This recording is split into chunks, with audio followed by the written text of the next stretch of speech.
This opportunity is quite hard to come by. Well then, amuse me. Surrender is a valid option. I promise I'll be gentle. Time to end them! Fulfill our path! Teamwork is dreamwork! Full time. Light it up! You've made some progress. Not bad. You've got a trick or two.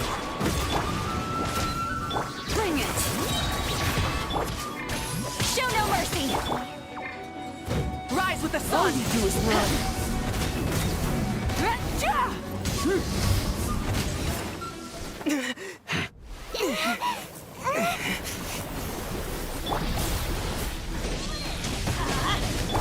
Hear the echoes of the valley!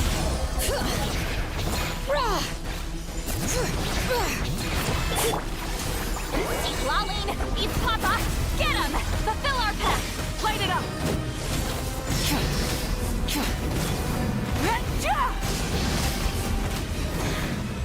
You're a cut above.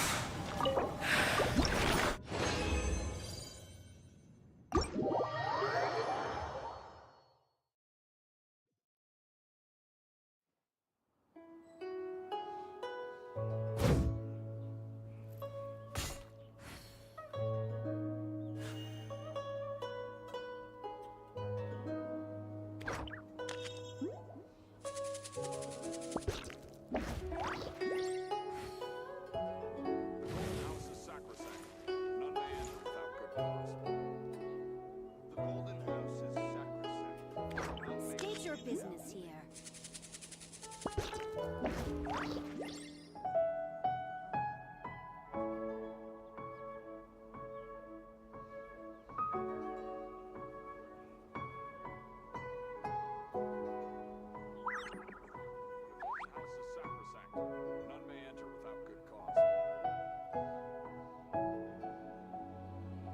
State your business here. None may go in and out as they please.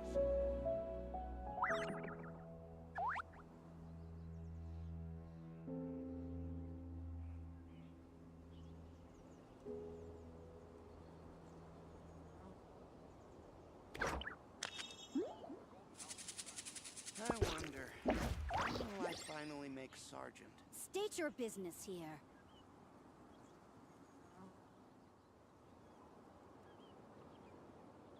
The Golden House is sacrosanct. None may go in and out as they please.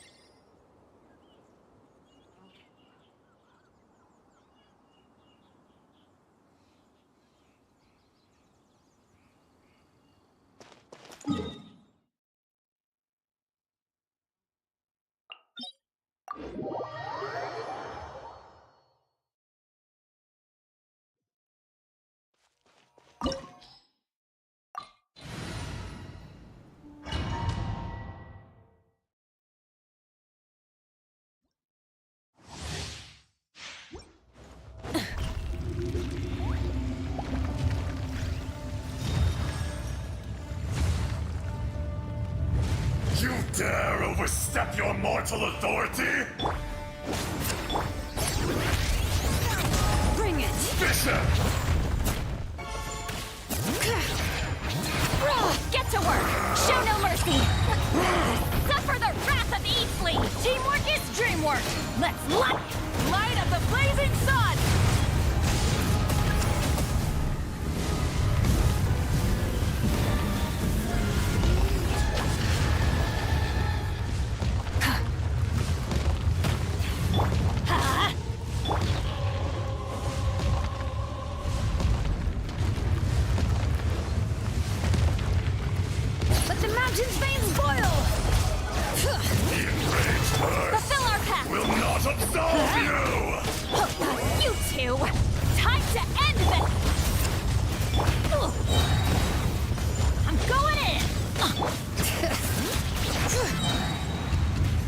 Today, you witness your reckoning! Hear the echoes of the valley! Burn it down! Full throttle!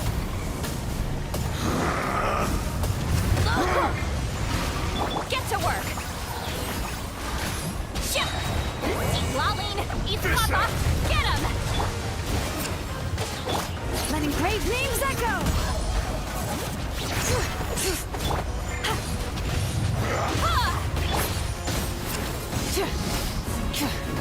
Wrath from the There is sky! no atonement for 1,000-year pain!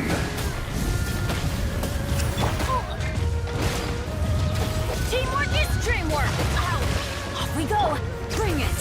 You stand upon your tomb, though you know it not!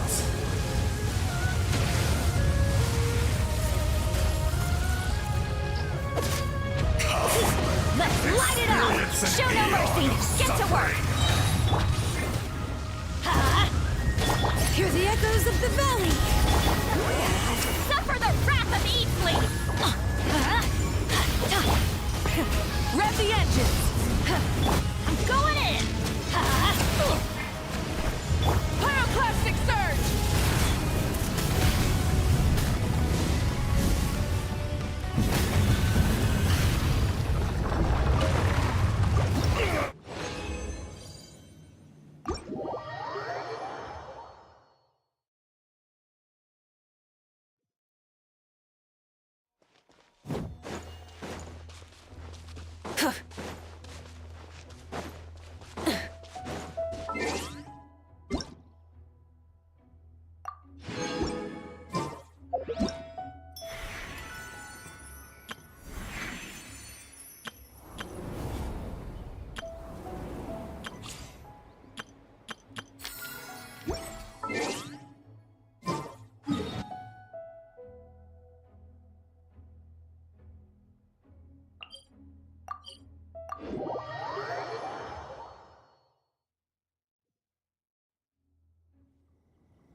East Papa, get him!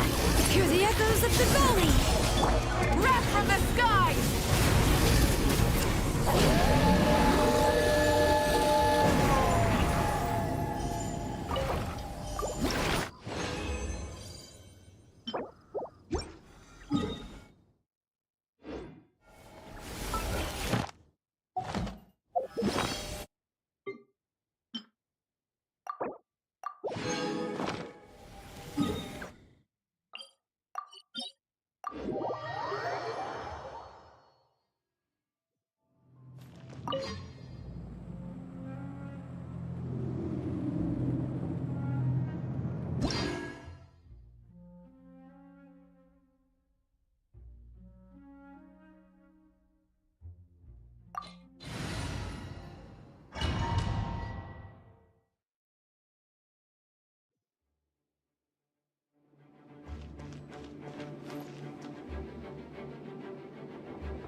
Rise with the sun! Get to work!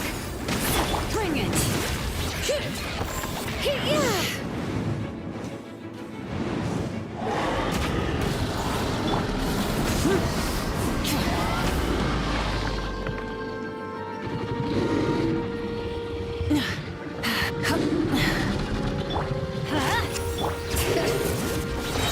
Show no mercy! Let the mountain's veins boil! I'm going in! Let's light it up! Pyroclastic surge!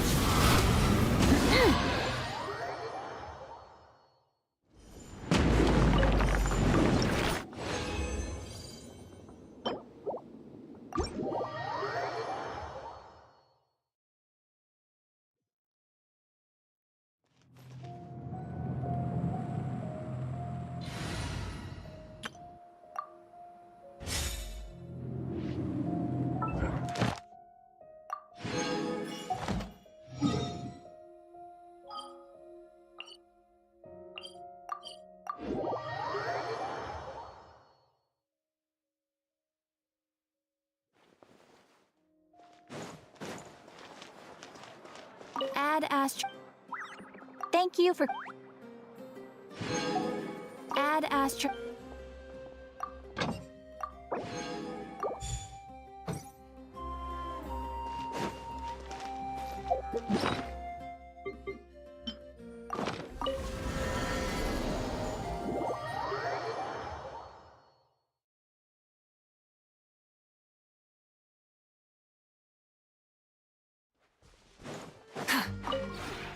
This realm is...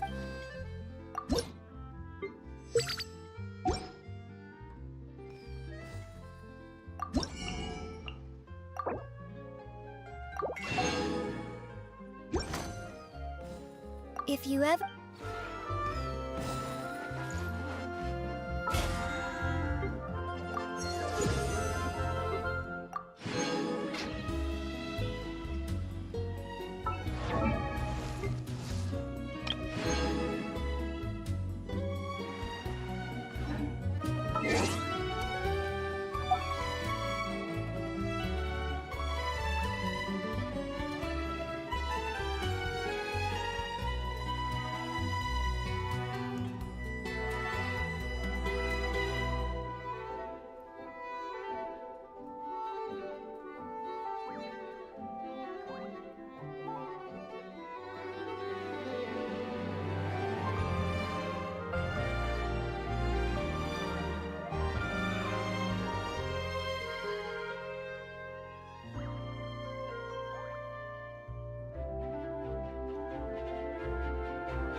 Instead of confining themselves to the heavens, God should broaden their horizons in the world below.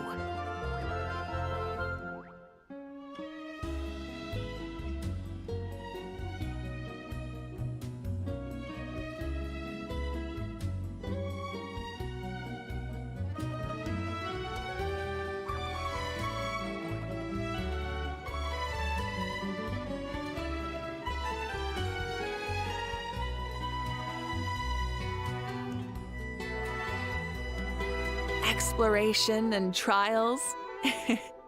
Adventuring is right up my alley.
Many insects have a compulsion to follow the light.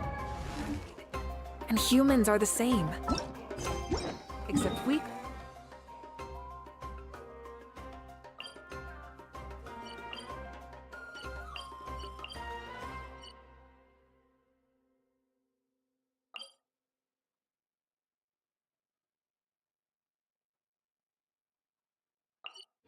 all that light. Hope.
Oh, hey there, Chaska.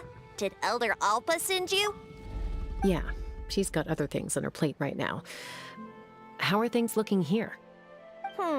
Well, the inspection revealed numerous blockages all over the trial arena. It looks like they're the result of ley line disorders caused by repeat abyss invasions. Theoretically, we just need to clear those obstacles, and the arena will fill up with gaseous phlogiston again. But that's proving difficult to achieve in practice, for all sorts of reasons. Why don't you head on down and check things out for yourself? Feel free to ask the staff for more details.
I think it should be possible to clear this spot with just a few hard hits. But there are signs of strange life in here. Meddling with it might be dangerous.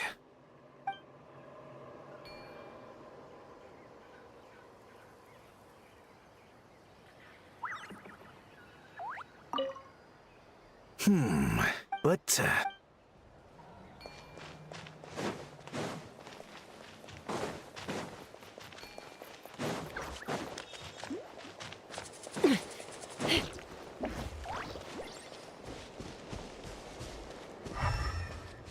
fly!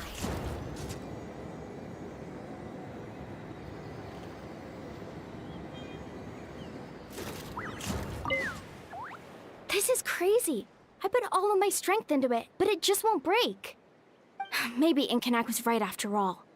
If a stable structure is formed inside the solid phlogiston, I'll need to hit all the weak spots at the same time to break it. But how am I supposed to do that?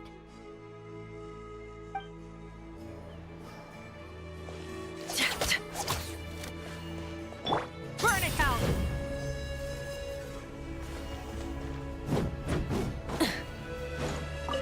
Ah, so that's how you do it.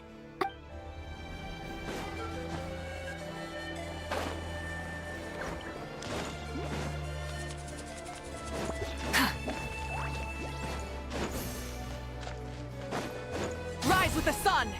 Hey, monsters! Suffer the wrath of Eastly! Fulfill our pact! Get to work!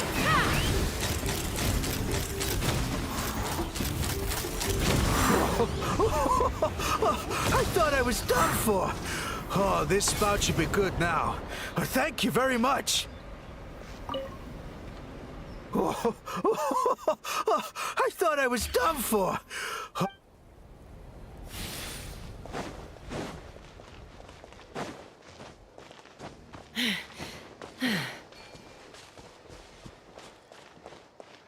Let's fly!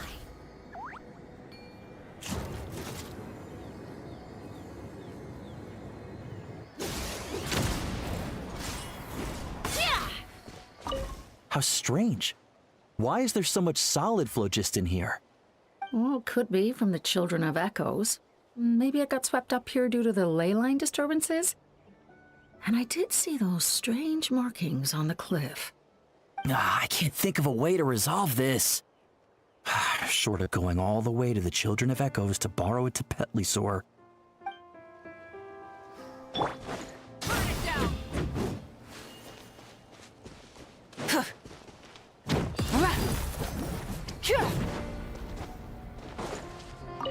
Whoa! Did you see that? A Tapetlisaur just showed up out of nowhere. How did it get here? Just passing by, or... Huh. Well, not gonna argue with a good thing. The spout's clear. That's all that matters.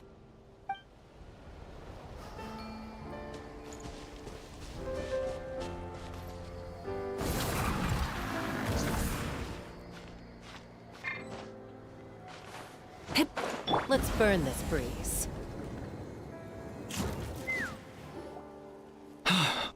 Oh, are you here to help? Thank goodness. There's no way I could do all this by myself. So the blockage here has to be cleared using a special bomb, but carrying explosives up that steep slope would be a recipe for disaster. If I dropped it or slipped and fell, I'd be blown to bits in an instant. So, my plan was to transport the bomb to the other side, then send it over in a hot air balloon. All I need now is for someone else to strike the balloon at the right moment, dropping the payload right on top of the spout, and problem solved. What do you think? Simple enough, right?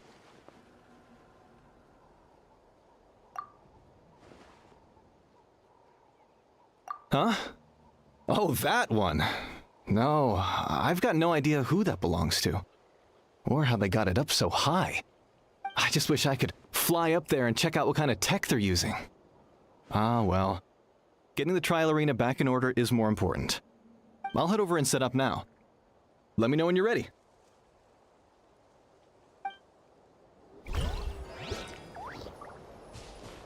All right! Get ready!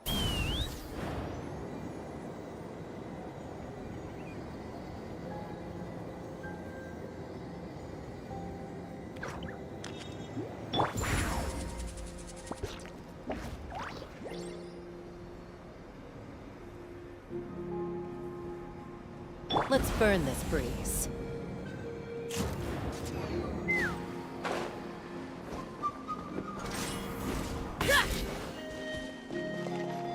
All right! Get ready!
gaseous phlogiston is being replenished.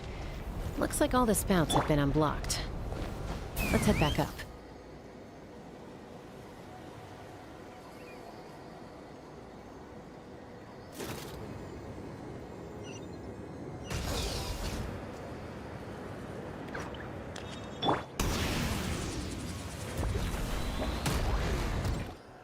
Wow, you took care of everything in no time at all. Incredible work.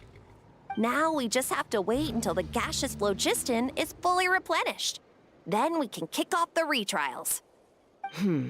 Actually, Inkanak, I'd like to do a test flight first, just to make sure we're not missing anything. Could you arrange that for me? Huh? But you only just finished getting the arena ready. There could still be other hazards we're unaware of.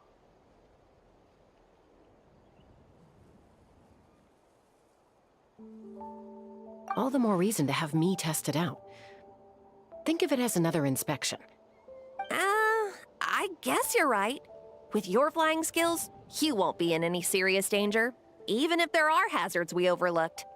The conditions in this area seem a little unstable, but a test flight is the only way to catch any lingering issues.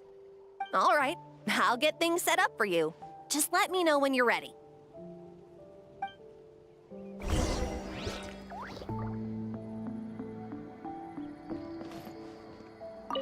Are you ready? This should be a piece of cake for Chaska, but still, try to be careful. All right, then spread your wings and fly. Let's fly. Giddy up. Cha. Giddy up.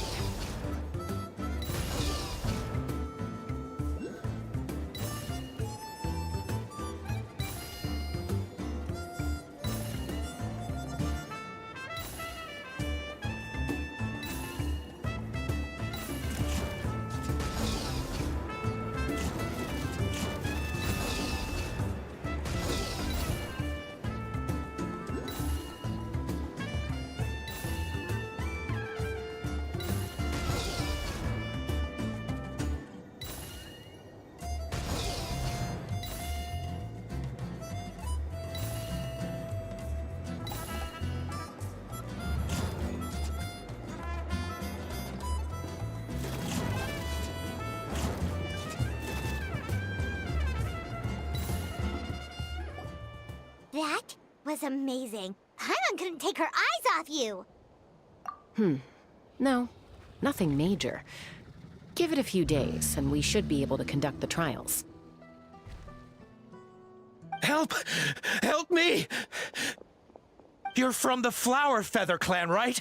Please, come quick, you've got to help us! Catch your breath first. What's the situation? We got attacked by a Kukasaur. My friends are still stranded in the middle of the road with the goods we were transporting. Please, I'm begging you, save them! Huh? Are Kukusaurs really that aggressive? Do they usually attack groups of people unprovoked?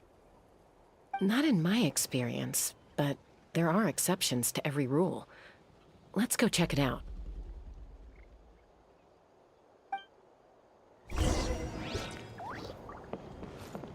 Try and stop me! Ouch! I've never seen such an aggressive Kukusaur.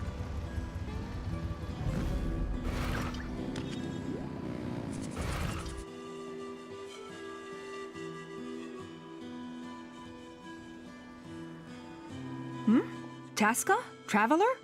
This is a surprise. Elder Alba? Huh. So, where's this aggressive Kukusaur we've heard about?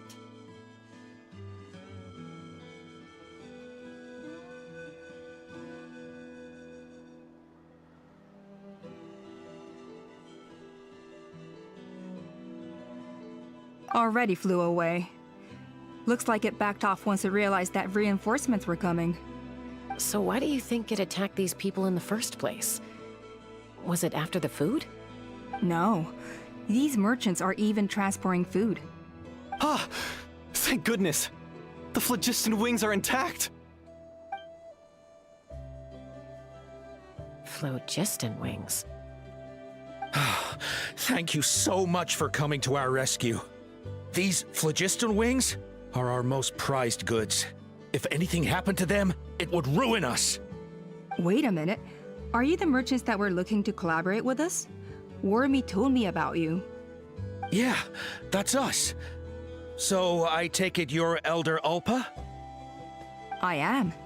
You must be exhausted from your journey, not to mention shaking up from the attack. Let me bring you back to our tribe to rest. We can talk business after you've recovered. But Elder Ulpa, what about the Kukasaur attack? Well, our guests here weren't seriously injured, and their goods are intact. Perhaps that Kukasaur was just having a bad day. There are so many of them around here. You'd expect something like this every once in a while. I don't think we need to pursue it any further. More importantly, how are the preparations for the flying trials going? Is everything in order over at the arena? Huh?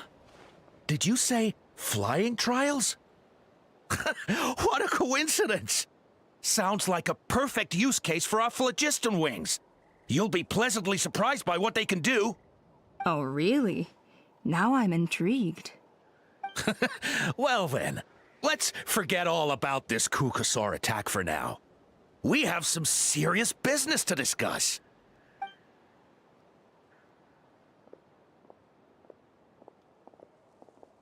Huh? So that's it? That all went smoother than expected. Well, guess we'd better get going. Huh? Chaska?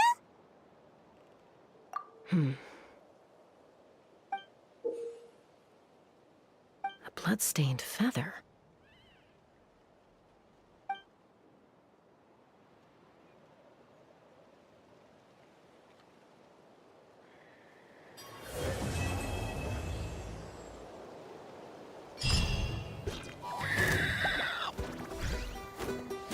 No more mistakes. Farewell! Get to work! Show no mercy! Ha! Bullseye! Open fire!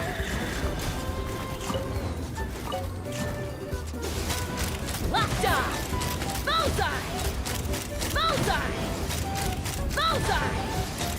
Open fire! Yeah!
The Flower Feather Clan should be about ready to hold the new flying trials by now. Let's go check it out.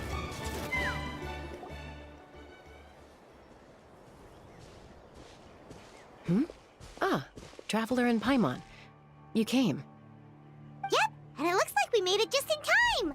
Although, can't say the same for the Kukusaurs. Bit of a low turnout, huh? Yeah, you'll see why soon enough. All right, get ready. 3, 2, 1, fly! Whoa! We're really flying! I feel light as a feather. I'm flying without a Kukasaur. These phlogiston wings are awesome! What's going on?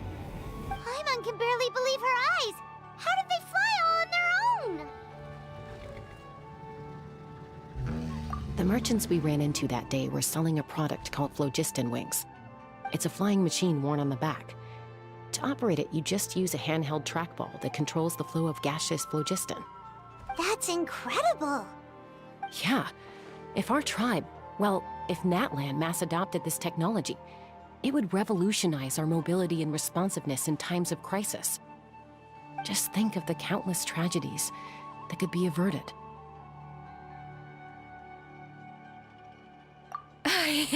I feel like I'm dreaming. Did I really just fly on my own without the help of a Kukasaur? You'd better believe it! Plus, you just passed the flying trial! Right, Elder Alpa? Elder Alpa?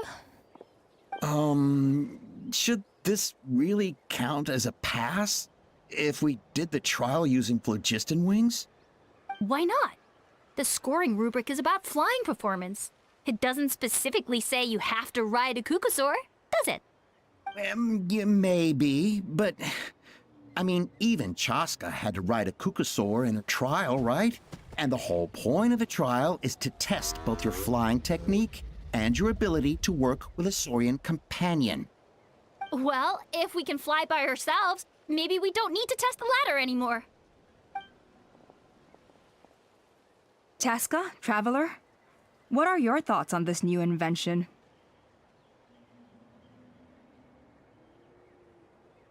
Right? That's what I think too.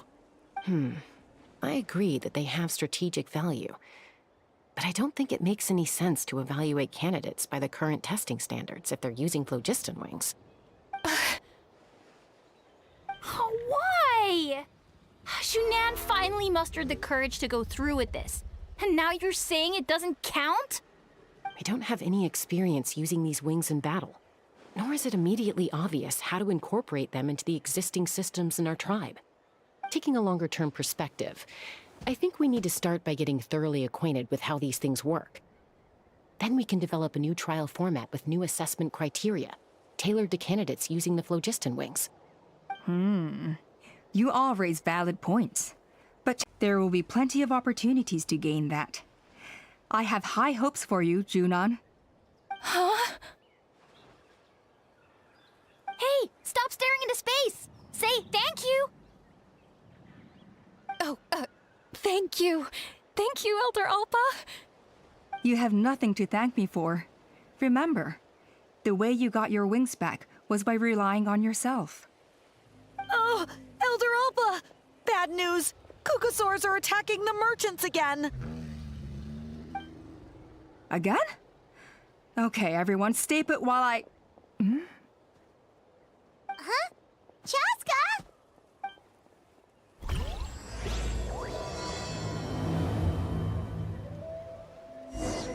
Why did Chaska rush off like that? And then Elder Alpa and the others too?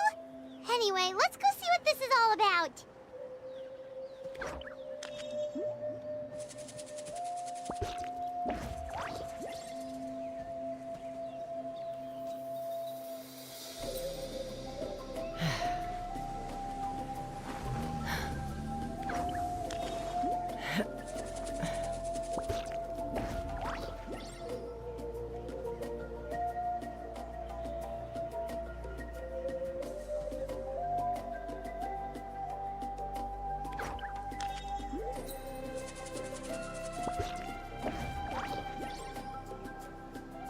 Take me up!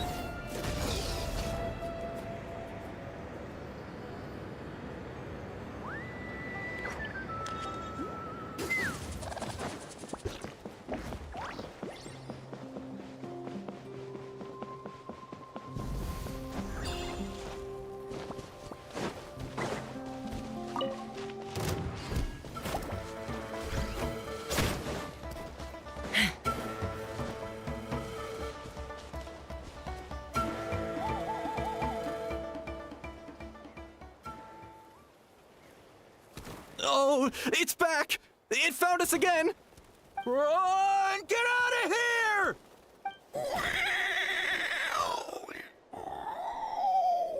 Curses. She's really riled up this time. Hey! Stop running! We'll never outrun a creature with wings! Get back here and let's fight!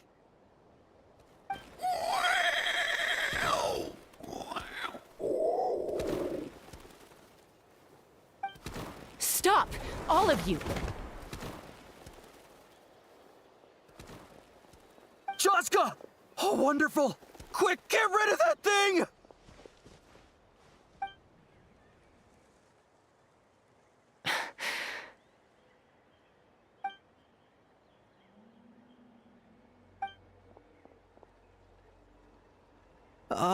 What's going on? Why isn't she doing anything? So it really is you. Sister.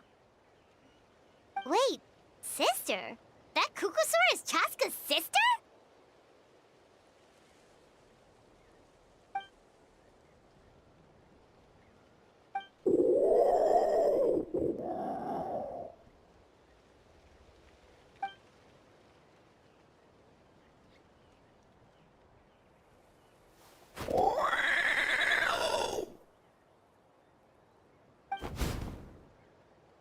Koya, wait! Is Chaska gonna be okay? Should we go check on her?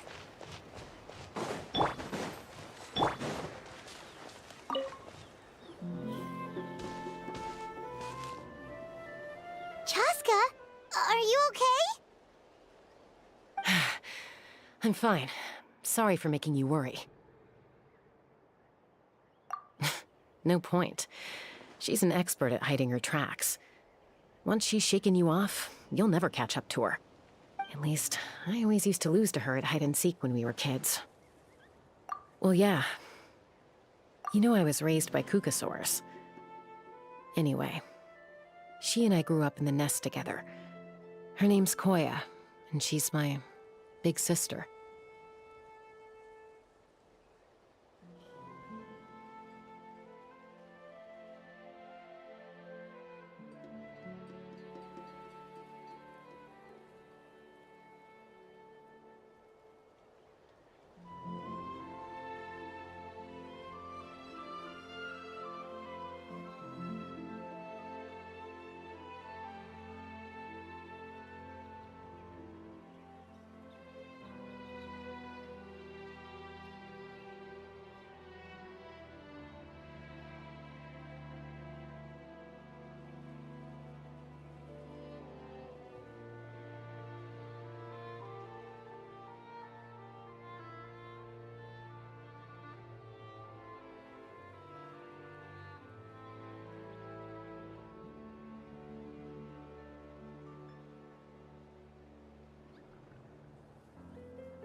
We played together all the time, chasing each other through treetops or mountaintops. It felt like it would go on that way forever. Until the day I was sent back to live with the humans. Not all Kukasaurs are friendly towards people. Koya, for instance, she's fine with me because we grew up around each other, but she's not fond of other humans. When Mom decided to send me away, Koya strongly protested, and after I left, she became more and more reluctant to interact with humans.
Maybe she thinks that humans stole you away from her.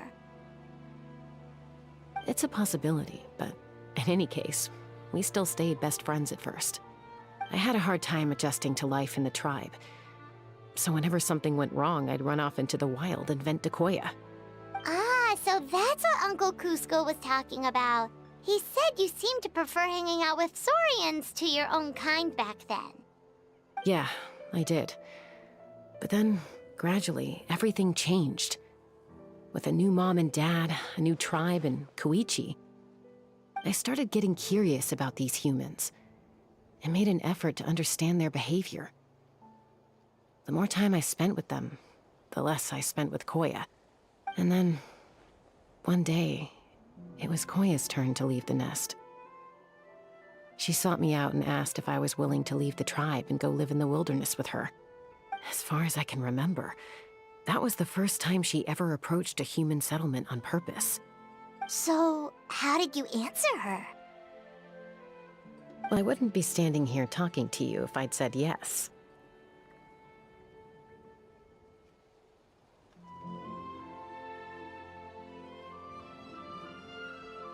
No, I was torn.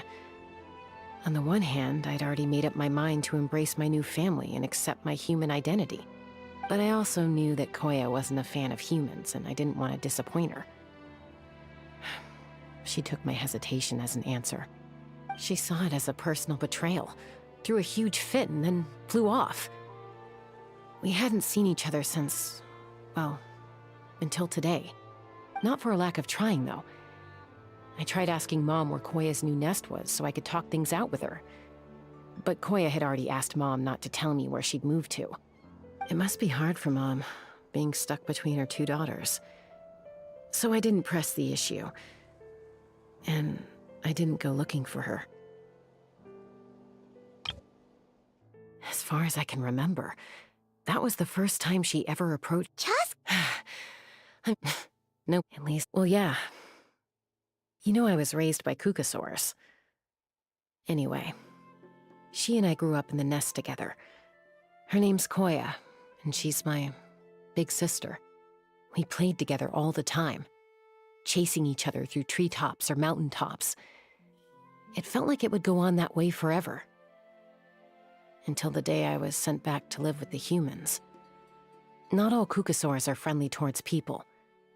Koya, for instance, she's fine with me because we grew up around each other, but she's not fond of other humans. When Mom decided to send me away, Koya strongly protested, and after I left, she became more and more reluctant to interact with humans. Maybe she thinks that humans stole you away from her. It's a possibility, but in any case, we still stayed best friends at first. I had a hard time adjusting to life in the tribe, so whenever something went wrong, I'd run off into the wild and vent to Koya. Ah, so that's what Uncle Cusco was talking about. He said you seemed to prefer hanging out with Saurians to your own kind back then. Yeah, I did. But then, gradually, everything changed. With a new mom and dad, a new tribe, and Koichi, I started getting curious about these humans and made an effort to understand their behavior. The more time I spent with them, the less I spent with Koya. And then, one day, it was Koya's turn to leave the nest. She sought me out and asked if I was willing to leave the tribe and go live in the wilderness with her. As far as I can remember, that was the first time she ever approached a human settlement on purpose. So, how did you answer her? Well, I wouldn't be standing here talking to you if I'd said yes. No, I was torn. On the one hand, I'd already made up my mind to embrace my new family and accept my human identity.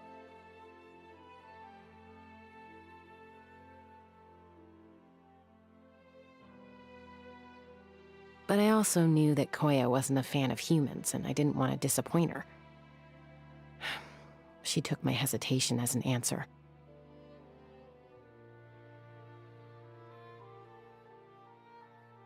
She saw it as a personal betrayal, threw a huge fit, and then flew off.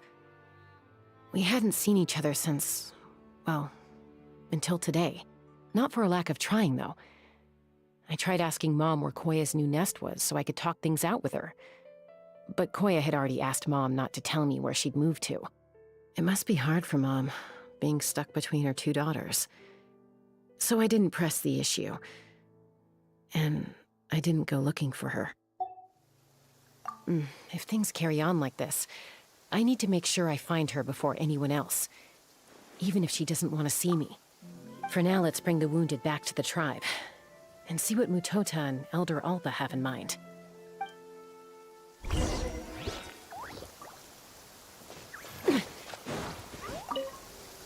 What was wrong with that Kukasaur?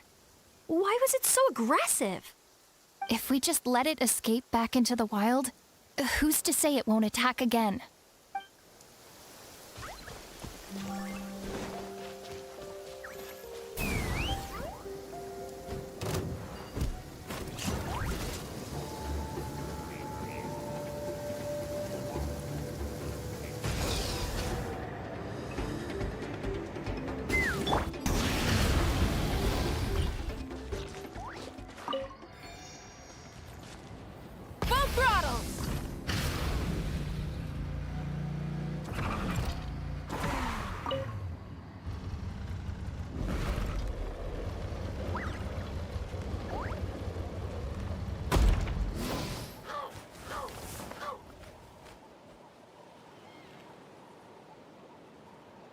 Everyone gets opportunities. I just never took the ones I had. Many insects have a compulsion to follow the light, and humans are the same. Except we call that light hope.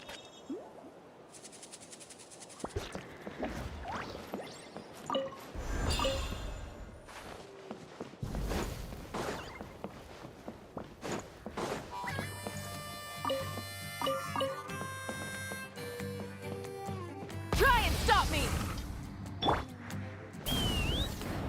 When are you supposed to talk to Saurian-san?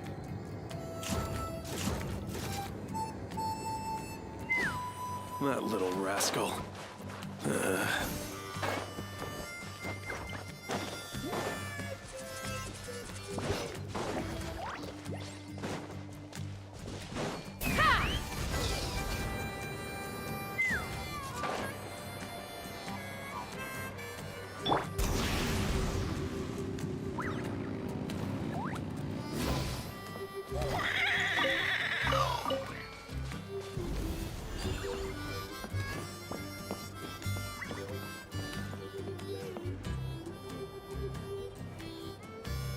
So, I hear there's been another Kukasaur attack.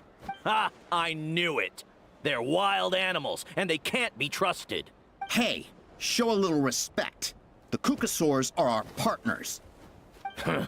Maybe in the flying squad, but they don't give a hoot about the rest of us. Well, now that we have the phlogiston wings, do we even need the Kukasaurs anymore? Are you kidding? How are we supposed to protect our tribe without them? I didn't mean it like that. Huh? Protect our tribe? Or are you just scared that your precious flying squad will lose its prestigious position? You take that back! Things are changing so quickly. Chaska, there's a conflict emerging there. Aren't you going to nip it in the bud? The whole tribe's talking about this now. Breaking up a single fight won't solve anything. The real source of conflict here is the phlogiston wings, and what happened with Koya. On any other day, people would just brush this attack aside. After all, clashes between wild Kukasaurs and humans are no more common than those between people. But now that the phlogiston wings have entered the equation, it's sparked a debate over whether our tribe needs the Kukasaurs at all. I worry that we risk repeating the mistakes of the Cinder City. Back then, Lord Ochkan's hatred of the Saurians nearly destroyed the peace forged by the Pyro Archon.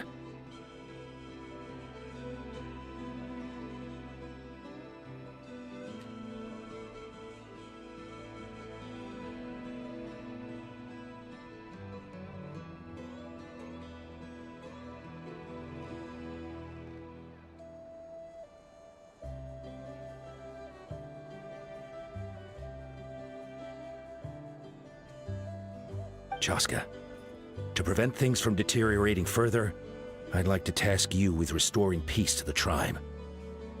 I will. Traveler, you've already done so much for Natlan, and the Flower Feather clan has no right to ask more of you. But... Thank you. And don't forget about Paimon. Just leave this to us. This whole situation has unfolded so quickly that it's put us on a back foot. You think someone might have orchestrated all this? It's possible. Leave it with me. I'll look into it. Also, Chaska, could you try to keep a low profile while you're out there digging around? We don't want— I'll do my best. Also, Chaska, could you try to keep a low profile while you're out there digging around? We don't want to give our hand away.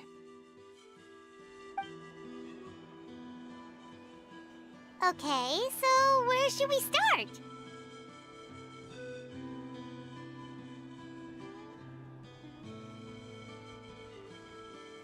This all began with Koya's attacks.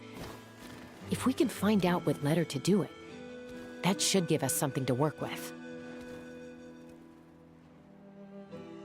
Unlikely. Given how she reacted when I showed up, I don't think she's forgiven me.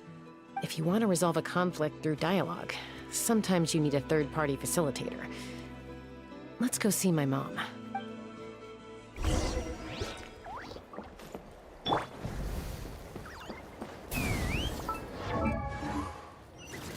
Giddy up!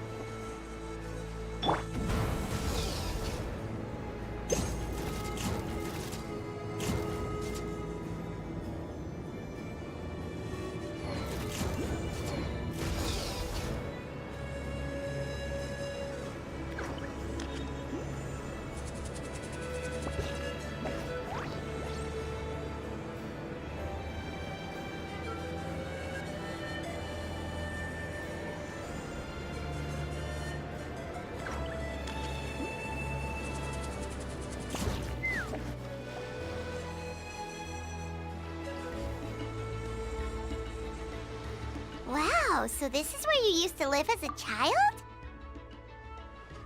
Mm-hmm.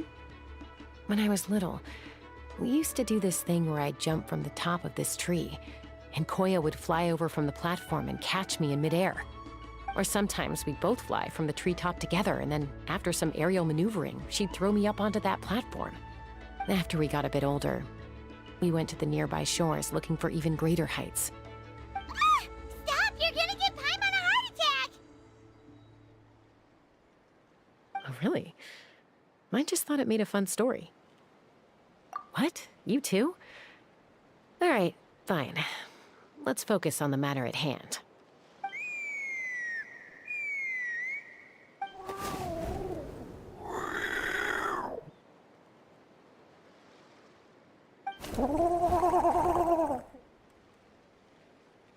Hey, Mama Bird. I'm back. My last visit was only a week ago, wasn't it? See? I visit you more than I visit Papa Cusco. I brought a couple of friends with me. These are the Traveler and Paimon.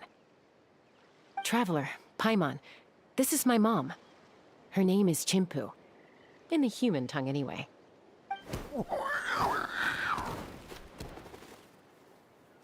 Hi!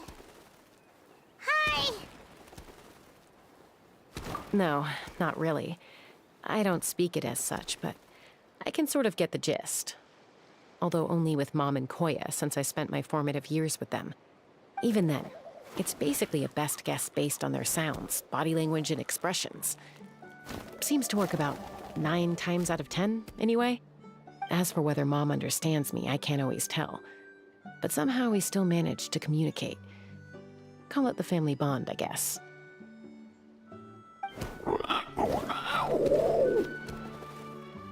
Don't worry.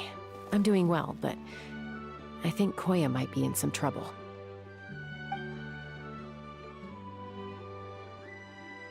I know she's never been a fan of humans, but she's never deliberately attacked them before either. What's behind this sudden change? Does, Auntie Chimpu know anything? Doesn't look like it. Koya hasn't visited her in a long time. Then, could you please tell me where she's living nowadays? I really need to talk to her. If this animosity between her and the tribe continues, then the next time there's an incident, I don't know if I'll make it there in time.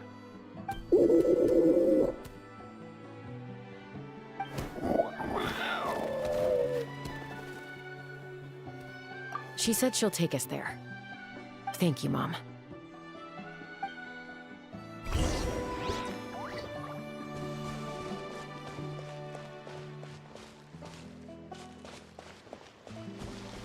Take me up!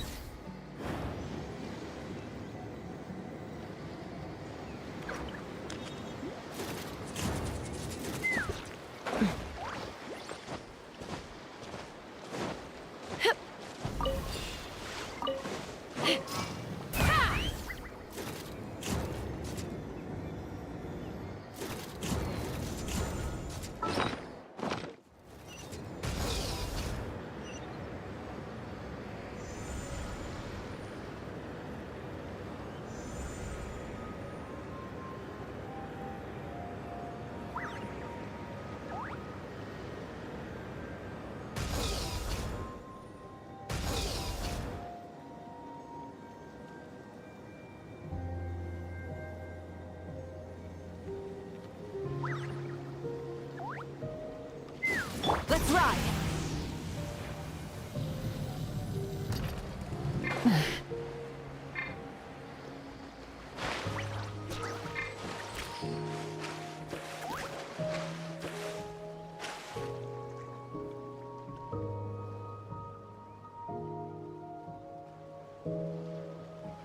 This is a really remote location. Guess she was trying to get as far away from humans as possible. We stay here? Okay. Got it. Traveler, Paimon. Mom says we should stay out of sight for now. She'll talk to Koya first. Koya is very hostile toward humans right now. So if we show up unannounced, it might just make things worse.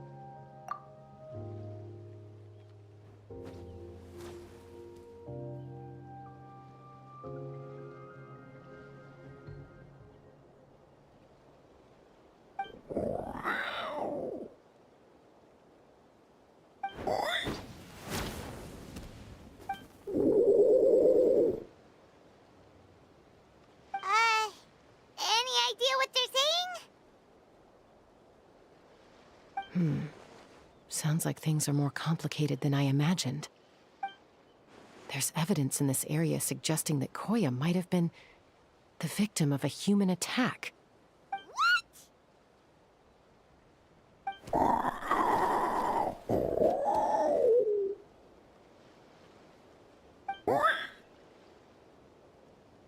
No! It's Chime, Koya's child. The attackers kidnapped her. They came over the sea, under the cover of night, and they took Chime. What the heck? Who would do such a thing? I searched day and night, and finally found them.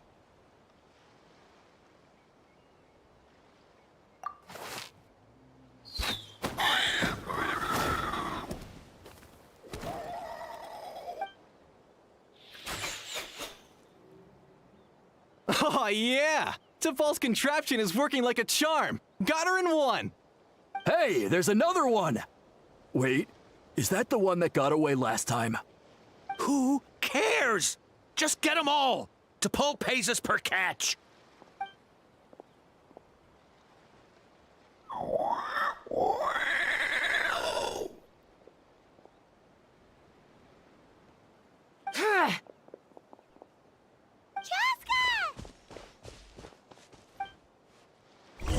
Joska? How do you get here? Quick, stop her! Don't you even think about running away!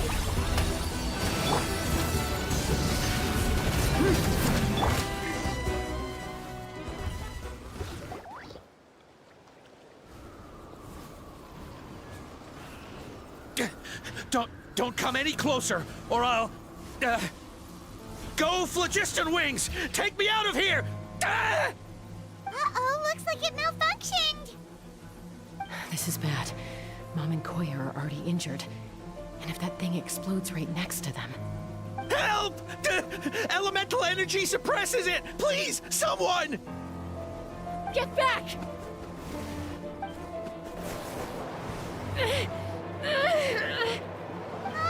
It's still going, and it's getting worse.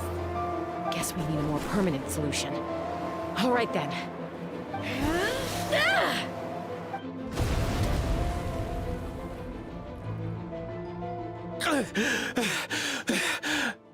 That was too close.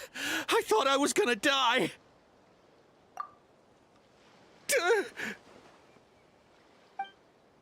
Answer us honestly.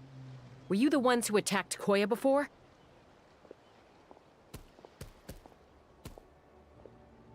I am... No, it was...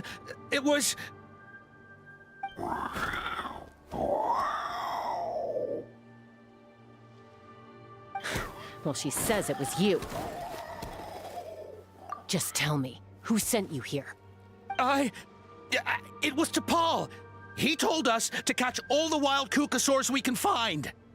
And he also said that this Kukasaur has become a thorn in his side, so it needs dealing with urgently. T'Pol? Huh. Sounds familiar. But where from? Well, he tends to send his orders in writing. He pretty much never communicates with us in person. When he does, he wears a mask to hide his face. And whenever we trade Kukasaurs for phlogiston wings, we deal with his henchmen. So you didn't even make those wings? All we did was slap some labels on them and transport them over here, to make them look like they're imported. To make it harder to trace their origins. I don't know, honest! Well, that's mighty convenient, huh? What about if I held a gun to your head? Would that change your answer? No need. I'm sorry. I'll tell you everything I know. T'Pol doesn't tell us much, but he always stresses that he wants them alive. So that gives us some clues. This is just a best guess, of course, but we suspect that the gaseous phlogiston stored in the trackballs is drawn directly from the Kukasaurs. What?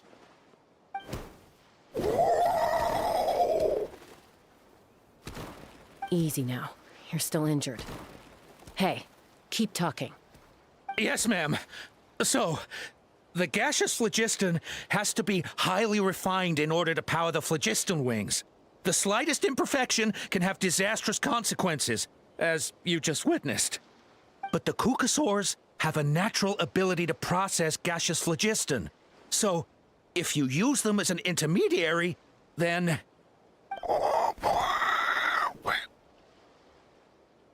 That's enough. So the Kukasaurs you took, where are they now?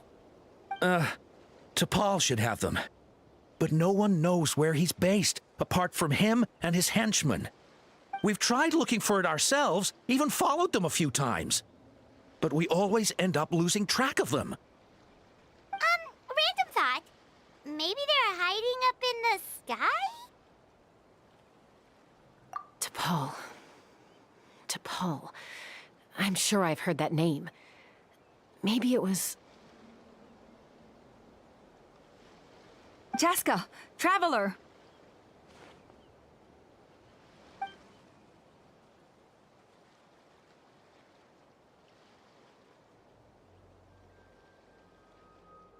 That voice!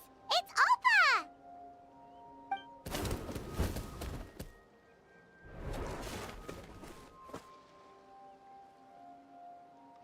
Elder Alba? What brings you all the way out here? Well, I was patrolling nearby when I heard the sound of an explosion. What's going on?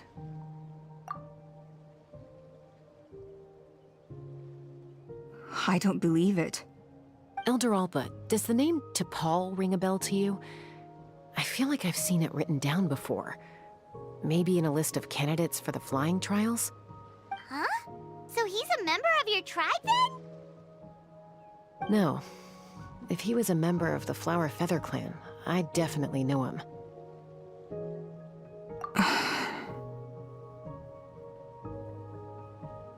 Now that you mention it, I do remember a young man from outside our tribe who came to participate in our flying trials once. You were away on a mission at the time, which is probably why you don't remember him. He was a craftsman from the Children of Echoes, but he'd always dreamed of soaring the skies, so he wanted to join our flying squad. The Children of Echoes? That's rare. But despite his best efforts, he unfortunately failed to pass the trial and gain the Kukasaur's approval. In the end, he went wingless and returned dejected to the Children of Echoes. Wingless, huh? Maybe he invented the phlogiston wings to get revenge on the Kukasaurs. Perhaps. Or maybe it's simply his way of dealing with his regrets over his past flying endeavors. Either way, it doesn't excuse his abuse of the Kukasaurs. I'm gonna take these guys back and expose the truth to the tribe. It's time for this conflict to end. Easy, Chaska. Remember what I said about keeping a low profile? The ringleader still hasn't shown himself, and this man's allegation about powering the phlogiston wings with Kukasaurs is only speculation. Bringing these men to the tribe now won't win over any current supporters of the phlogiston wings. In fact, it may even escalate the conflict further. After all, many are mistrustful of the Cucusaurs after recent events. Is that why T'Pol waited until now to try to capture my sister? I don't know. I mean, he did tell us to spread negative rumors about the Cucusaurs and slip some Mora to anyone opposed to them, but... But Koya only attacked humans because they stole her child! Nevertheless, we will be hard-pressed to change people's minds while emotions are running high. Unless we have irrefutable evidence.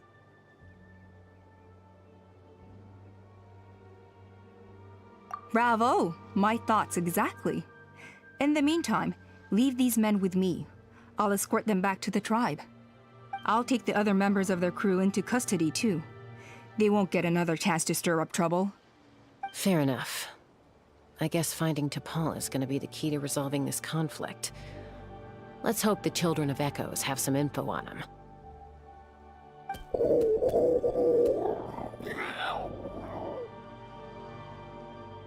Sorry, whatever it is, it'll have to wait till this is all blown over. I have to fix this situation before it spirals out of control.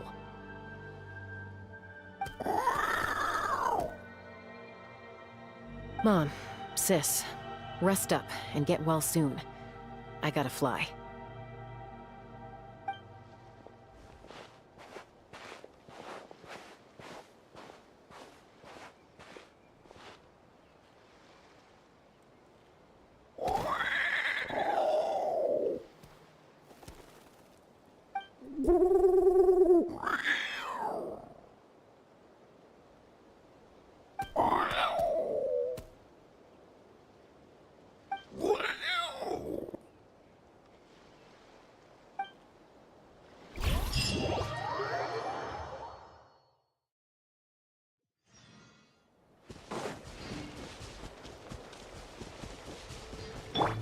Let's fly! Yeah! So Alpa says that T'Pol's from the Children of Echoes. But how do we track him down? Just ask around until we find him? Let's start by talking to someone we know. It'll be faster that way. At this time and place, I'll bet the easiest person to find is... Wakey, wakey, Shilonen! Oh, it's you. Okay, give me a second. I'll come down.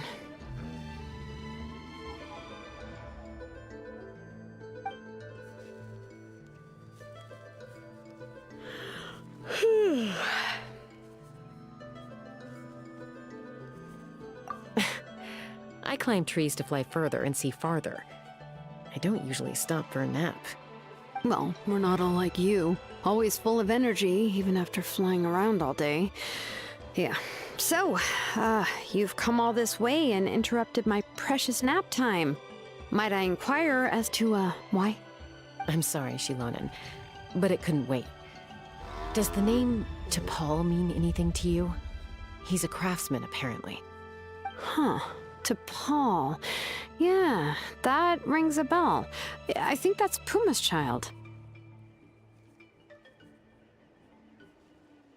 Nope, I'm afraid you're a few years too late. Why are you looking for him?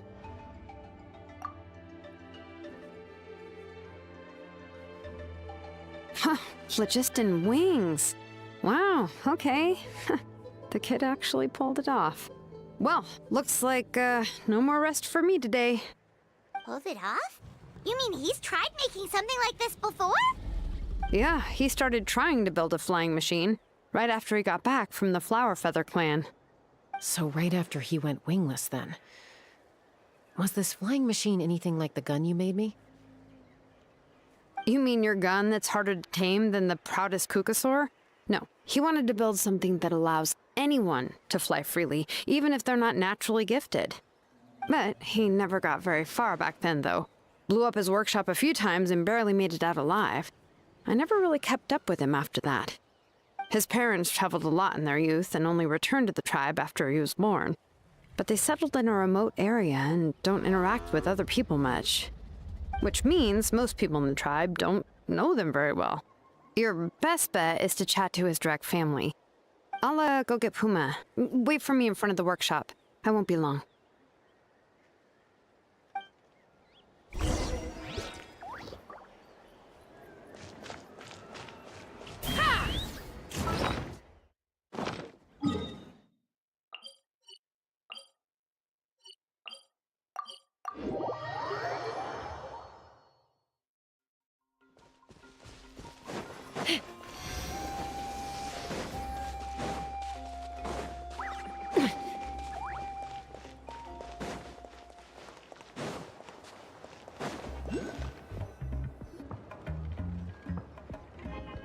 I'm back. Allow me to introduce to Paul's mother, Puma. Hello, we're... Oh, save the pleasantries. I don't want to spend any longer talking about that boy than I have to. Huh? I disowned him long ago. He is no child of mine. All he cared about was his pipe dream of reaching the sky. Oh, we tried to talk sense into him, but he was obsessed. And then, when he left us, he spouted some nonsense about building a workshop in the sky to avoid the constant criticism of us ground dwellers. He left his notebook behind. Whatever questions you have, you can look for them in there. I am done talking about him. He's no son of mine. He never called me Mom anyhow.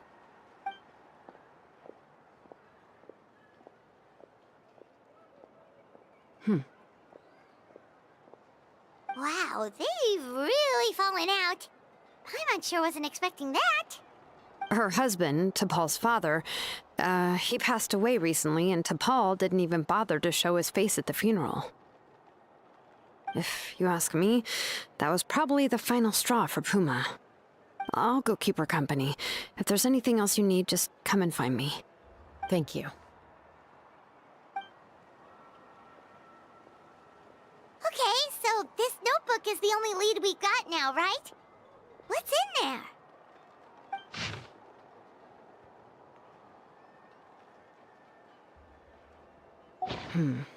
Some early designs for the phlogiston wings, and some theorizing about an airborne workshop. Ochkanatlan, the Cinder City.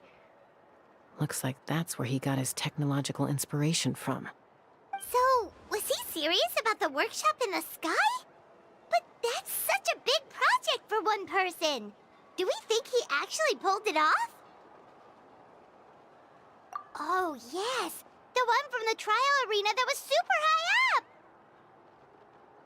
That balloon has been there for a while, and everyone's been wondering how it got up there, but what if that's the wrong question? What if it started off even higher up, above the clouds and out of view, and it only descended to its current height due to some kind of malfunction? Part of T'Pol's workshop? Seems likely. If T'Pol's base had been hiding above the clouds this whole time, that would definitely explain why Isidore couldn't find it. Paimon totally called it! But how do we get up there? Jaska, can you even fly that high? By myself? Possibly. But with a passenger, no chance. I doubt even phlogiston wings could take you up that high. At least, not without that relic T'Pol mentioned in his notebook. Yeah, and he's probably holding on to it. We'll have to find another way. Nope. That's way beyond Paimon's altitude. Also, would you really expect Paimon to go up there and take on T'Pol by herself? Let's not worry. Just because we can't think of a solution doesn't mean no one else can. I'm not the only flying expert in my tribe, you know. Oh, good point. We should go ask Elder Alpa. And Mutoda. He was quite the flying ace back in the day, too. Let's head back and see what they suggest. Without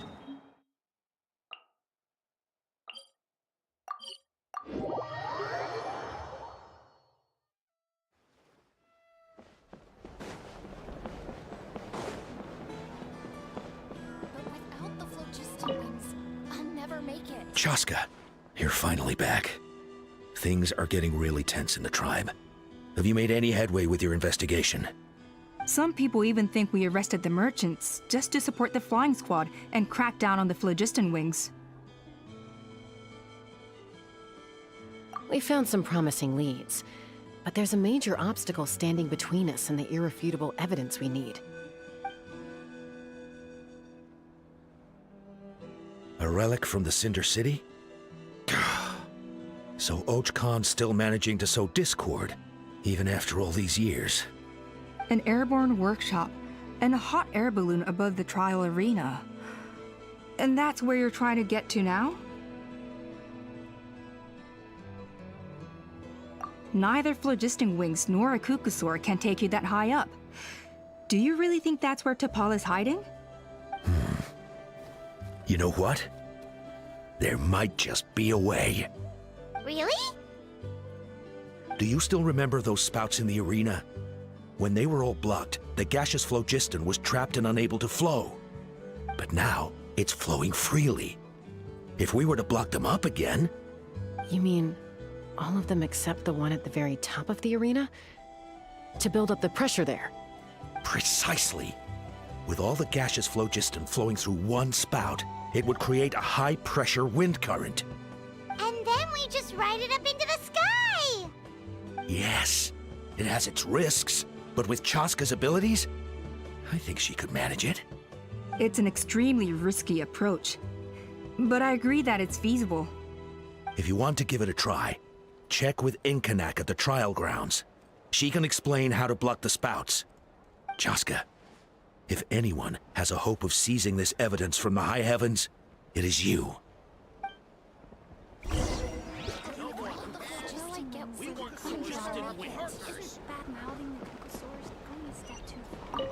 No more Kukusaurs. We want phlogiston wings. Have you gone mad? The Kukusaurs are our partners.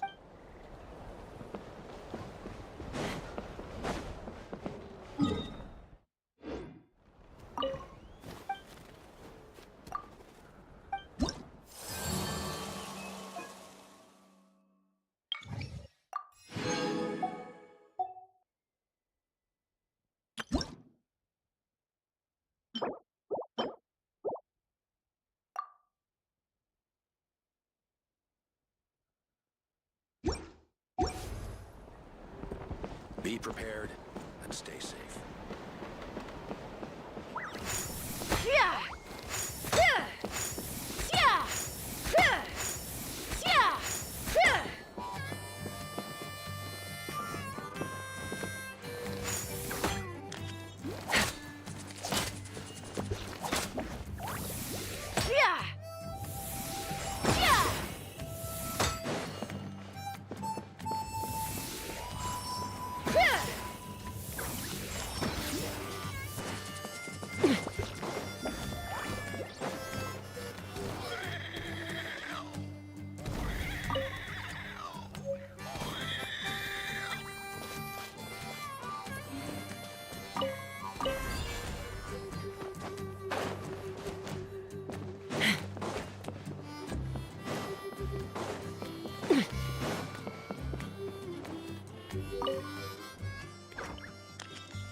Take me up!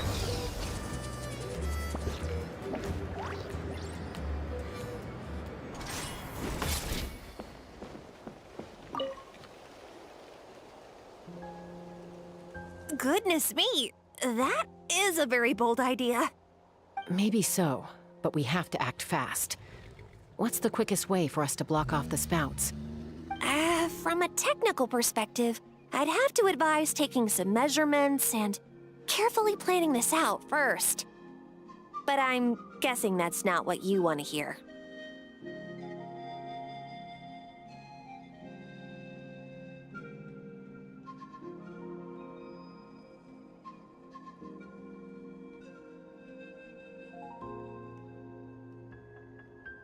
Then we'll have to take the rough and ready approach. See the solid phlogiston over there? Our prior inspections revealed that some kind of stable structure has formed inside, making it highly damage resistant. It's not without its weak points, but unless they're all struck at the same time, the structural integrity won't be threatened. So, what happens if we do strike them all at once? It'll collapse. Okay, I see where you're going with this. Yeah, you got it. As long as you hit all the weak spots at once from the right angle, the solid phlogiston will fall right on top of the spout and block it up. You're right about rough and ready. Sounds like my kind of plan.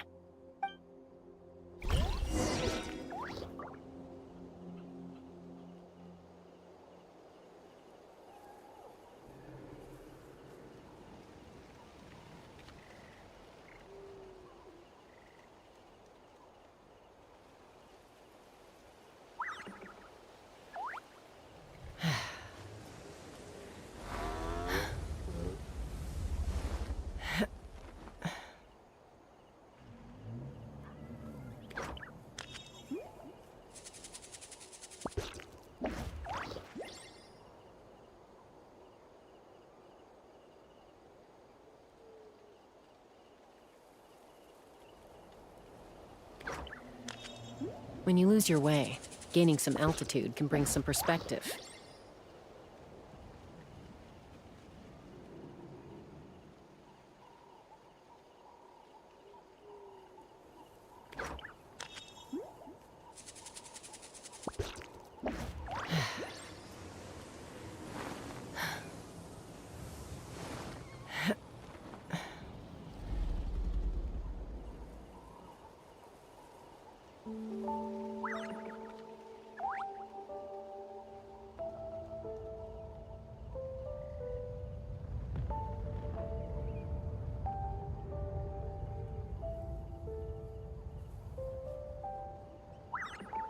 I'd have lost myself long ago if I allowed myself to be led by the whispers of the abyss. Surviving is tough, but taming the beast within is tougher.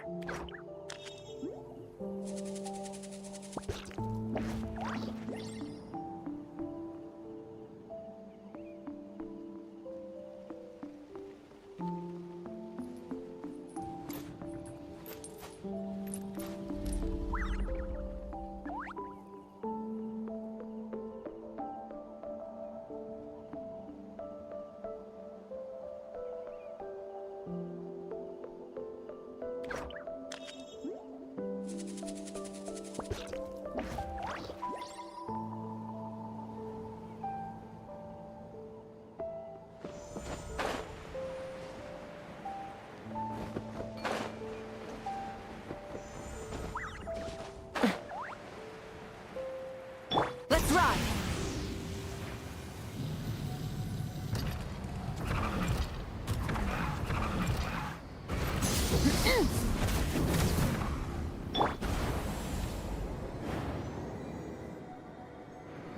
Look!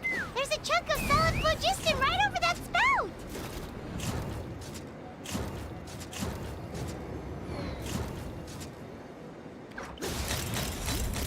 Open fire!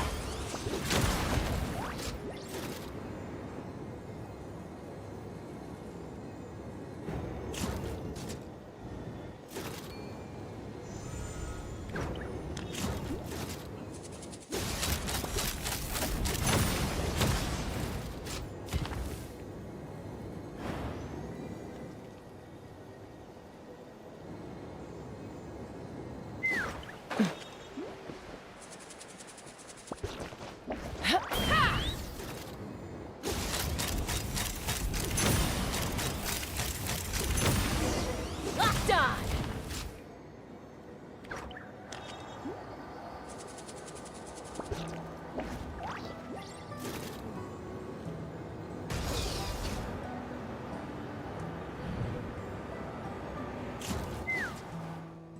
It actually worked!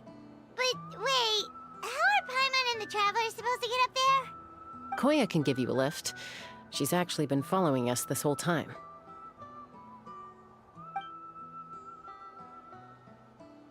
Wow, Paimon didn't notice at all. Well, Probably because she didn't want to get too close to humans. Or maybe just me. But right now, we need her power.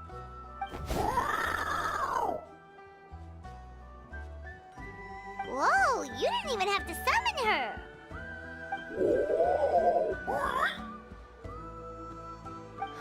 Yes, up there. That's probably where Chime is. All right, let's go have a little talk with this T'Pol.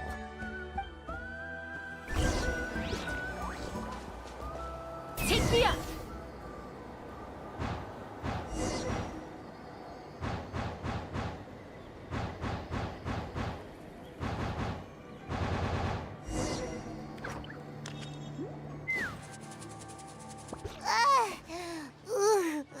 Haven't ever flown that fast before. She feels so ready to throw up.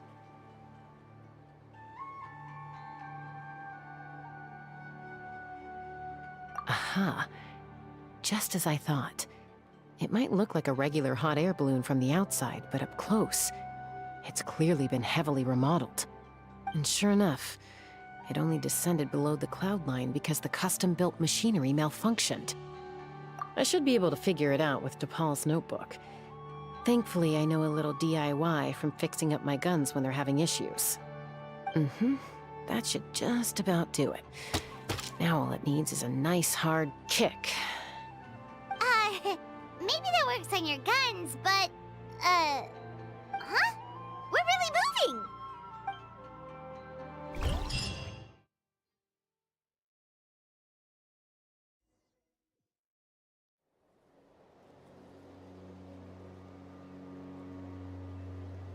Here it is! The workshop in the sky! Oh, you gotta see it to believe it. Makes you wonder why T'Pol even bothers with phlogiston wings when he has tech like this. Well, according to the notebook, the platform beneath us runs on components from the Cinder City. Those can't be mass-produced. Also, I have some doubts about its mobility after seeing how it moved just now.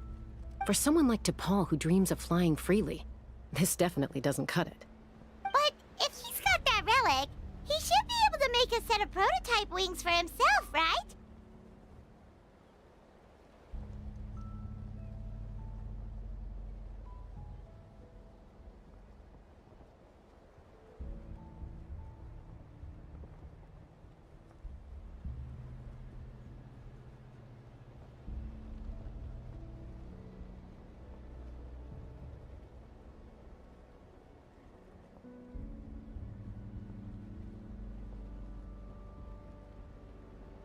Why bother making a whole flying workshop so he can mass-produce them?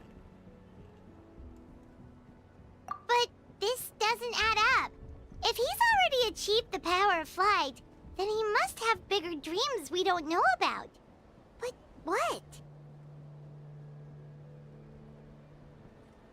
With any luck, we'll find the answers in his workshop.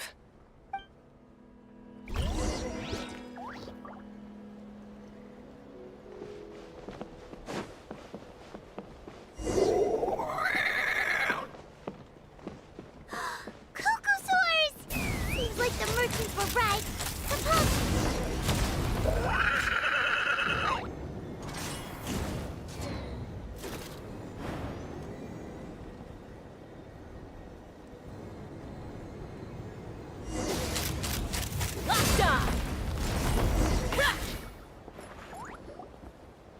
Why won't it fly away like the others? Is it... She's still breathing, but barely. By the looks of it, T'Pol was using these cages to extract phlogiston from the Kukasaurs. Once a Kukasaur is drained of phlogiston, it becomes too weak to move. We'll have to come back for these ones after dealing with T'Pol. Let me see.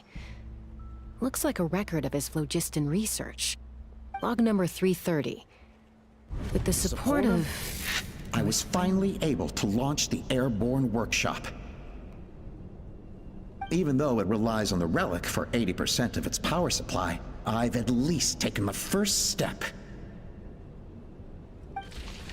Log number 348. Research on the relic is progressing well. I should be able to replicate the technology and scale up production very soon. Has proposed a name for this groundbreaking invention: the phlogiston wings. I think I'm getting close. Soon I will achieve my dreams.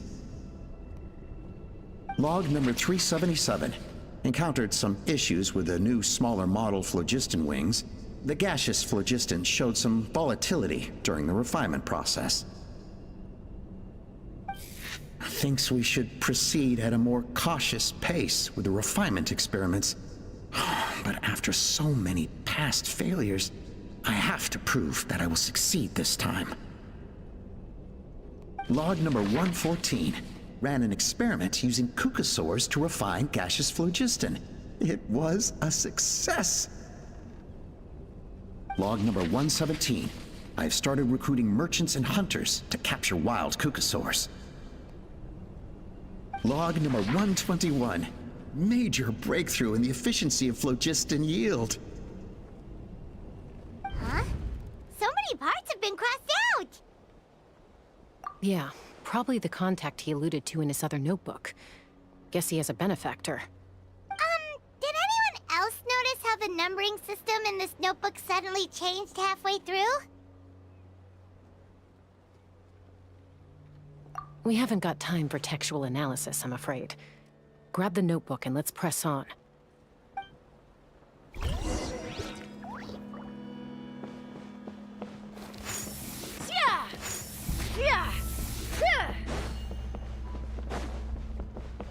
Huh. Never seen one of these before. Looks like this was built with the Cinder City components, too. You're not thinking of giving it a nice hard kick, are you?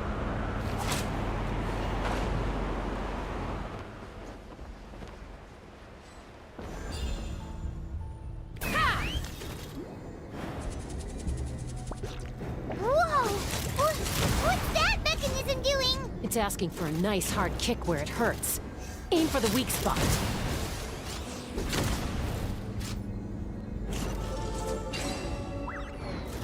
Locked on!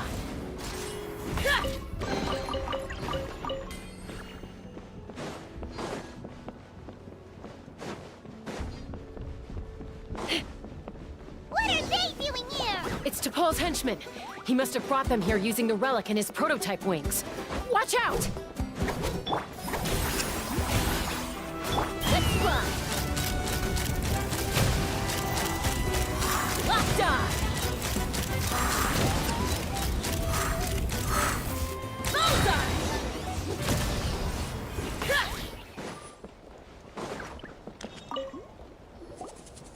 Hey, look here! More of T'Pol's notes!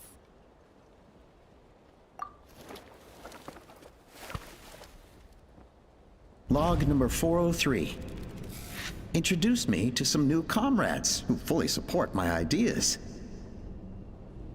I told them that some Saurians are blessed with wings, and some people with natural gifts, while the less fortunate among us can only look on longingly as they seize the skies. But I also told them that progress can erase individual differences. Think of the tools humanity has made to fight back against wild beasts. The law we have put in place to even the playing field between the strong and the weak. I promised them that our research will be the new frontier of human progress. With our phlogiston wings, the power of flight will no longer be for a select few to enjoy. Imagine a world where the skies are for all to share. I only hope that when we finally achieve this goal, we'll be proud of me. Imagine a world where the skies are for all to share. Yes, what a wonderful world that would be. If only it were possible. We could respond faster, and so many tragedies could be prevented. But T'Pol, what about the Saurians you're draining dry of phlogiston? You're not sharing the sky, you're stealing it! Bad move. I won't let you get away with it.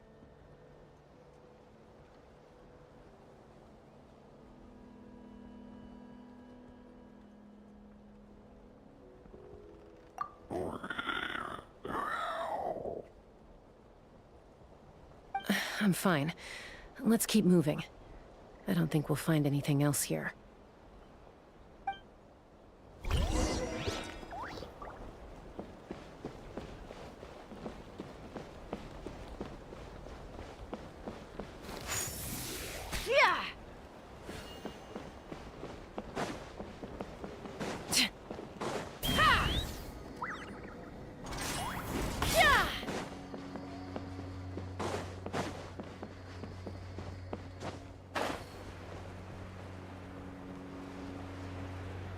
Coming! Yeah! Watch out!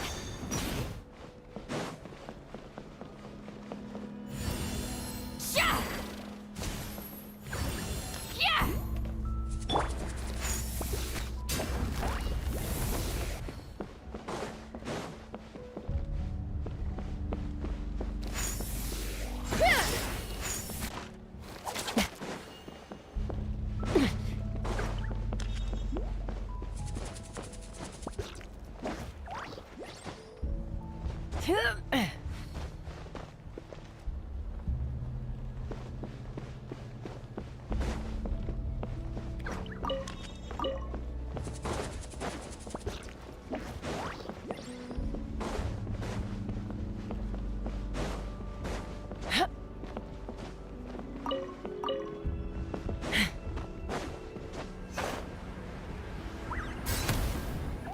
Coming!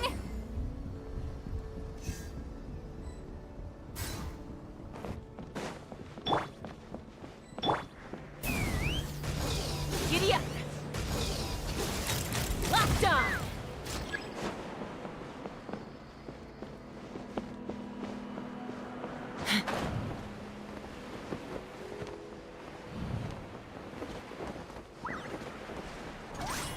Yeah!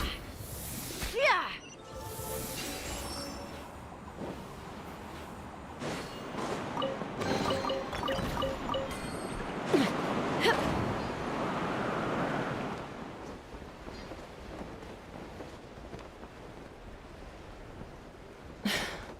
I can't believe he captured so many Kukasaurs. But right now, we have to focus on solving this problem at the source.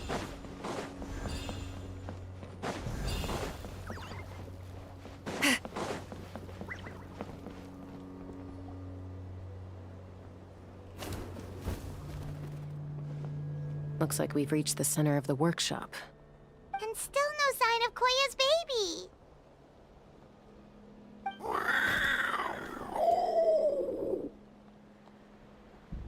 Let's search this area for now. If we still can't find Chime, we'll double back.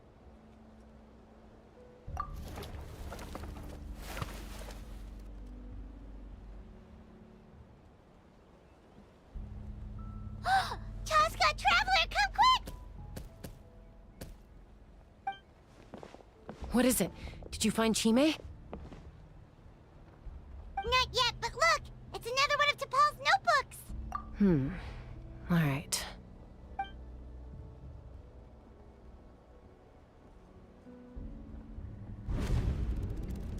Log number 428. We decided to restart the experiments on phlogiston refinement, but without telling. This is the final obstacle to the success of the Phlogiston Wings project. We cannot fall at the last hurdle. Log number 436. Earlier today, suggested using Kukasaurs as an intermediary to extract refined phlogiston. It's certainly feasible, but... Anyway, as long as our secret experiment succeeds, I'm sure won't bring it up again. Log number 443. We will conduct the experiment tomorrow. But birthday is coming up, so hopefully we'll have a birthday surprise for her. Log number 444. Huh? Why is this log empty? I guess whoever wrote down the log number was prevented from recording the results.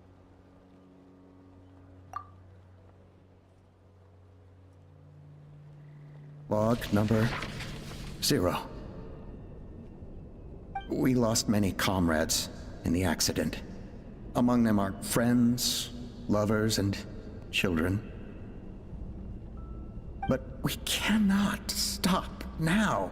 We will keep their legacy alive and carry their dreams forward. As of today, we are scrapping the artificial refinement method. Instead, we will focus all our efforts on phlogiston extraction from live kukasaurs. They are arrogant beasts whose existence in the wild serves no one but themselves. Their true worth lies in their sacrifice for the sake of human progress. To facilitate our operations, we will gradually move the airborne workshop closer to the Flower Feather clan, even as we continue to expand it. All this we do to create a world where the skies are for all of humanity to share. All this we do to make T'Pol's dream a reality. Given the way this is written, not to mention the fact that the numbering has started over from 0, it kinda sounds like this is someone new. Does that mean that T'Pol's already... There's also a letter tucked in the end of the notebook. It's from Puma.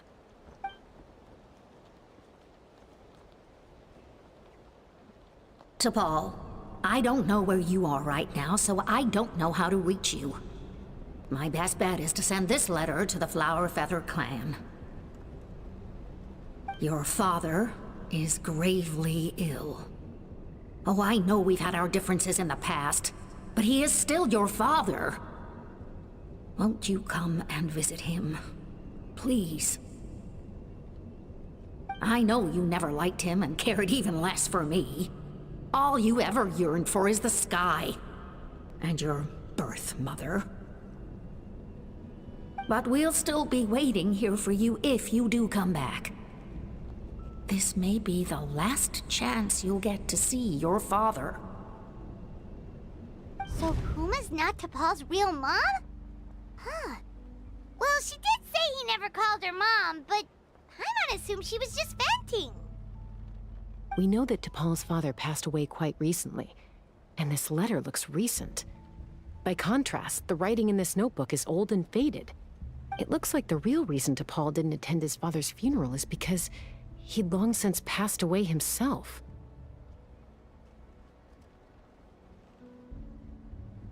If we ask ourselves why this letter was sent to the Flower Feather clan, why T'Pol always yearned for the sky, and how he got his hands on a relic from the Cinder City, it all points to one answer. That's right. T'Pol was my child. He was born during my days as a wingless wanderer. His birth gave me new hope. I wanted to become the kind of mother who spent her days as a valiant rider, soaring the skies. Not an aimless, wingless nobody. But his father wanted to settle down, to give his child a safe, sheltered life in his tribe. We fought about it constantly, until the love we once had for each other was gone. If we ask ourselves, it all points to one answer. That's right. T'Pol was my child. He was born during my days as a wingless wanderer. His birth gave me new hope. I wanted to become the kind of mother who spent her days as a valiant rider, soaring the skies. Not an aimless, wingless nobody. His birth gave me new hope. I wanted to become the kind of mother who spent her days as a valiant rider, soaring the skies. Not an aimless, wingless nobody. But his father wanted to settle down, to give his child a safe, sheltered life in his tribe. We fought about it constantly, until the love we once had for each other was gone. He started a new family, with another traveler who was also looking to return home. And I went back to the Flower Feather clan, alone. I had no idea that despite being raised among the children of echoes, my child still harbored dreams of the skies. Can you imagine, Chaska? The joy and surprise I felt when he showed up at my door, asking to join the flying trials. Or how proud I was when he said he wanted to prove his own worth, rather than relying on my position as elder. And then the anguish that overcame me when he was rejected by the Kukasaurs and became wingless, just as I had after my injury. You've got a lot of nerve showing your face here. Don't take this the wrong way, Chaska. I'm not here for a fight. I just want to talk. Isn't that your preferred way to resolve things? I trust you've learned of Tepal's wish on your way here. A world where the skies are for all of humanity to share. If only his dream can be realized, no one will ever have to lose their wings again. Our aerial prowess will be greater than ever before. War will never again come at such a great cost. The loss of Koichi is a tragedy that need never be repeated. So tell me, Chaska, do you really wish to see the phlogiston wings forever grounded and gathering dust? Nothing you've said excuses all the conflict you've caused. You mean the argument back at the tribe? It was a necessary measure. Sometimes this is the only way to accelerate the pace of progress.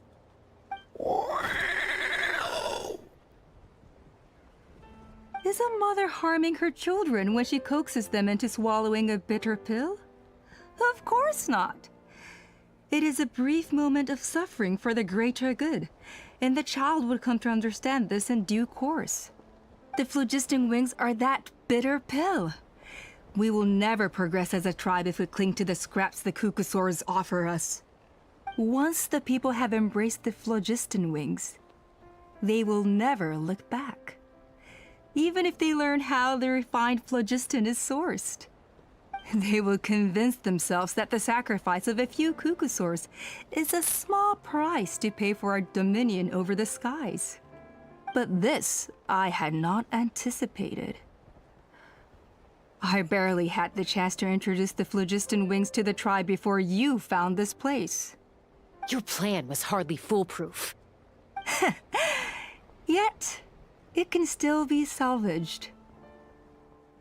Chaska, traveler, you are the hope of humanity. I'm sure you have your doubts about my methods, but know that my love for humanity and for Natlan is genuine. You know me, Chaska. And you know that I've always treated everyone in the Flower Feather clan as my own children, as fellow humans. Surely you can understand my perspective.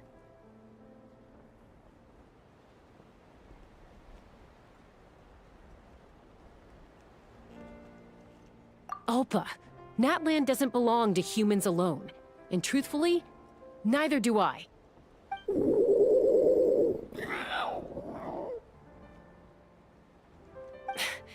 How many times has the Abyss invaded Natlan now? And yet despite how much stronger it is than us, Natlan still stands as a nation of humans and Saurians. Peace imposed by force will crumble in a matter of days, because social bonds are what hold a civilization together. Weren't you the one that taught me that? And yet you would break the bond we share with our Saurian companions to take more power for ourselves? That's as stupid as hacking your own arm off to use it as a club. They are wild beasts, driven purely by instinct. How could they possibly understand human social bonds? How did someone like her ever become a writer?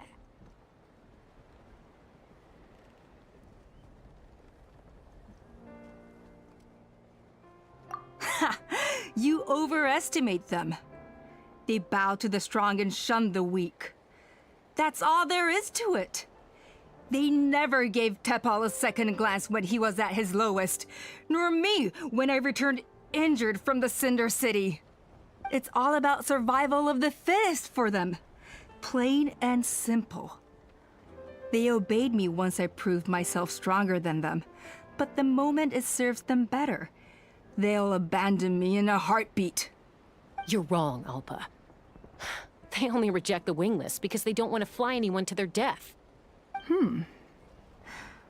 Chaska, I will promise you this. Only the unruliest wild cucosaurs will be used for phlogiston extraction. The ones who have nothing else to offer to humanity. Well, that's too bad. Because I know a few unruly wild cucosaurs who don't think that idea is gonna fly. Namely my mom, my sister, and me. And the others? To us, they're friends, family, even children. So if you want to put any of them in one of your cages, you're gonna have to go through us. Is that right? I knew you might be difficult to convince. Maybe this will change your mind.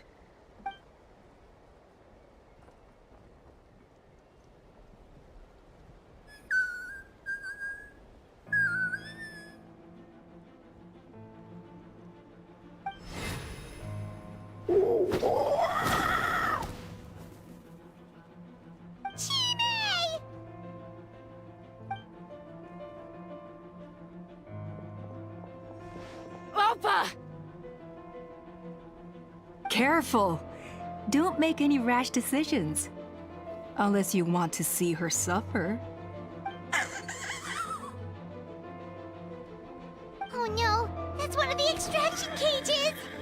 I told my subordinates to take control of the tribe while I was away. Luckily for them, our strongest warrior and our most powerful ally aren't there to stop it. Take control? What are you planning to do with Mutota and his supporters? Merely accelerate their inevitable downfall. They cannot stand in the way of progress forever. It is not the move I wish to make, but I'm afraid you and your friends force my hand. And since you insist on imposing me too, I have no choice but to keep you here until the dust has settled. So that's what you meant by I just want to talk. You never intended to negotiate. You just wanted to stall us. No, Chaska. I genuinely hoped I could win you over. You are the strongest warriors we have. Put down your weapons, and I promise you that no harm will come to this young Saurian. I just need you to stay here for the next couple of weeks or so, while my people consolidate their power. Then, I will give her back to you, and you'll be free to leave.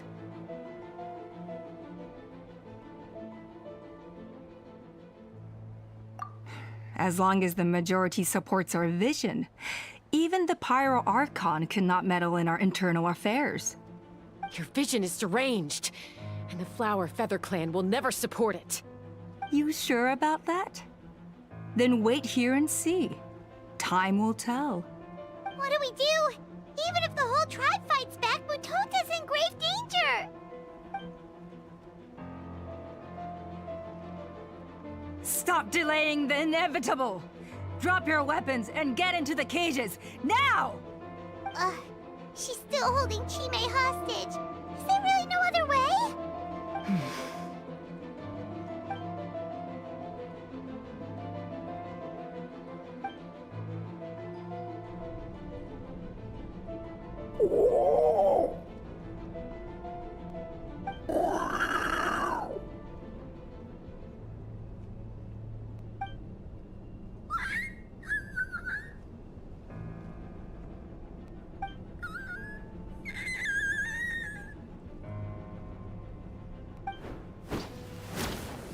Koya? Huh? What are you yapping about? Stand down! Drop your weapons, now! This instant!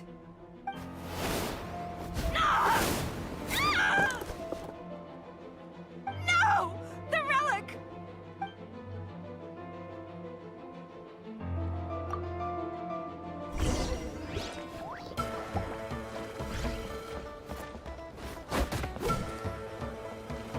Show no mercy! You two! Time to end them!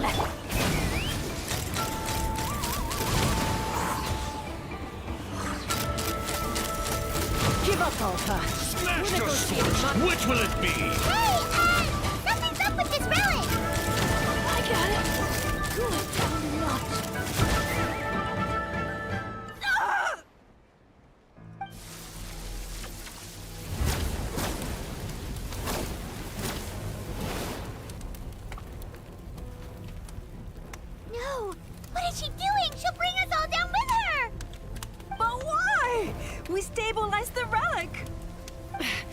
Maybe it got damaged in the fight. If we don't think of something fast, this whole workshop is gonna fall apart. No. They're directly beneath us. My beloved tribe!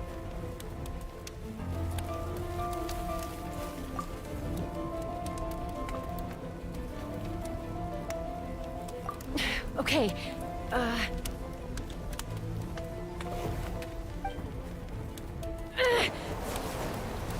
It's too powerful. This ain't a toy like last time. I don't think I can just throw it aside. But we need to get it far away before it explodes. Then the tribe will be safe, and so will this workshop. Koya, remember when we were kids? Come on, let's take this thing high up into the sky. Don't worry, I know I can get rid of it before it explodes. We're talking some surface wounds at most. All I need is for you to catch me at the end, just like old times.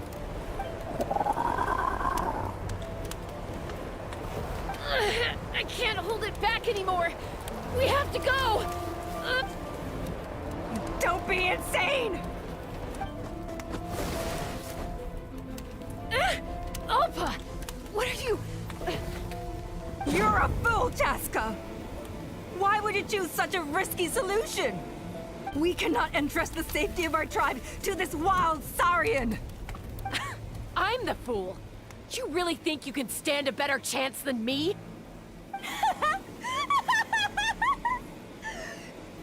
Sure, it may be asking too much for an ex-wingless to escape the blast radius in time. But I can fly it a safe distance away, even if it's the last thing I do.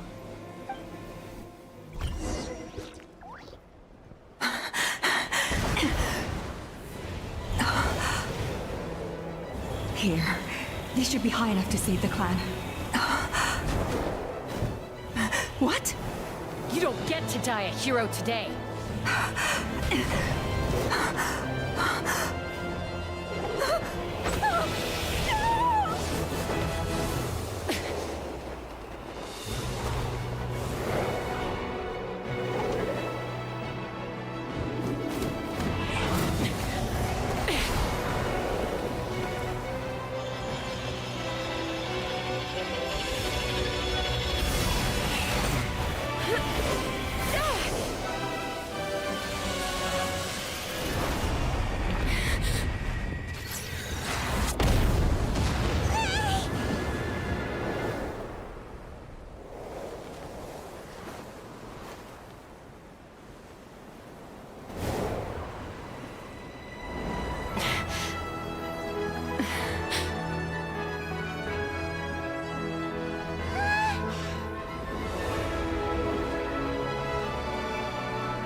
Koya, are you hurt?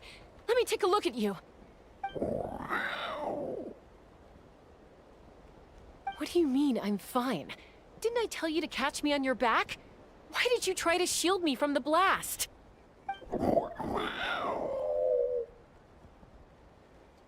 Accident? Yeah, right. Seriously, you're as stubborn as ever. Chaska, Koya! How are things looking here?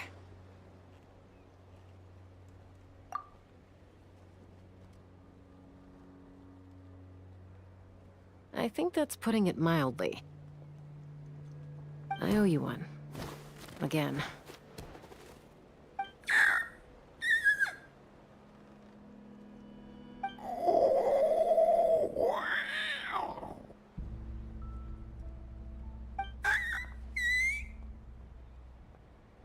Oh, but be honest.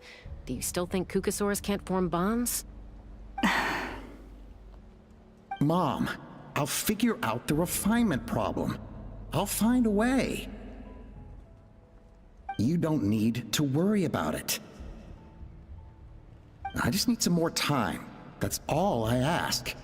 Please just trust me. Just this once.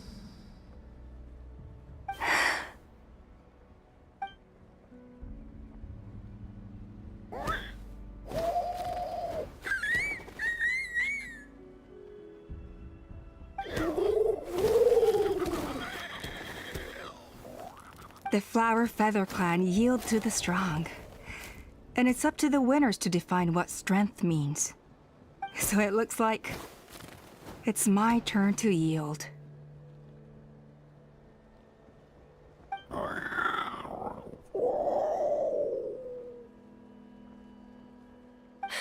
Koya! Koya!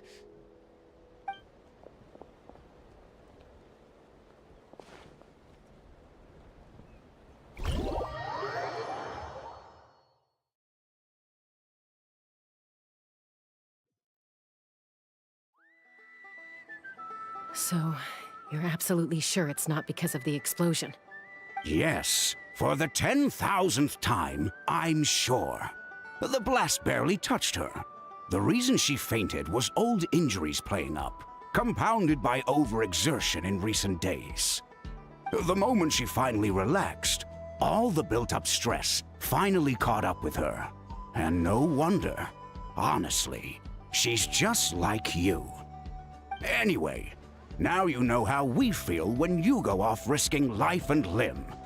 Your mother and I would both appreciate it if you lived less dangerously. You know she wrote to me from the Masters of the Nightwind, just to scold me for not doing enough to keep an eye on you. If she wasn't so busy with work, you can bet she'd come back here and chew us both out in person. I'll find an opportunity to apologize to her. I promise. You'd better. No more avoiding us, okay? And don't get me started on all the checkups you've missed.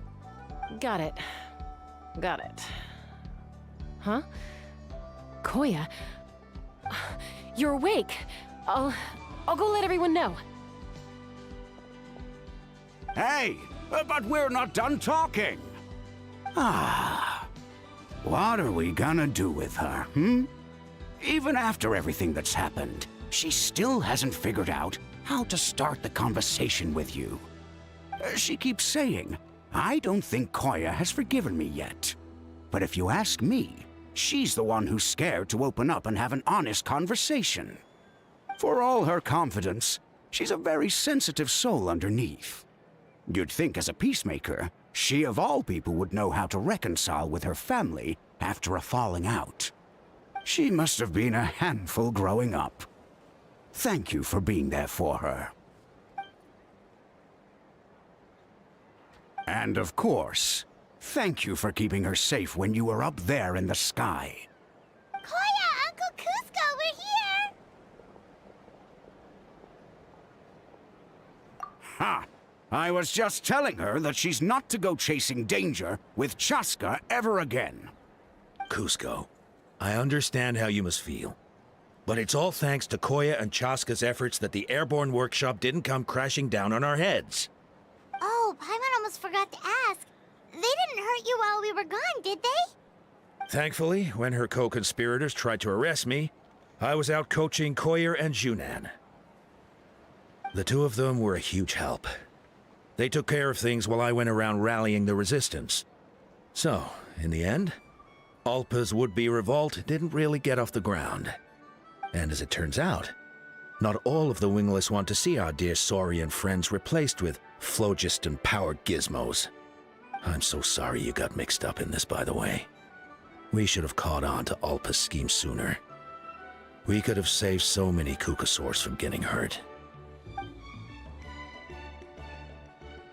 Most of the airborne workshop has now been dismantled.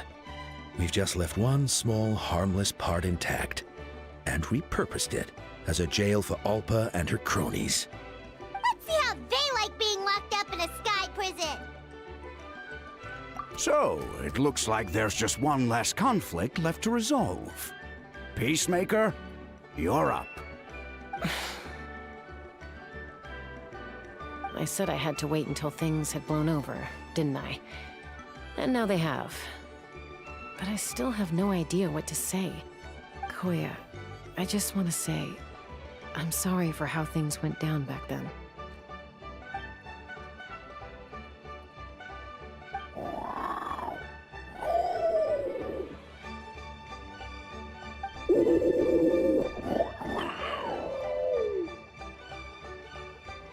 Huh? Does this mean You're not mad at me anymore? There's that family likeness coming through again. But that day, when we ran into each other...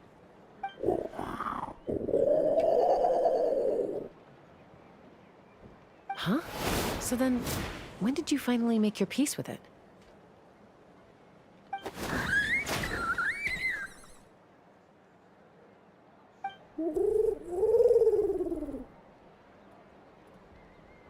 Oh, it's Chime and Chimpu! They're here too!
Rise with the sun!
Ayon-san, Traveler Paimon. I'm so glad you're here.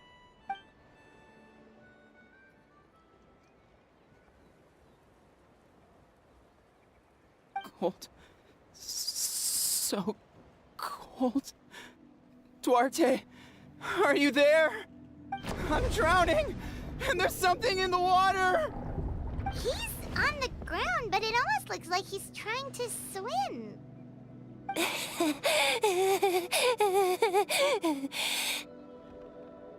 The abyss. The abyss is coming. There are eyes in my hands, and hands in my stomach. And my stomach is full of teeth. It ate all of you. It's coming for me, too.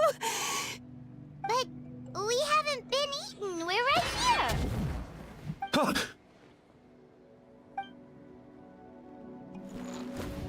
Monstrous beasts! How did you get in here? As you can see, their mental state is quite poor. They went missing after the battle. We found them in the wilderness in the days that followed, but the damage had already been done. We found them unconscious in areas corrupted by abyssal tumors, lying next to their deceased comrades. My only guess is that something terrible must have happened during the battle. According to the chief of the Masters of the Nightwind, sudden exposure to a large amount of abyssal power can have mental as well as physical repercussions. We've never seen the effects this heightened before, but maybe Gasoithoth was just too powerful. Gasoithoth? What's that?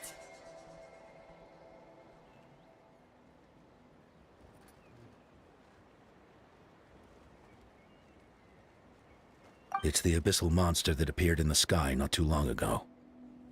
After consulting our ancient legends, we decided to call it Gasoithoth, Reaper of the Abyss. Oh, that giant black ball? Didn't we force it to retreat, though? True, it poses no threat to us now, but whatever wound it inflicted on these warriors still endures. We scoured all sorts of records for a solution, but nothing came of it. There was some mention of a treatment from several hundred years ago, but that knowledge is long gone.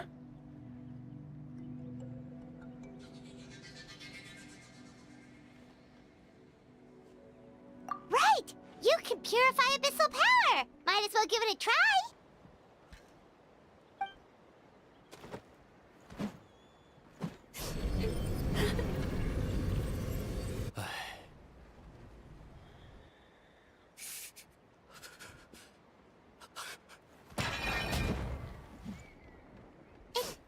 It didn't work? That must mean purifying the abyssal power within them still isn't enough. In any case, thank you for trying. So, what can we do now? Don't tell me my friend is just gonna be like this forever? Come back to me, Gogeta! Please, don't leave me like this! We beat Gasoithoth! They survived the battle! Are we really just gonna sit back and watch them lose their minds? What is it, Ayon-san?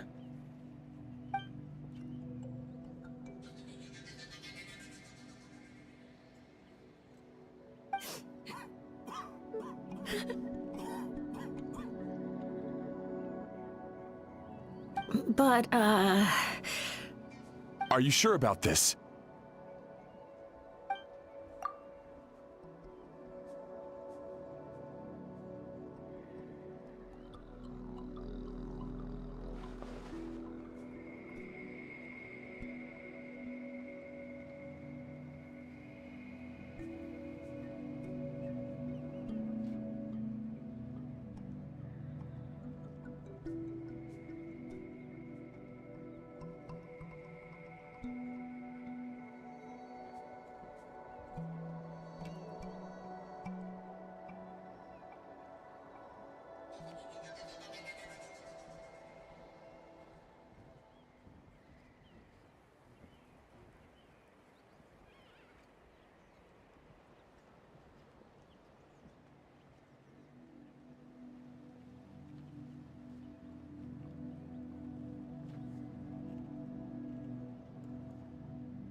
Anya around here. Where is she? She's busy clearing out the remaining monsters and tracking down missing warriors. She was the one who brought Otoko back from the wilderness. Many warriors are still out there, unconscious or injured, unable to make it back to the tribe. With Chaska's help, we can prevent a lot of unnecessary deaths.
Everything will be fine.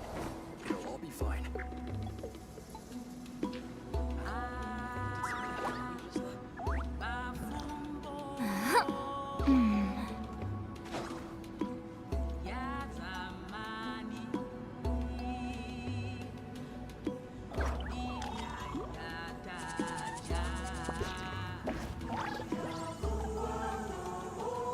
Everything will be fine. It'll all be fine. Here's to a life where the drinks keep flowing and the Mora keeps rolling.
Keep lolling! He's Papa! Get him!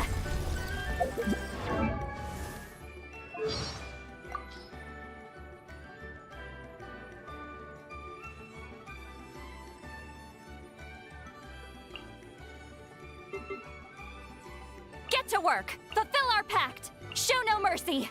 Carefully, careful. Steady now. Just like that. You two. Time to end them.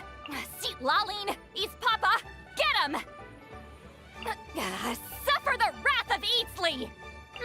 Not bad. Go on, take that. Is it too much to carry? Should have stayed inside. I want to go home. Gotta be strong. Hey, no dying. Reckless much? Take me. Take me. Take me. Earth below. Take me. Stars above. How dare you? Ow, ow, ow. I'm never late. Leave me alone. Never mind. Let's go. Whatever you need.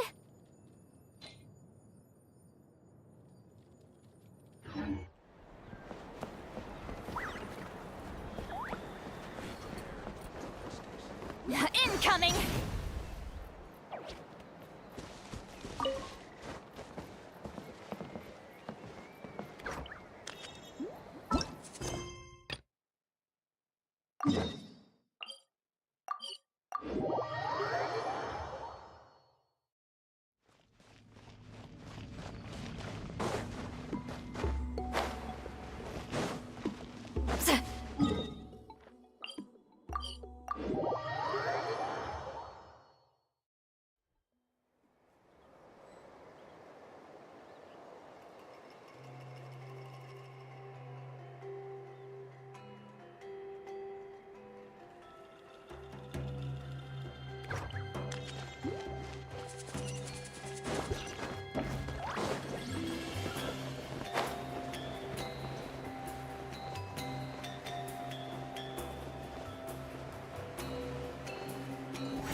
Watch out!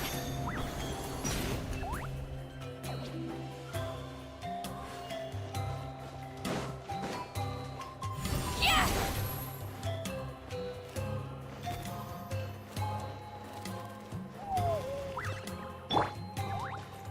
Burn it down!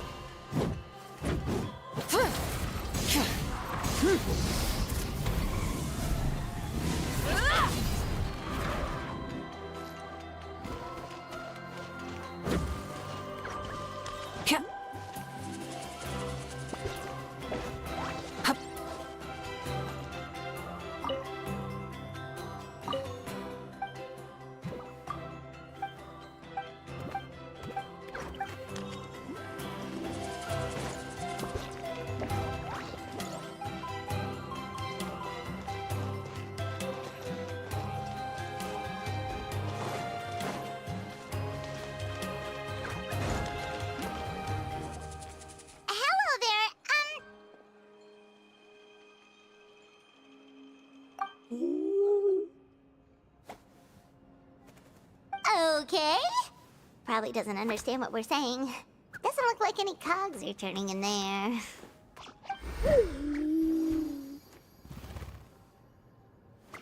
Whoops! Sorry! No offense intended! You there! You dare disrespect our elder?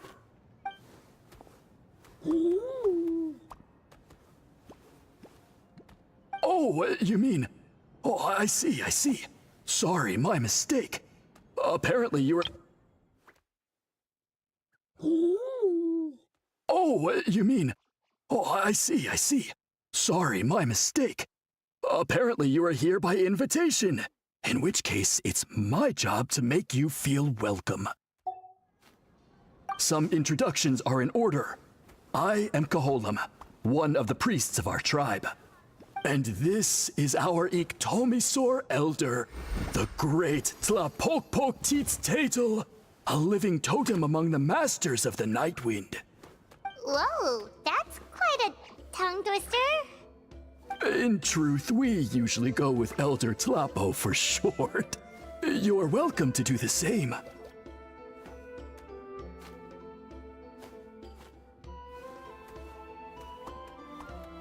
Ah, I assume you're referring to our Elder's special ability.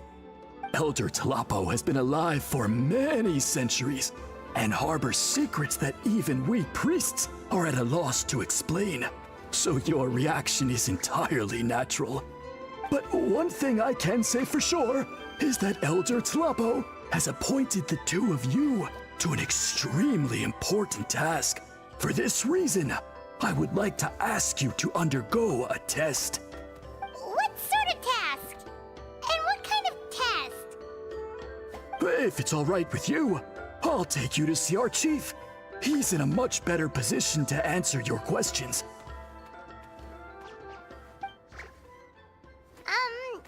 Okay, sure. Very well. Then please follow me. You can use this scroll to go directly to the obsidian altar, where the chief is. Don't worry, it's just one of the many mystical abilities of our tribe.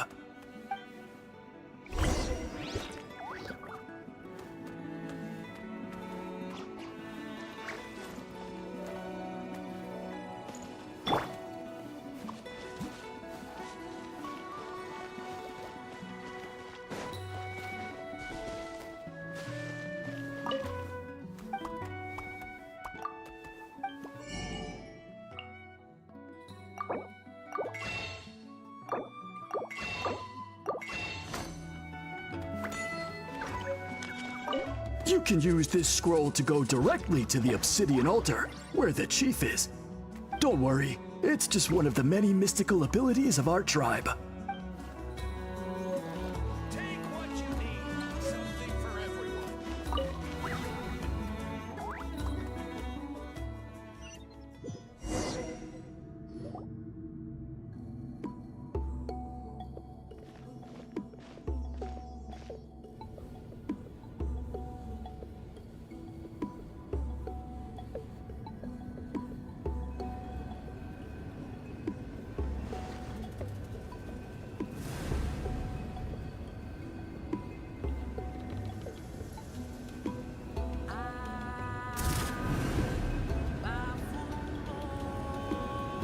Whoa, what was that just now? One of the routine duties of a priest.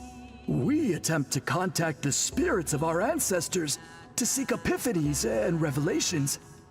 The chief is just over there. Please wait here while I have a word with him. I'll just be a moment.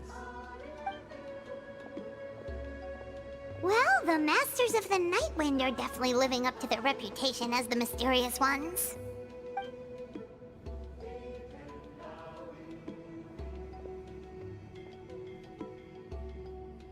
All right, I've told the chief why we're here, and now you may speak with him. Right this way. So, you two are the appointed ones. I am Chief Biram. Welcome, and thank you for your patience. So tall. Unusually so. Yes, I am aware, but I assure you, it's no cause for alarm. Oh, no, of course not. Sorry, Paimon just reacted without thinking. Ah, yes. Kaholam told me about that. As outsiders to our tribe, this is probably the first you've heard of such appointments. I'm sure the whole thing seems very confusing.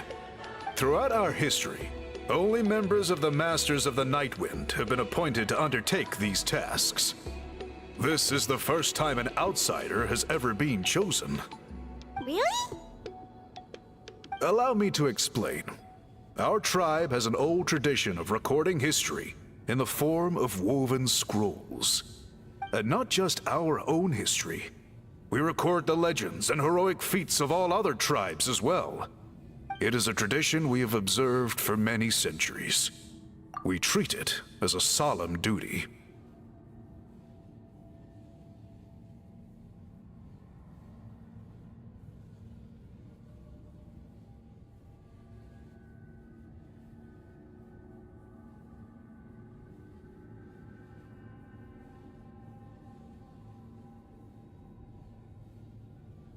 However, when a major event occurs that affects all of Natlan, we record it on a different kind of scroll, used for this exact purpose. and these scrolls can only be woven by someone of the Ictomisaur Elder's choosing. When the Ictomisaur Elder senses a major change in the ley lines, it will issue a formal declaration to appoint a creator for this scroll. Whoa, so you mean...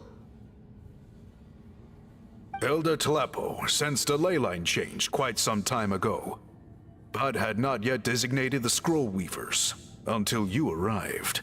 Okay, but just so you're aware, we don't know the first thing about weaving scrolls.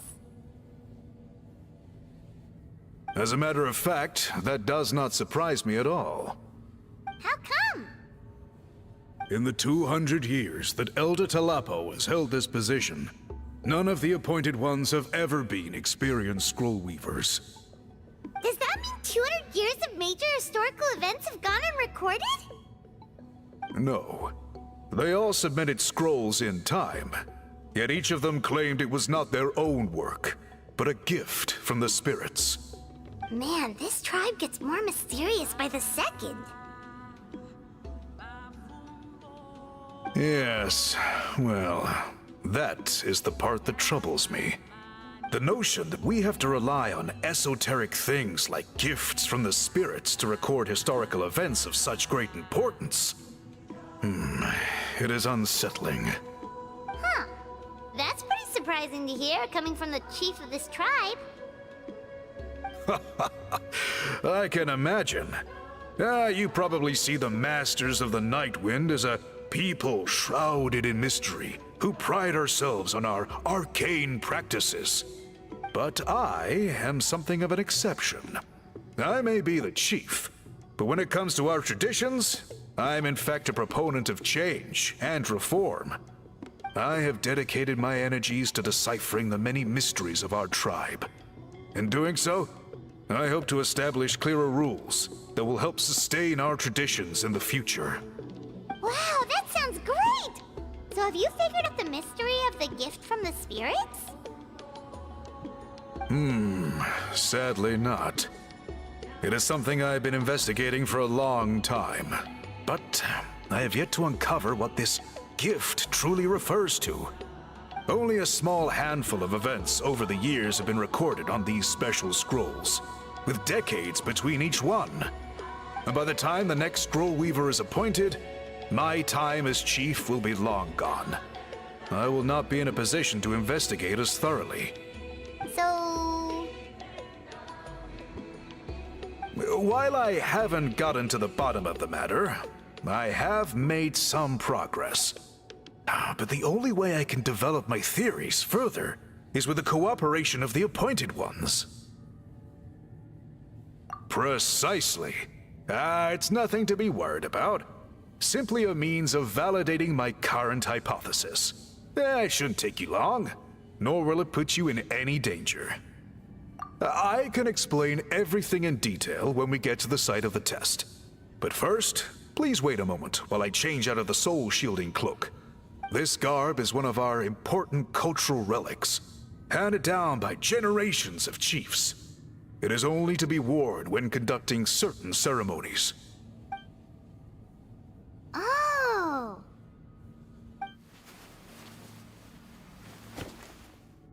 Please, follow me.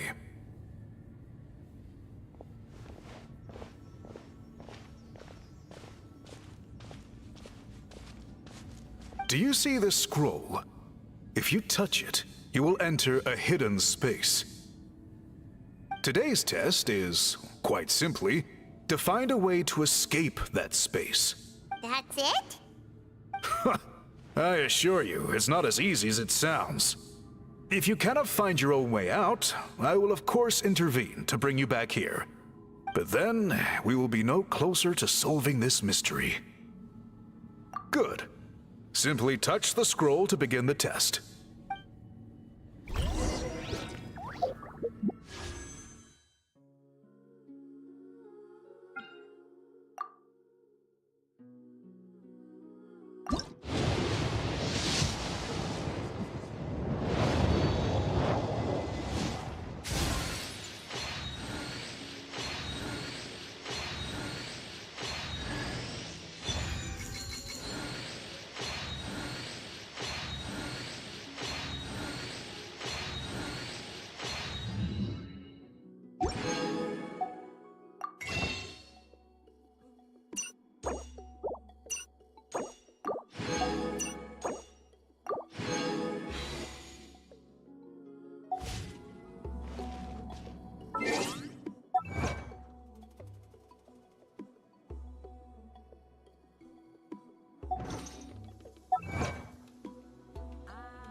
we really did get teleported.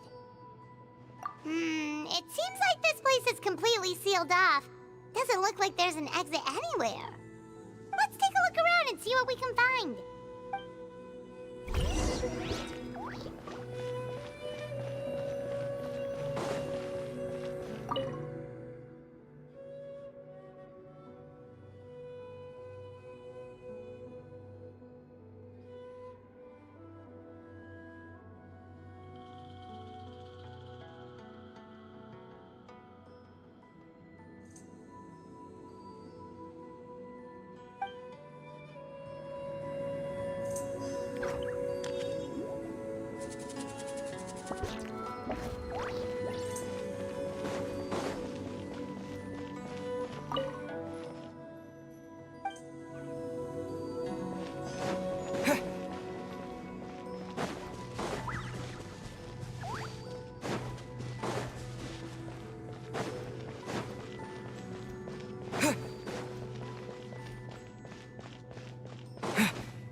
There are so many woven scrolls here. Paimon remembers seeing some of them before in other tribes. They seem to record historical events. This one really stands out from the rest. For starters, it's the biggest of them all. Wonder what story it tells. Yeah, you're right. Over there, something just flashed. Traveler, did you catch that? Oh, right. Paimon's with you.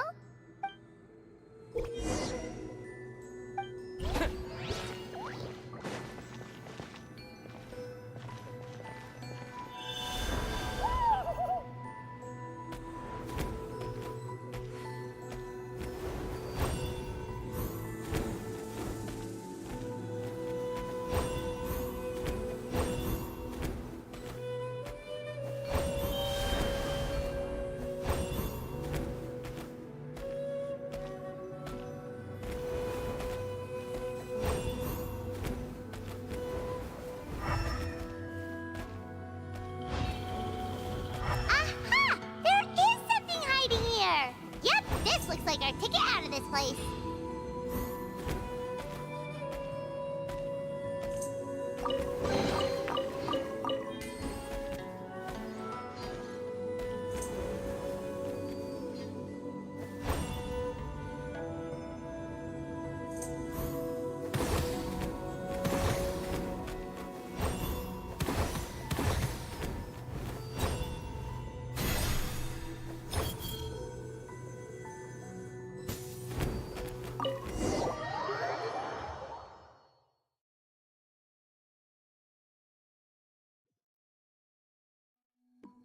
Whew! We finally made it out!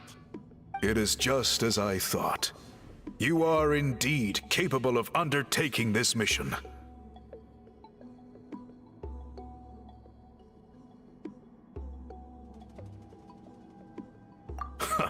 Yes. You saw many distinctive-looking scrolls there, didn't you? Sure did.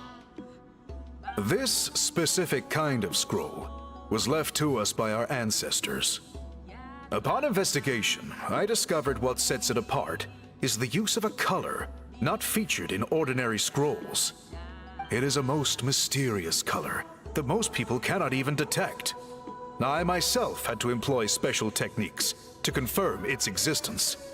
Yet there are those who are born with a natural ability to perceive it. And that is why I wanted to test you. You mean... That space you just entered was an exhibition room for storing this variety of woven scrolls. Centuries ago, a great shaman by the name of Huitzilin put in place a security measure so that anyone who entered the room without permission will become trapped inside. It exists to this day. And although I have not managed to decipher how it works, I have at least found out how to turn it on and off. Once someone is trapped inside, it is all but impossible for them to escape without outside help. Unless they share the great shaman's ability to perceive that strange color.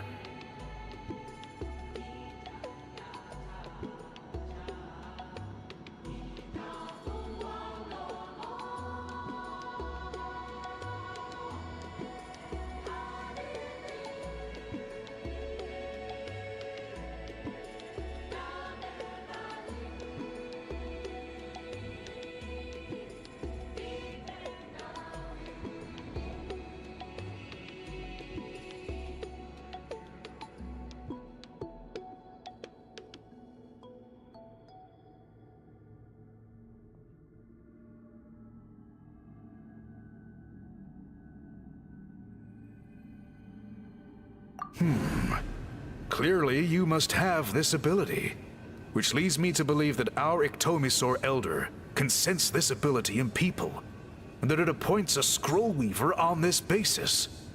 Another secret power? Traveler, you are full of mysteries. Still, having this ability doesn't change the fact that neither of us know where to start with weaving a scroll. Don't worry about that. The method for weaving this kind of scroll appears to be largely the same as for an ordinary scroll.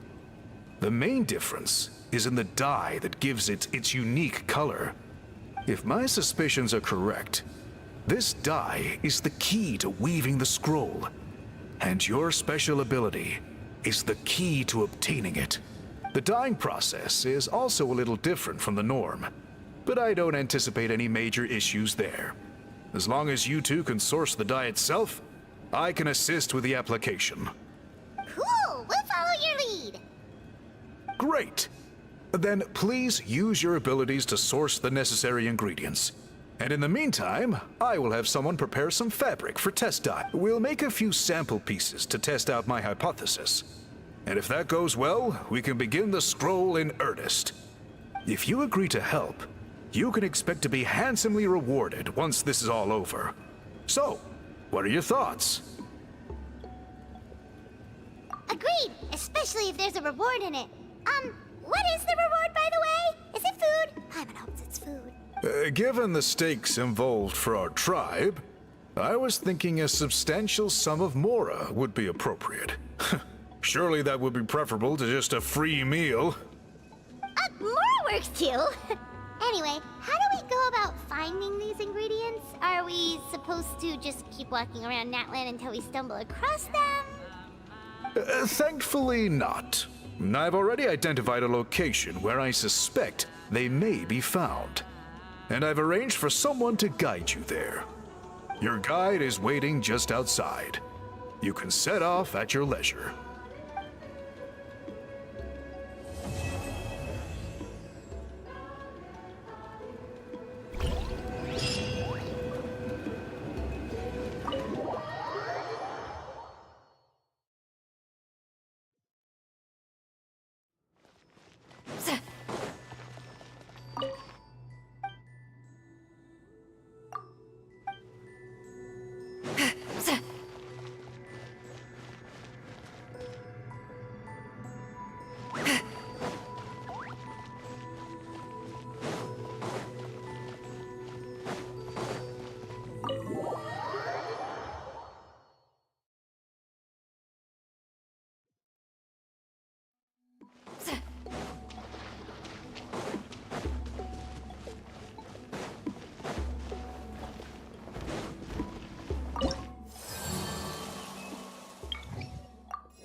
I take it you're the ones appointed by Elder Talapo?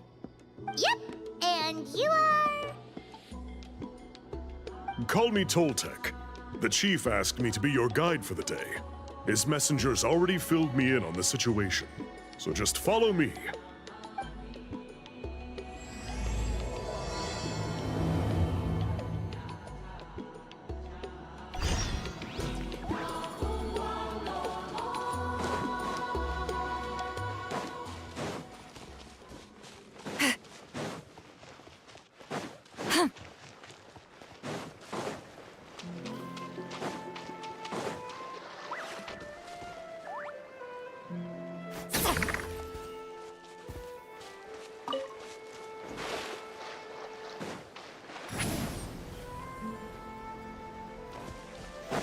Take me up!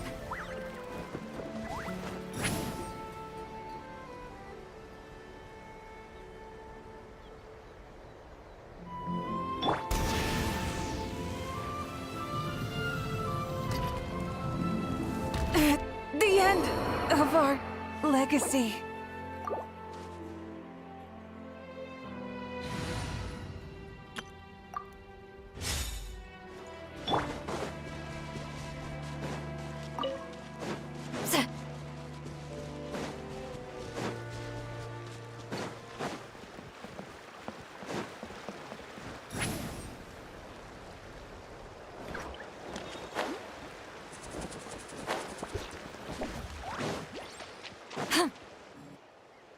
So the dye is somewhere in this cave, huh? This is as far as I can take you. Only the appointed ones may proceed from here. Why's that? Kind of a long story. Apparently, there's a certain fruit that grows in this cave, the juice of which can be processed to make an excellent dye. Many years ago, our ancestors set out to make a series of ambitious works of graffiti art. They selected this cave to make them in, presumably due to the availability of the dye. However, they didn't want anyone to see their work before it was completed, and so they sealed off the entrance to control access. To bypass the seal, you have to have mastered the art of color perception, or something like that. Oh, right. The strange thing is, our ancestors never removed the seal, even after they finished the graffiti art. Since it was sealed off, the only person who's been inside is the great shaman, Huitzilin, and that was 300 years ago. According to her, the artwork tells the story of a hero by the name of Kuntur. But I digress. Sorry, I'm a big fan of graffiti artwork. Once I get talking, I can go on for hours. So you're sure you don't want to come with us? I'll pass. I tried to get in once, but the seal blocked my way. I tried getting my Iktomi-sor to clear it with its powers, but even that didn't work. I guess it's supposed to be a test left there by our ancestors. If you don't pass the test, you're not worthy of viewing their works of art. Don't worry about me, though. I wouldn't be joining you this time even if I was able to get in. Unlike our chief, I don't have the guts to challenge our traditions. This task is specifically appointed to someone by the Iktomi-sor Elder. Who knows what bad things might happen if I got involved? Fair enough. All right, we'll try not to take too long.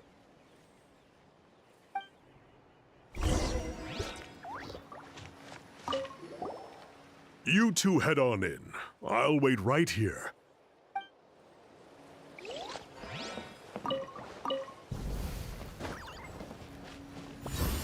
Ha!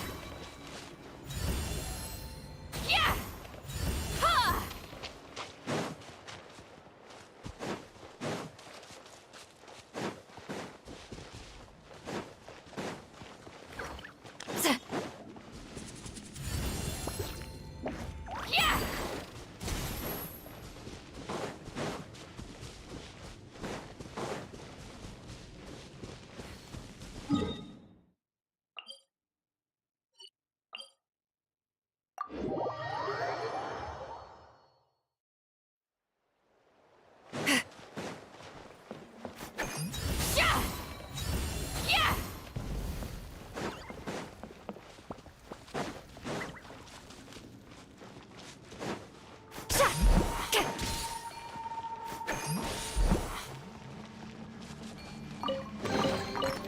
Go on, take them. I'll thank the stars for you later.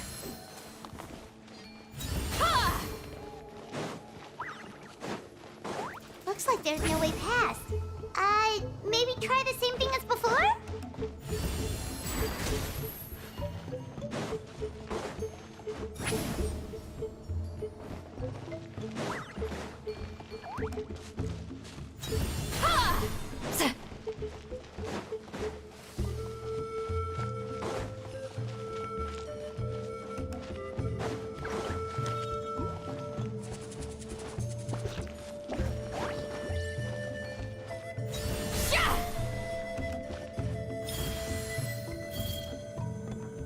Just like that.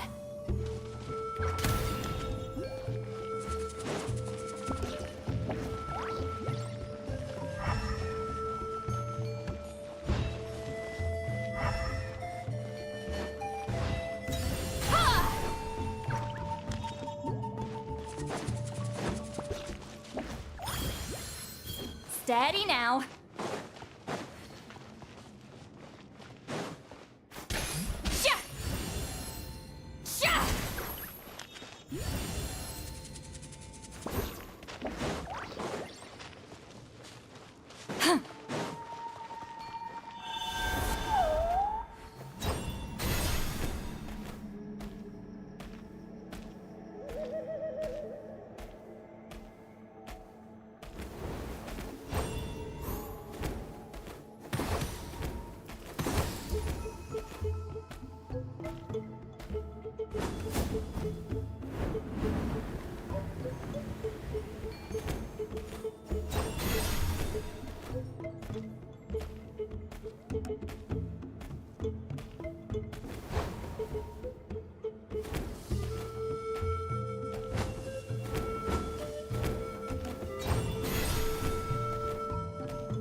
With the sun! All right.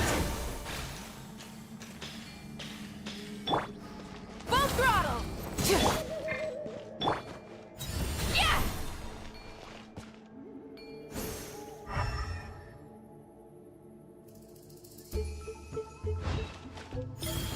Carefully, carefully.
place.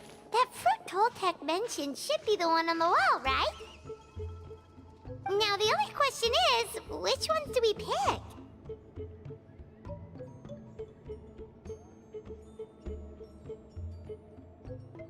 Well, go ahead, try it out!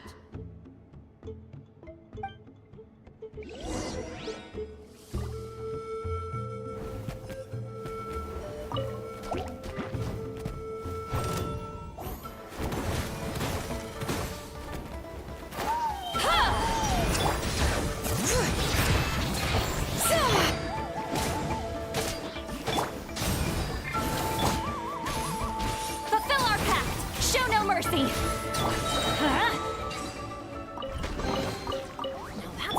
Hear the echoes of the valley!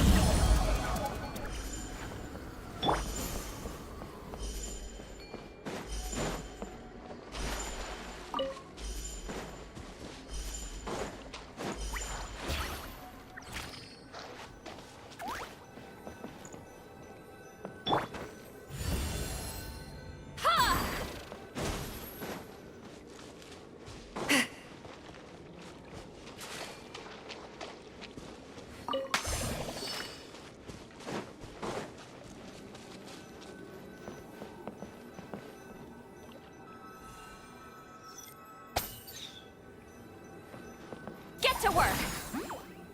You saw something, right? Whatever it was, grab it!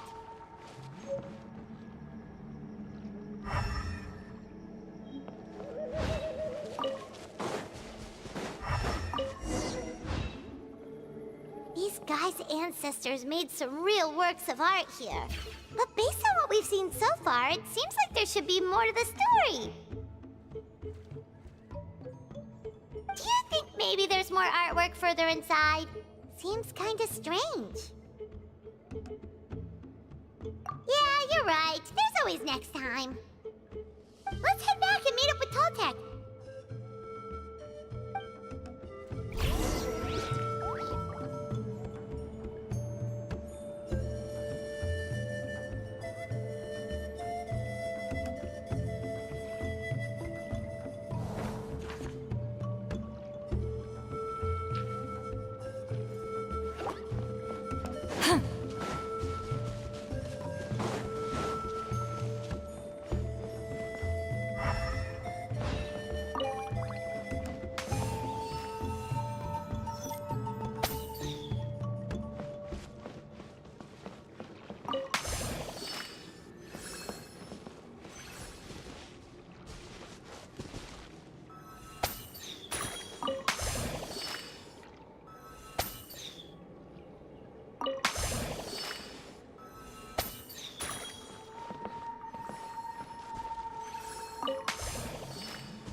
Rev the engines!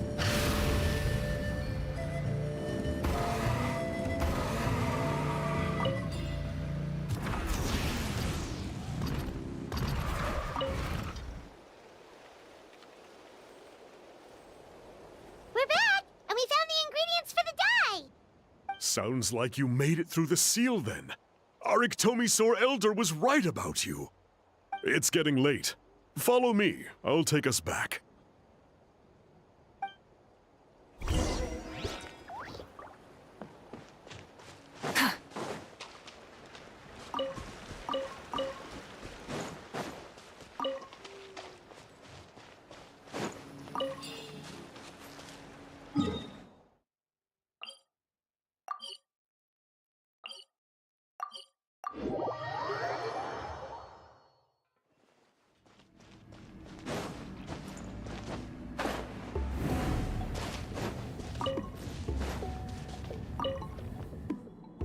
Toltec has updated me on your progress. Well done. I appreciate your efforts. Sure thing! Here's the stuff for the dye.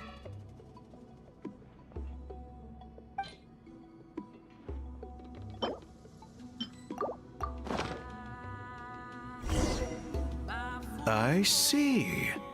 Yes. This is certainly a very different substance from typical dyes. Okay, now let's try our hand at making some samples. The fabric is ready for testing. Got it! Please come with me.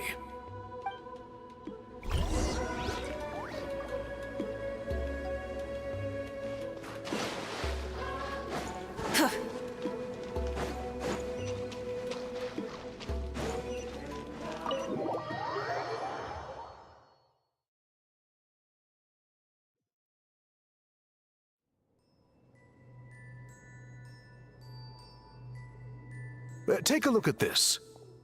It's a woven scroll made by one of our ancestors. This is the kind of thing we're trying to make. Ooh! The person depicted is the legendary shaman, Huitzilin. She lived 200 years ago and was once appointed by the Iktomi Elder, like yourselves. She was especially skilled in the art of color manipulation, and of course completed her task with flying colors. This scroll is a record of her deeds, and was most likely the work of her own hand. The quality is simply breathtaking, even compared to other scrolls of this variety. Sadly, since she passed away, all of our Iktomi Elder's subsequent appointees have had to rely on the gift from the spirits to complete their work. That's a good way of putting it. My only quibble with your phrasing would be, it's not just me, but us. Hoo-hoo! Now Paimon's getting excited.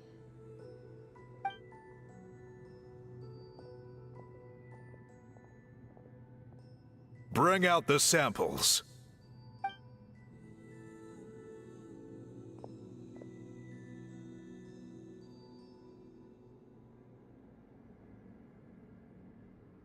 Now, as I mentioned, the dyeing process is a little complicated, but I am confident you will manage. Just make sure to follow my instructions carefully. The pattern has already been sketched out on the sample, so you just need to dye each block with the correct color. But you'll need to wait for the dye to fully soak in between each step to make sure the colors don't run.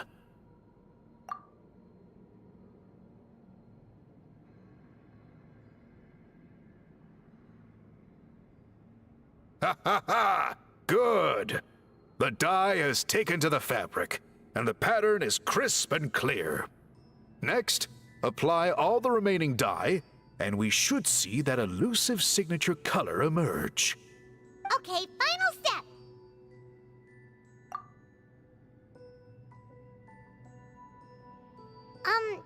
Did it work? Paimon doesn't see it. Oh, that color isn't showing up. Oh, the dyeing has failed. No, your technique was flawless.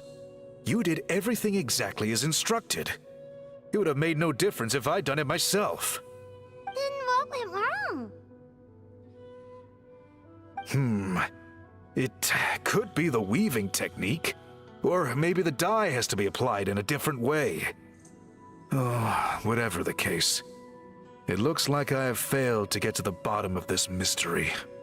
Sorry, Paimon wishes we could do more to help. I am the one who should be apologizing. I made you do so much work, and it was for nothing. I will, of course, honor my commitment to compensate you for your trouble, but I do hope you won't give up on this task.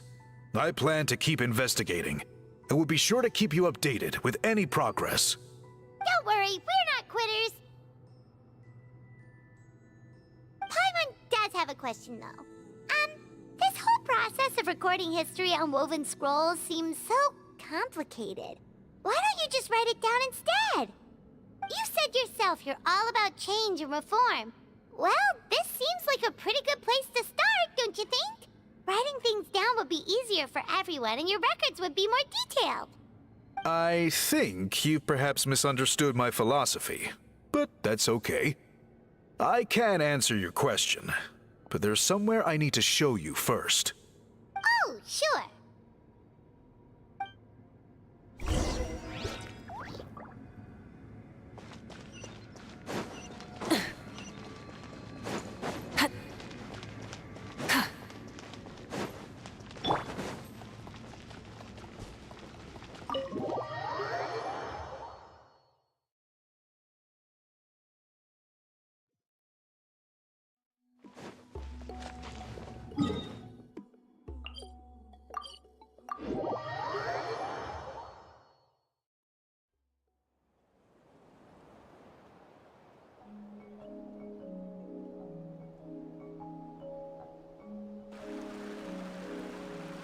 Cool. Look at this view. What do you think? It's gorgeous! Now, try looking a little further. Whoa, that graffiti! In all the years since the founding of our tribe, those colors have been with us every step of the way. It is true that I seek to bring new life to this ancient tribe through change and reform. But I also understand there are certain foundational things that we cannot afford to throw away. The foremost of these is the way we record our history. Oh, that makes sense. Since the very beginnings, our tribe has always sought to bring color to history. And I have a deep sense that this is one part of our heritage that we should not give up. So, whatever it takes, I must find a way for us to continue producing our traditional woven scrolls. You're completely right. I'm sorry for what she said earlier. It was out of line. It's quite all right. I'm just grateful you're able to understand where I'm coming from. Then let us hope that when we next meet, we succeed in reviving this tradition.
She's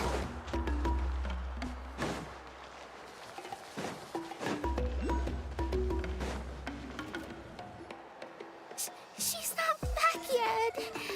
Oh, I hope nothing bad happened to Master Chevin.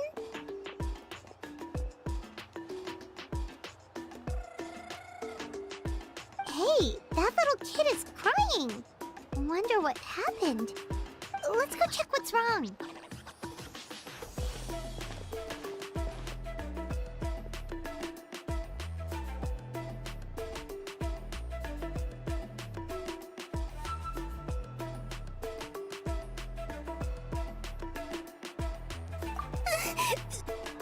Master Chevin, she went to gather volcanic crystals, but she's still not back yet.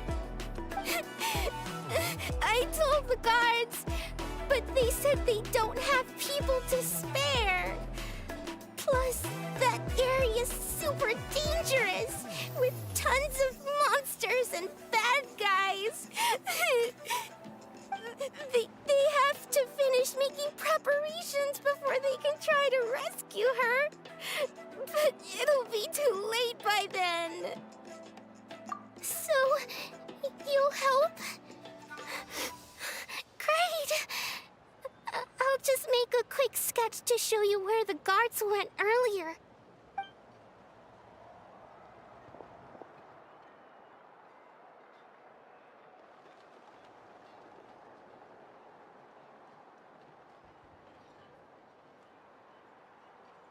They said Master Chevin might have stopped around here.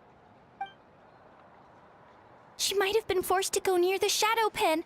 If that's the case, then... Oh.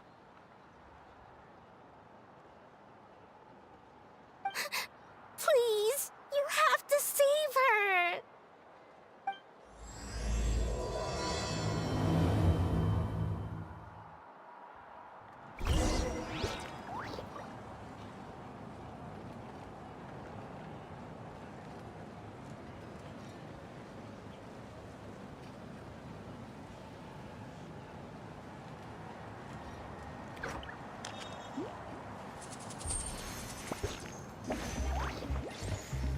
The old tools really are the best.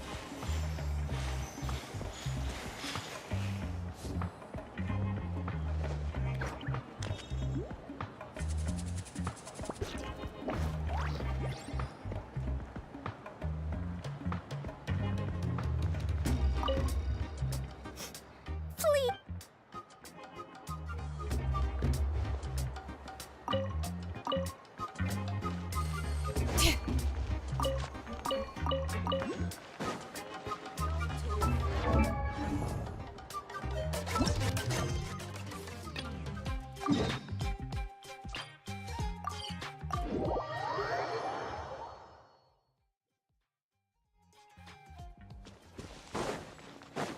According to the map, we should be getting close. Get away from me! Look, over there! Is that Master Chevin? Teamwork is dreamwork! Light it up! Where did you come from? So strong! Let's get out of here, boys! Run! Leave the stuff if you want to live! Drop all of it! Well, they didn't put up much of a fight.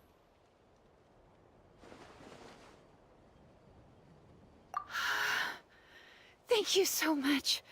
I thought I wasn't gonna make it down this mountain alive. Saved by the Traveler. Guess my luck's not too bad today. Sorry. Let me introduce myself. I'm Chevin, a gem artisan. I'm not usually this lucky, but maybe things are looking up. She did, huh? I didn't mean to make her worry. I wasn't planning to be gone longer than 2 days, tops. But then, I discovered a new seam of volcanic crystal near the shadow pin.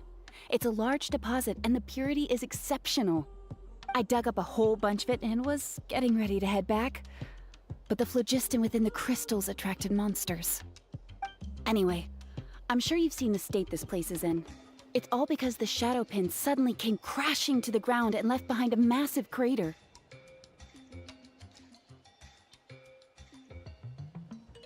The seam I found was closer to the outside, so it survived the disaster.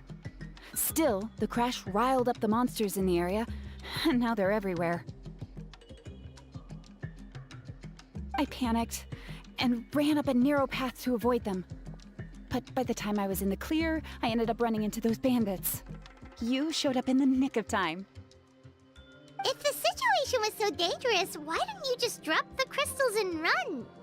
I left most of them behind, believe me. I only kept the purest chunk. I have to bring it back no matter what. For Tlasoli and poor little Nechka. Ah, right, you wouldn't know. Tlasoli is a former ancient name artisan, and Nechka is her daughter.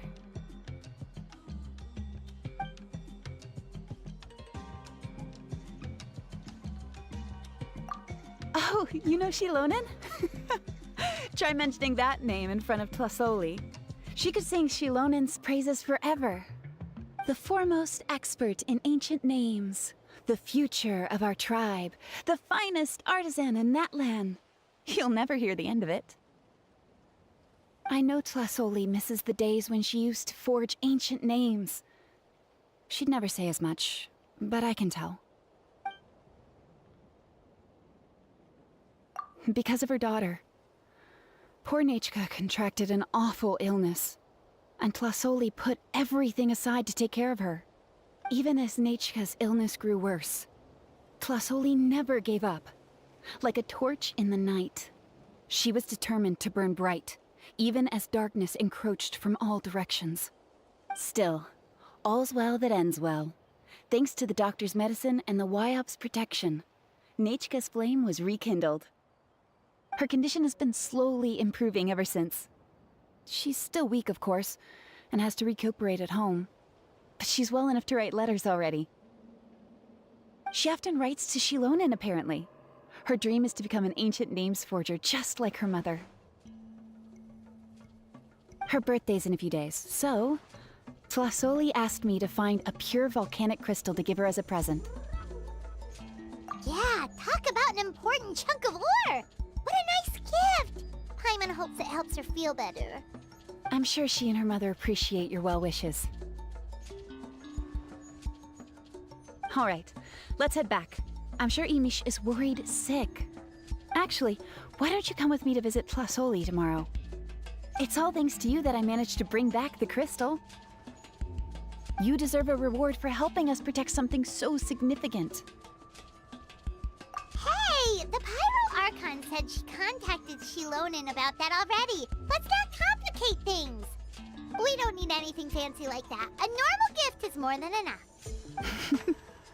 Don't worry, something tells me you'll like this one. But I'll let Tlasoli tell you what it is herself.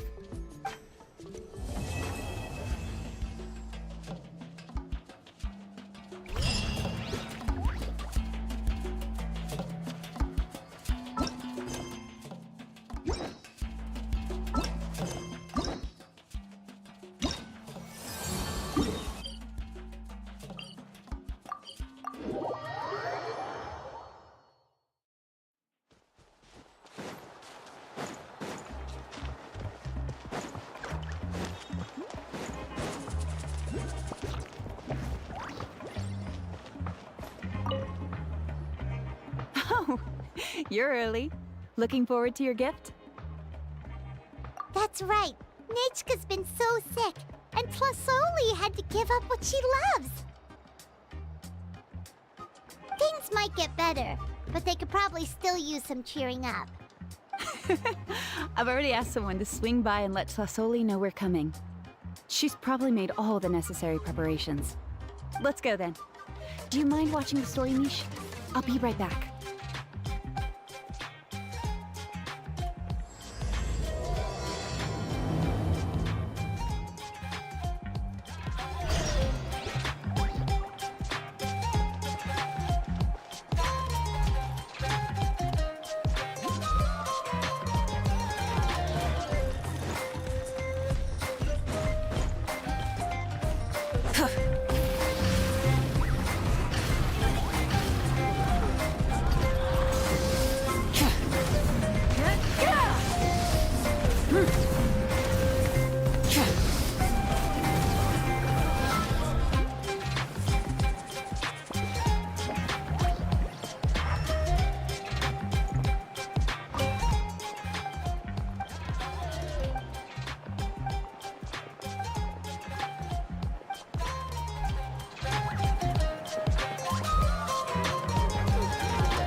Here we are. Nice house, right? Give me a sec, I'll go knock.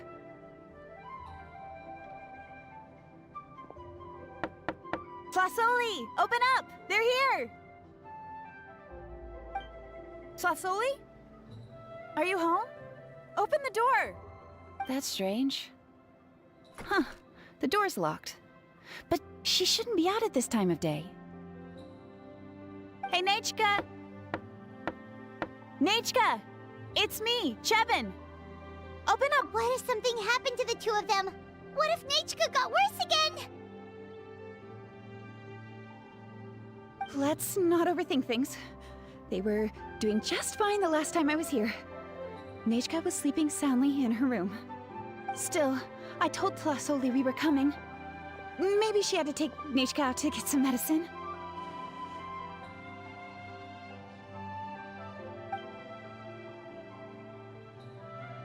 Hey, what's that over there? Looks like a Tapetlosaur nest. That's right. Tlasoli has a Tapetlosaur companion. If I remember right, its name is Iengu? When she was still in the forging business, she'd often have Iengu help with some digging work.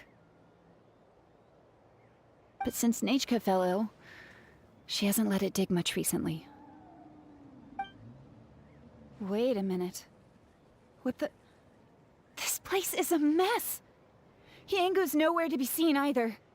Whoa, look at all these broken boxes! Something terrible must have happened.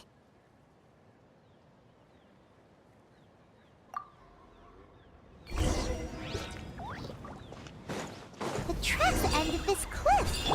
Could the Tapetlosaur have climbed up the mountain? Let's head up there and see.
There really is a Tapetlosaur up here. Might not be Tlasoli's companion, though. Paimon still doesn't see any sign of Tlasoli. Hey, Traveler! Paimon!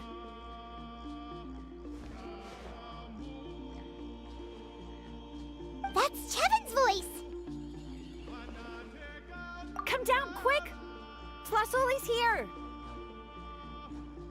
Huh? We just got up here and Tlasoli's back already? What a coincidence. Why is the Tapetlosaur coming along? Whoa, hey, don't run! You'll hit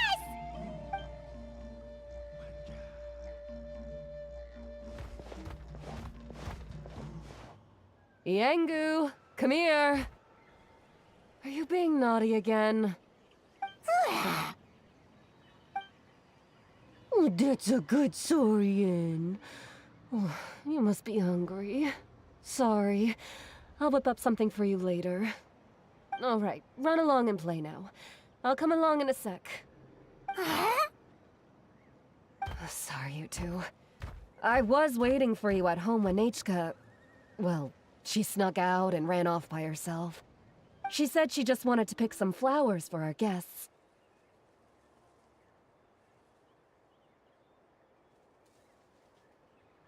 But she ended up getting lost along the way. Luckily, I managed to find her before long. Yeah, Chevin told us she was just starting to get better. She's still very weak. The shock and the cold winds certainly didn't help, so she ended up with a slight fever. I gave her some medicine and now she's in bed. But It's nothing a good night's rest can't fix. That said, she won't be able to meet you today. I'm sorry you came all this way for nothing. Don't worry about it. We know she's still recovering. Chevin told us how serious her illness was. Her health definitely comes first. We were just dropping by to check on her. Well, she can at least speak to me and go about her day normally. That's already more than I could ask for. Hey, cheer up! This is supposed to be a happy occasion. We do appreciate that she tried to welcome us with flowers. Anyway, Tlasoli, about the thing I was telling you before. Yeah, what did you get us?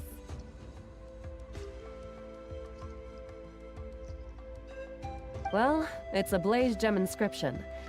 I made it from the purest ore, so it's almost completely resistant to erosion. The techniques used to make it are all rooted in ancient name forging.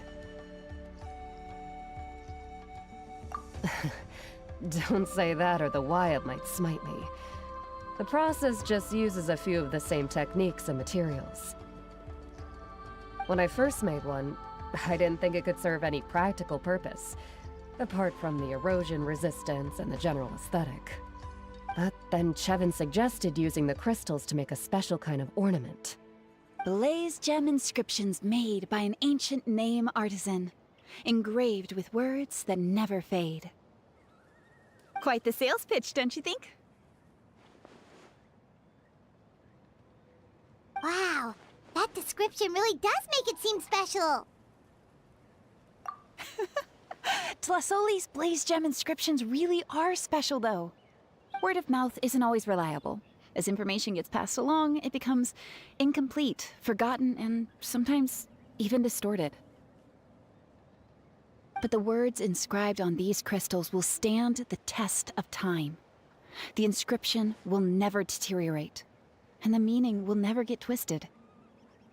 It's the perfect gift for a dear friend or significant other. You could even pass it down to younger generations. Yeah, let's get one! We can engrave our names onto it. Then once we find your sister, she can add her name as well.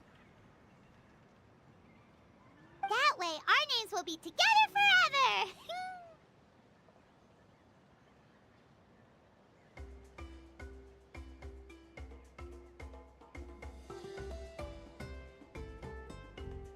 You deserve it.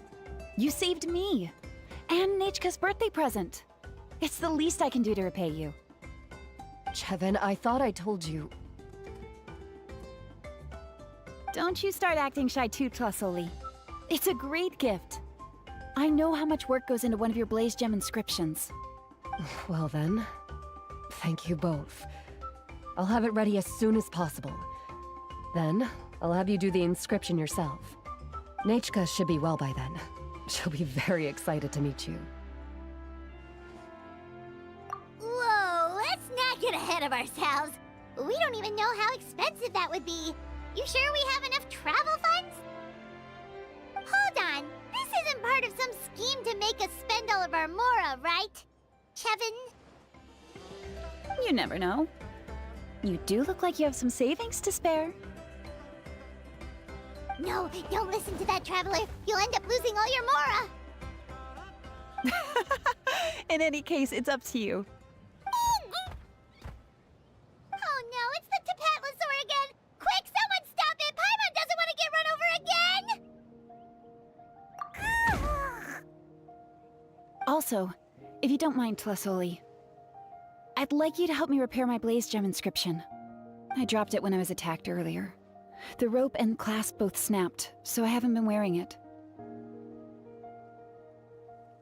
I tried fixing it myself, but I just couldn't get it to stay. Could you help? Just leave it to me. I'll make it as good as new. Thank you, Chevin, for going all that way and... It was nothing. We all just want Nechka to get better.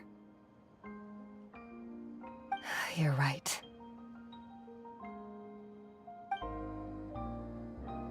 Tengu, behave yourself. I'll feed you in just a second. I'll have Chevin contact you once everything's ready, Traveler. Maybe we'll even line it up with Nechka's birthday. We can even have a little party. Oh, that sounds great! We'll look forward to all the good food, and we'll make sure we're ready to eat. Anyway, see you around, Plasoli! Look after yourselves. Nechka is going to be so happy to meet you.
We may leave at any time.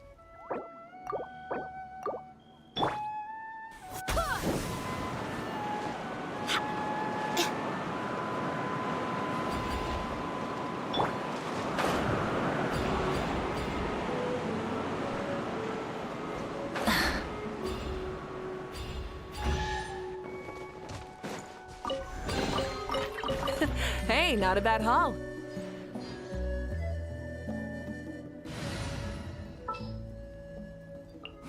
Whatever you need.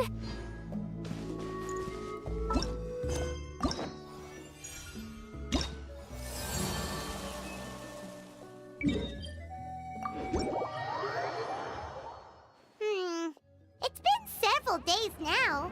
Wonder if Plasoli has finished making the Blaze Gem inscription. Since Nechka's birthday is around the corner, let's go to the tribe and buy some things, and then pay the family a visit.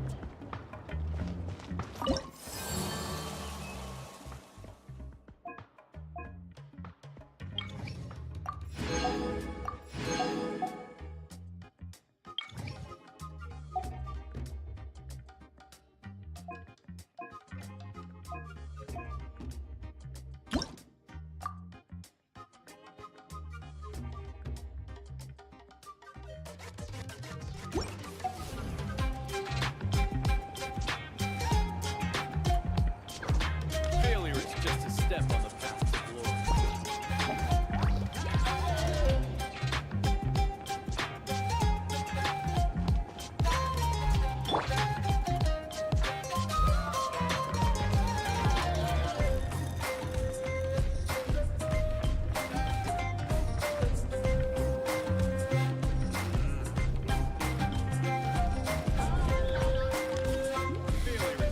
How many forging commissions do I still have to finish? Let's see. 1, 2... Not so many as I thought. I'll get to them tomorrow.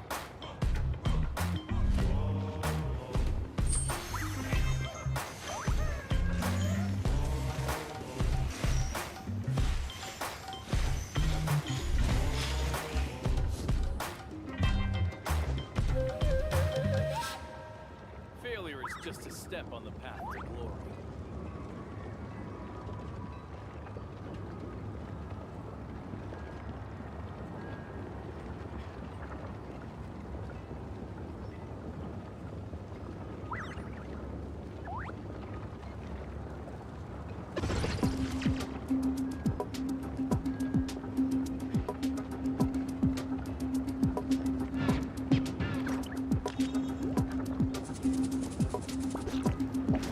Failure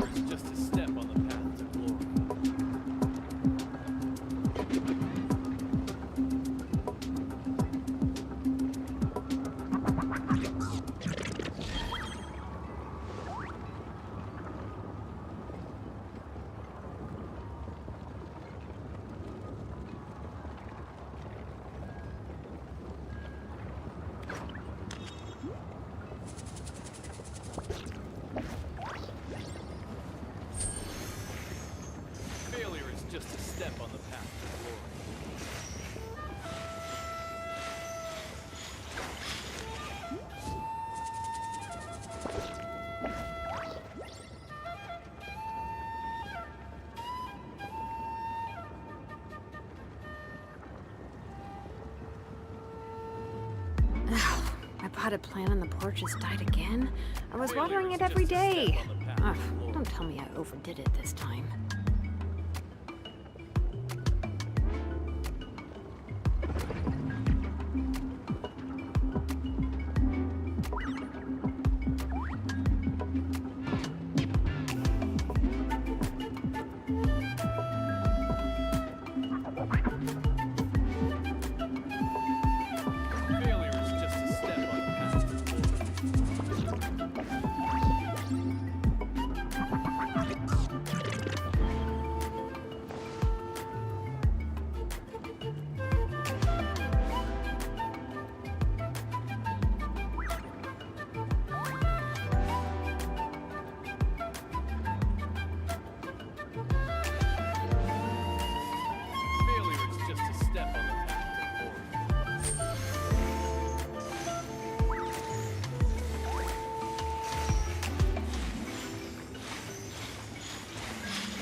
Failure is just a step on the path to glory.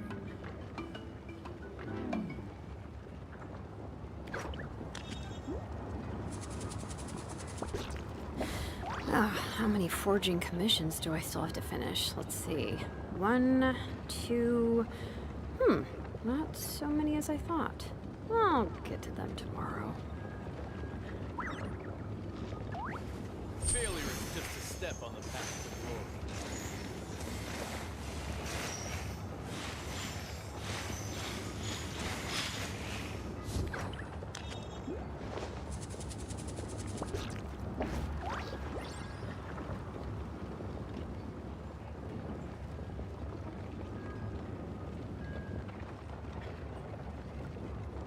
Failure is just a step on the path to glory.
We should take a break after all that running around. Yeah, let's rest here for a bit.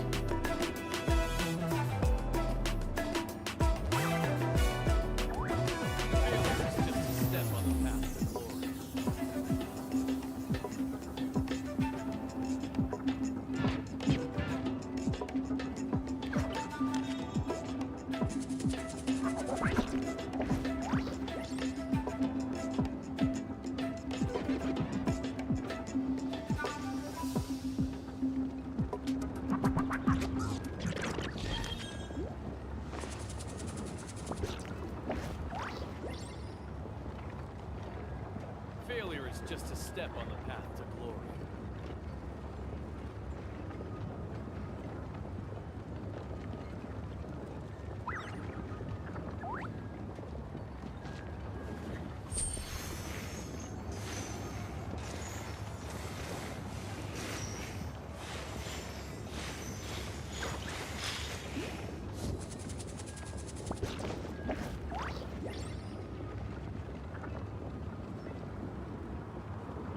Failure is just a step on the path to glory.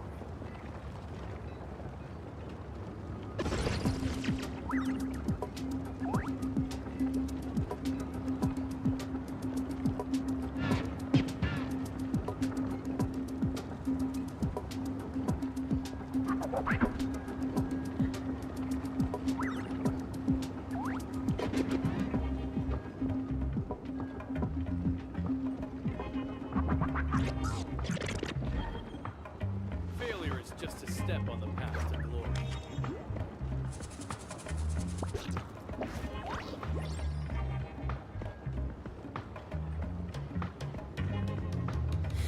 How many forging commissions do I still have to finish? Let's see.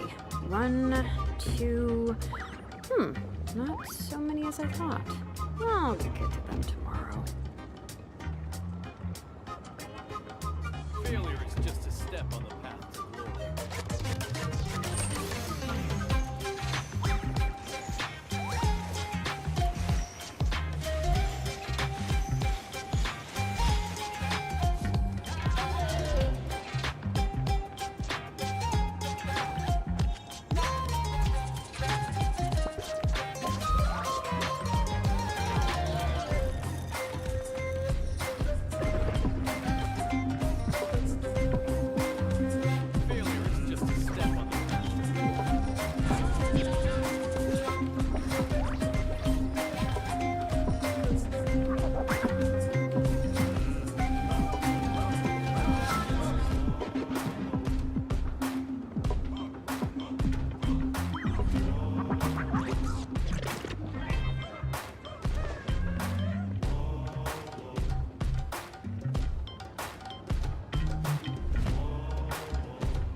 My potted plant on the porch has died again.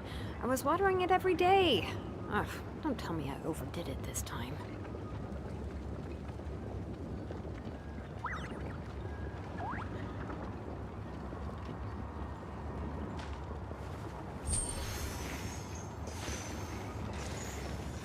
Failure is just a step on the path to glory.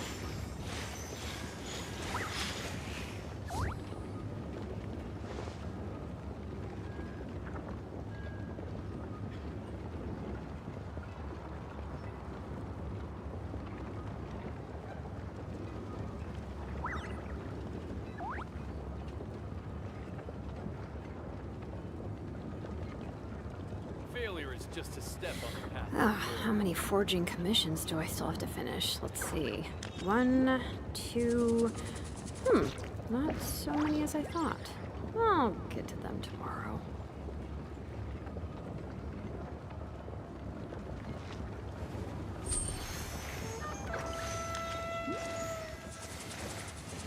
Failure is just a step on the path to glory.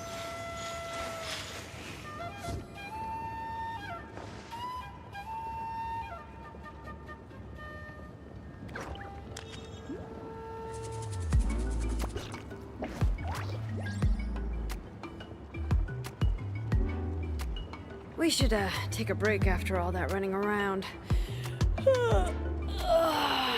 Yeah, let's rest here for a bit.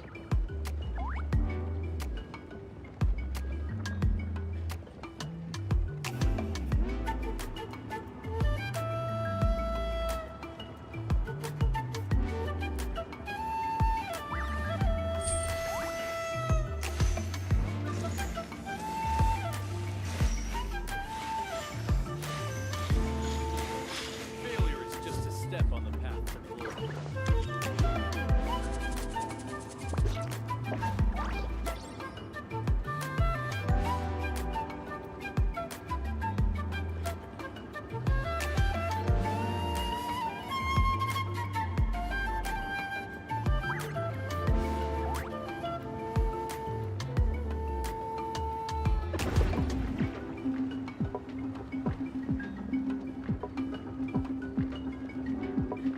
Failure is just a step on the path to glory.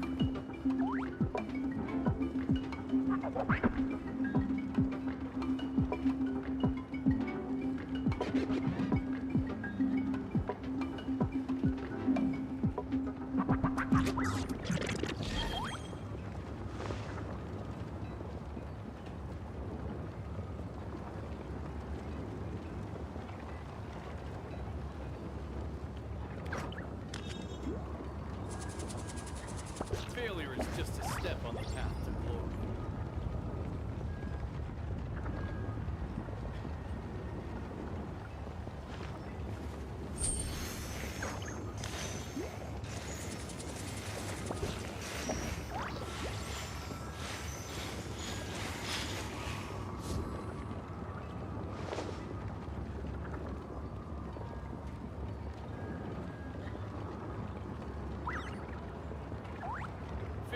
just a step on the path to glory.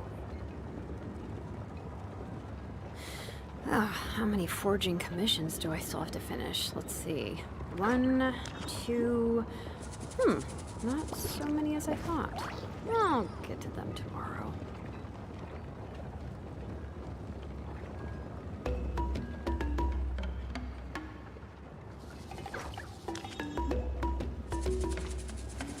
Failure is just a step on the path to glory.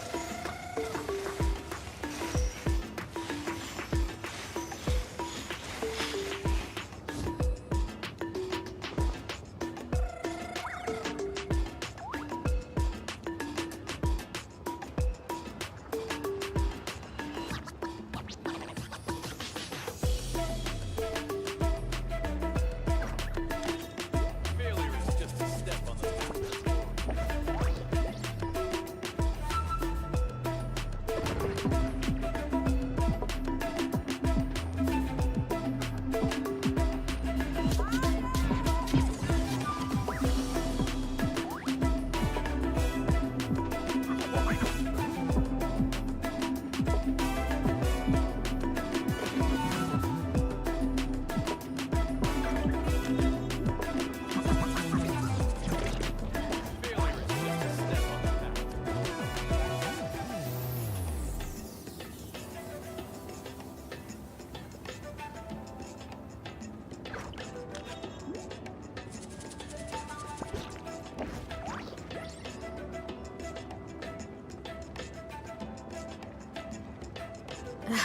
My potted plant on the porch has died again.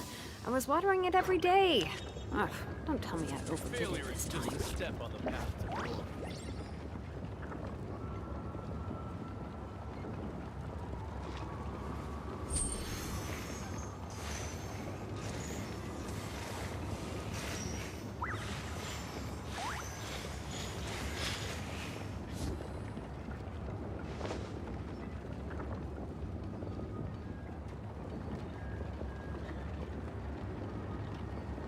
Failure is just a step on the path to glory.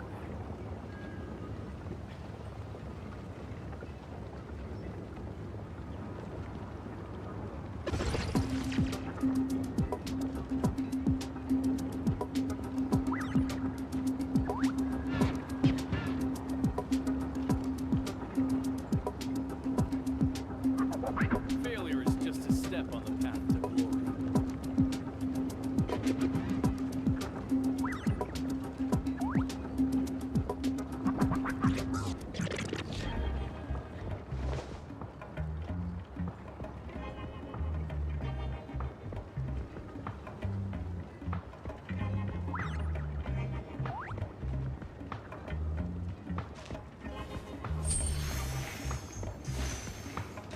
Failure is just a step on the path to glory.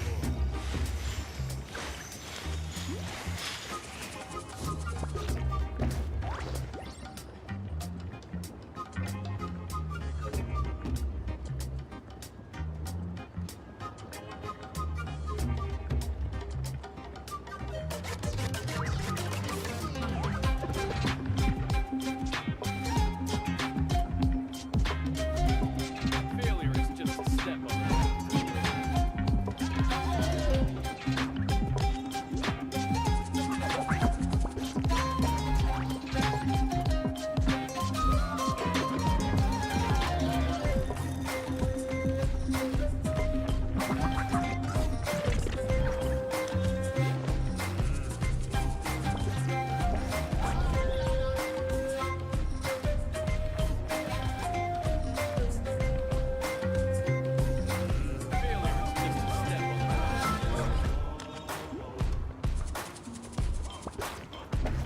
We should take a break after all that running around.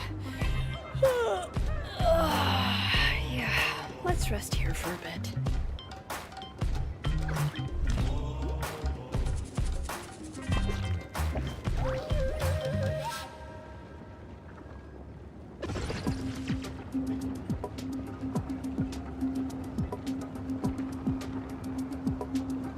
Failure is just a step on the path to glory.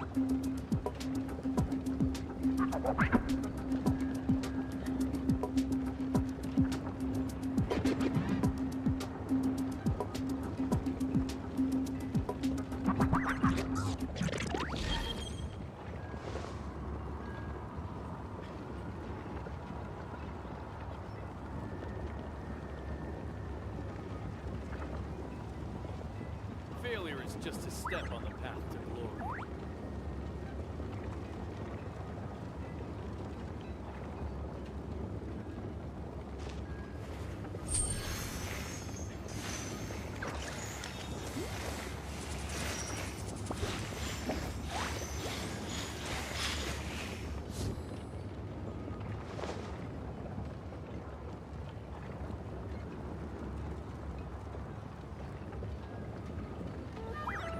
Failure is just a step on the path to glory.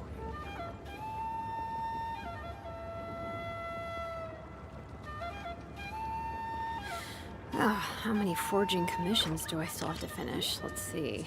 1, 2... not so many as I thought. I'll get to them tomorrow.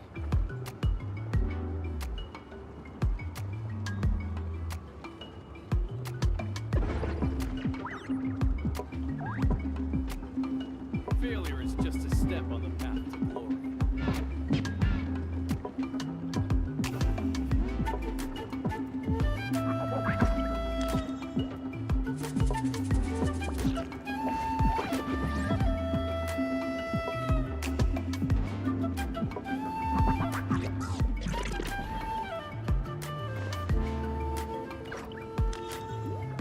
Failure is just a step on the path to glory.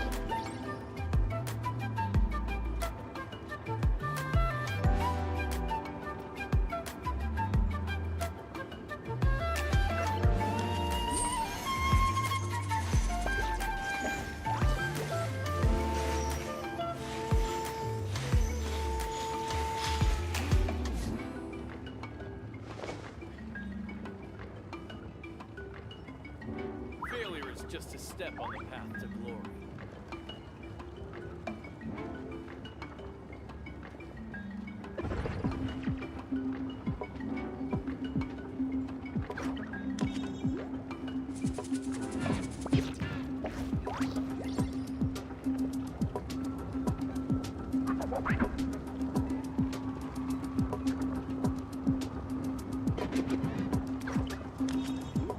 Failure is just a step on the path to glory.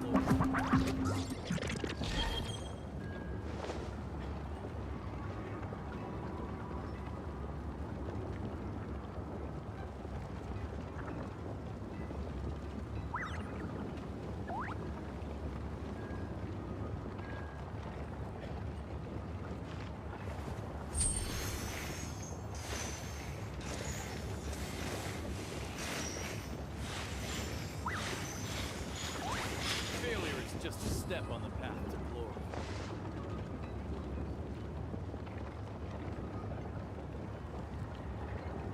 Failure is just a step on the path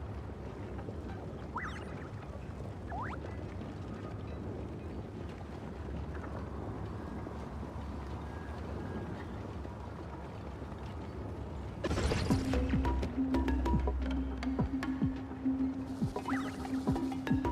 glory. Failure is just a step on the path to glory.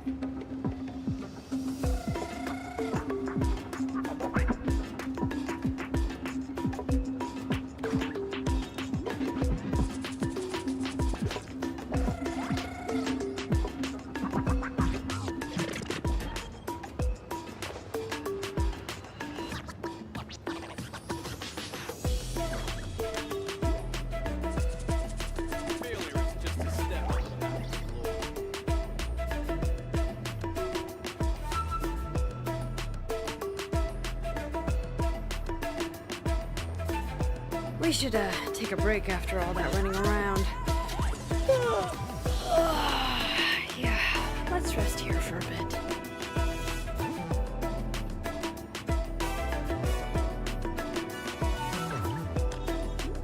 Failure is just a step on the path to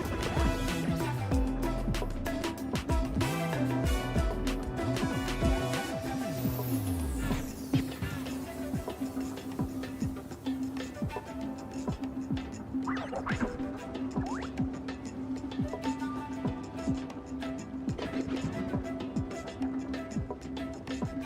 Failure is just a step on the path to glory.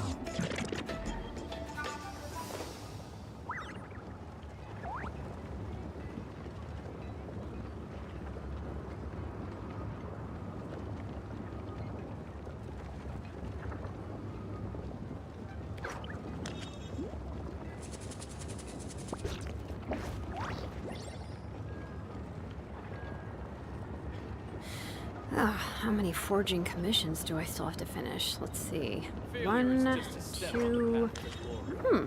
Not so many as I thought. I'll get to them tomorrow.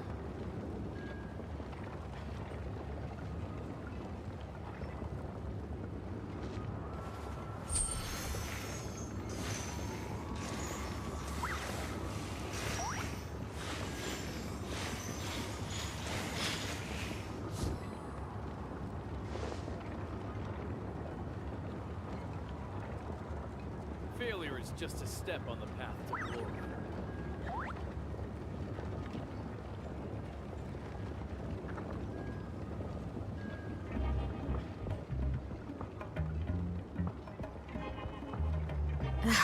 My potted plant on the porch has died again. I was watering it every day. Ugh, don't tell me I overdid it this time. Failure is just a step on the path to glory.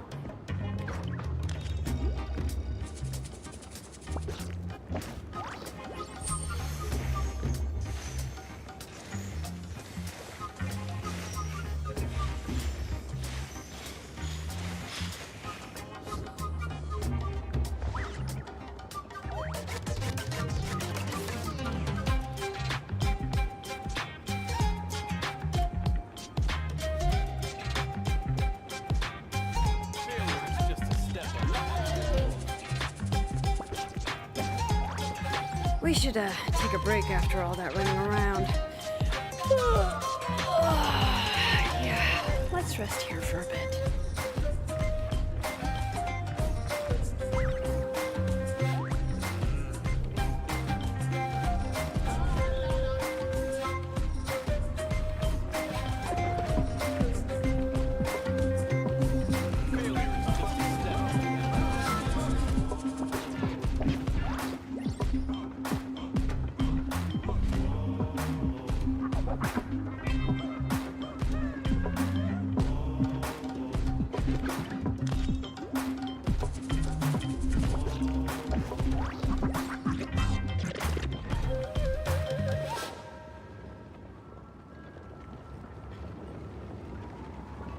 Failure is just a step on the path to glory.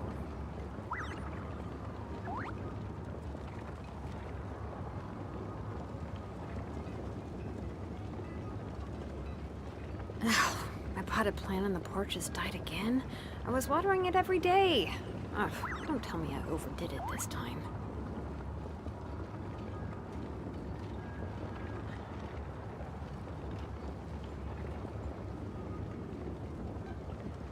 Failure is just a step on the path to glory.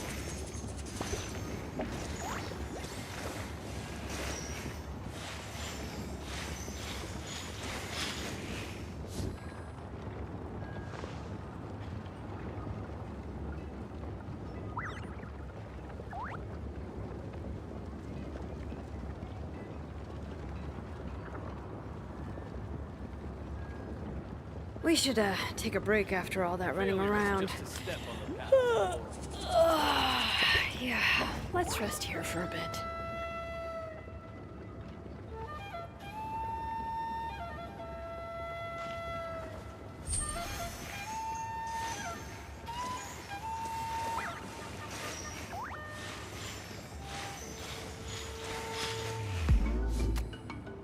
Failure is just a step on the path to glory.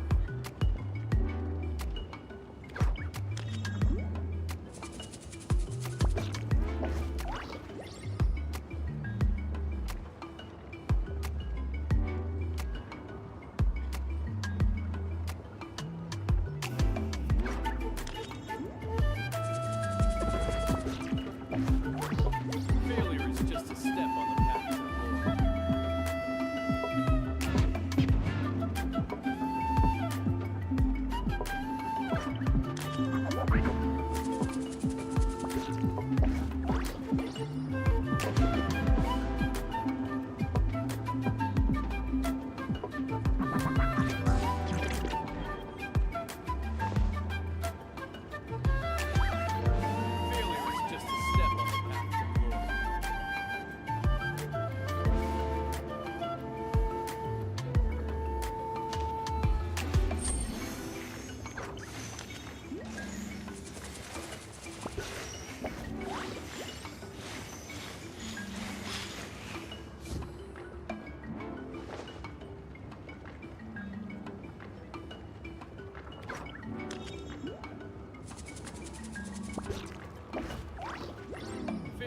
just a step on the path to glory.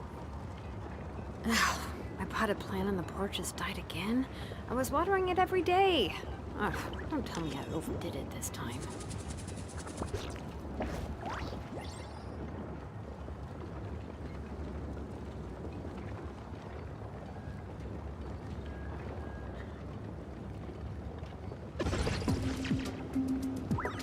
Failure is just a step on the path to glory.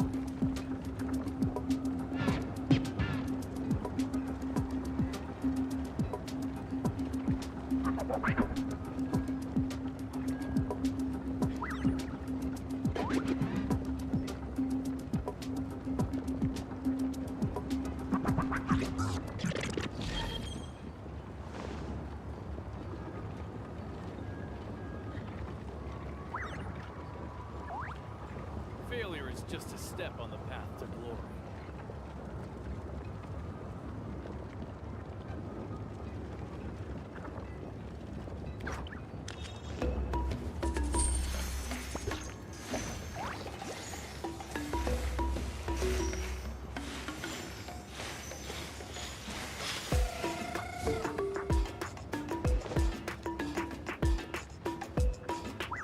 Failure is just a step on the path to glory.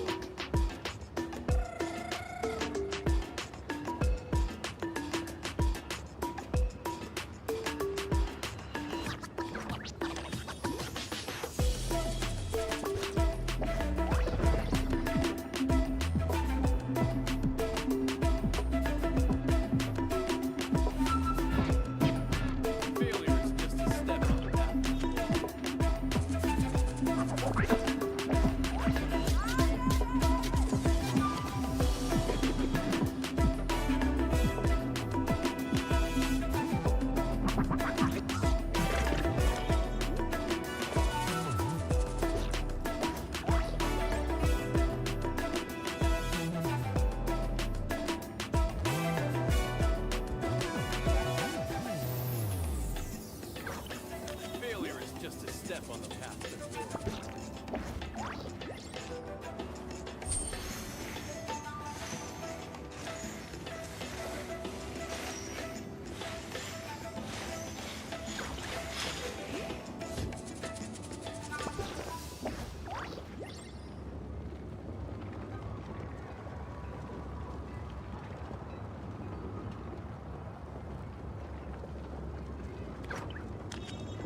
Failure is just a step on the path to glory.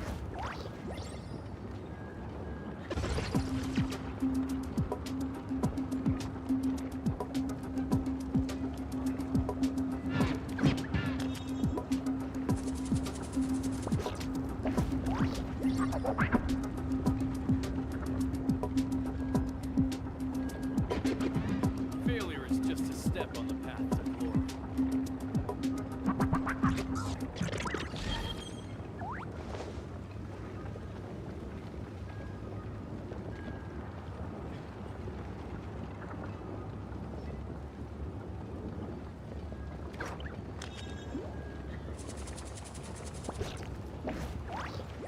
We should, take a break after all that running around.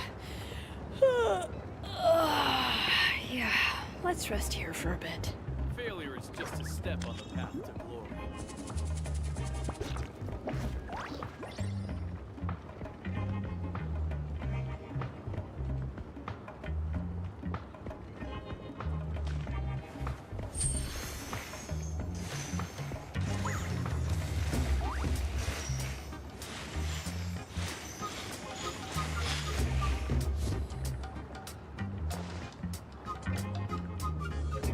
Failure is just a step on the path to glory.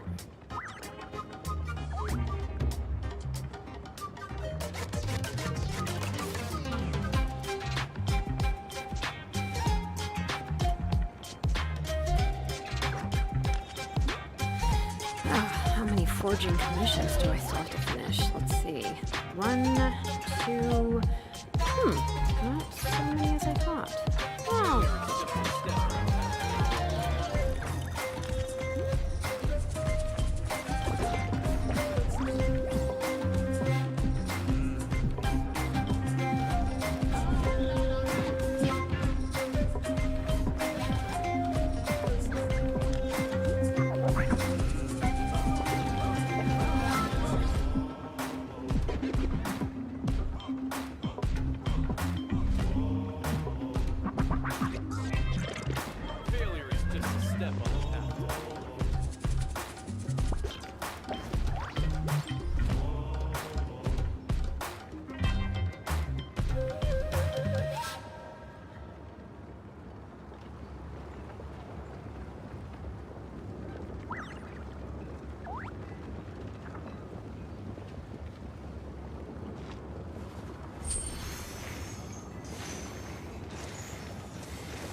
just a step on the path to glory.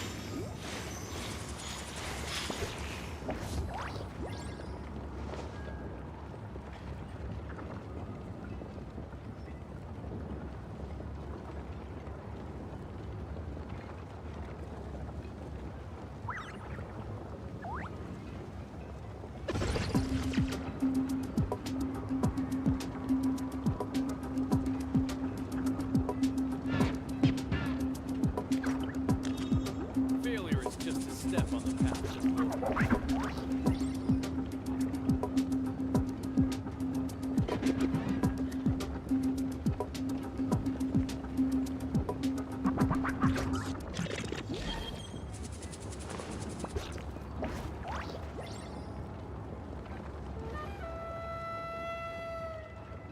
Failure is just a step on the path to glory.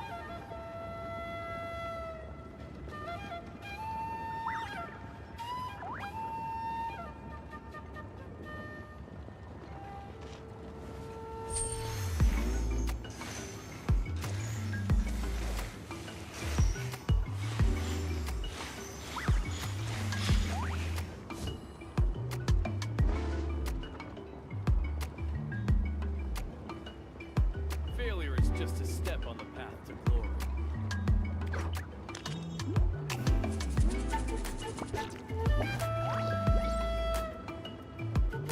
We should take a break after all that running around.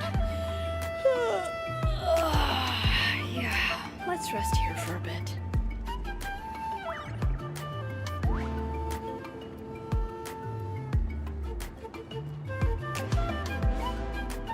Failure is just a step on the path to glory.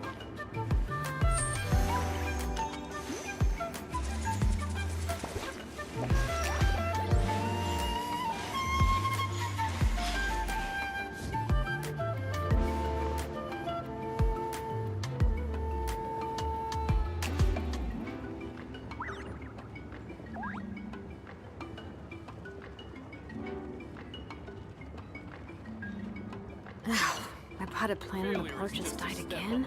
I was watering it every day. Ugh, don't tell me I overdid it this time.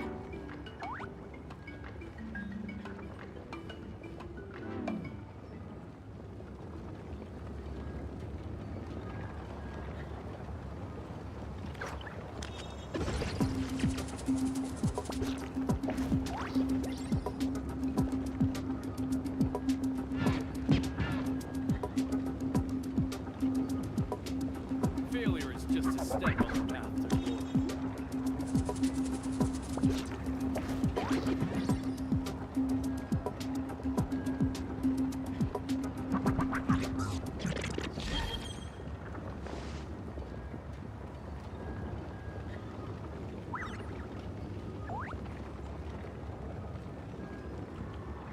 Failure is just a step on the path to glory.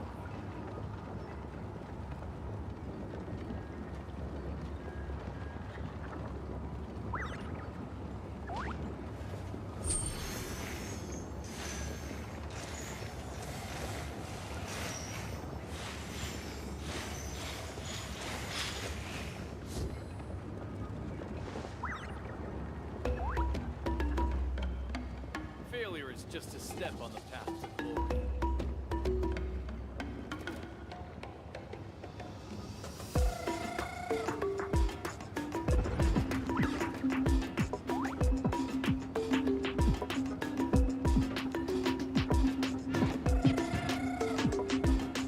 Failure is just a step on the path to glory. Failure is just a step on the path to glory.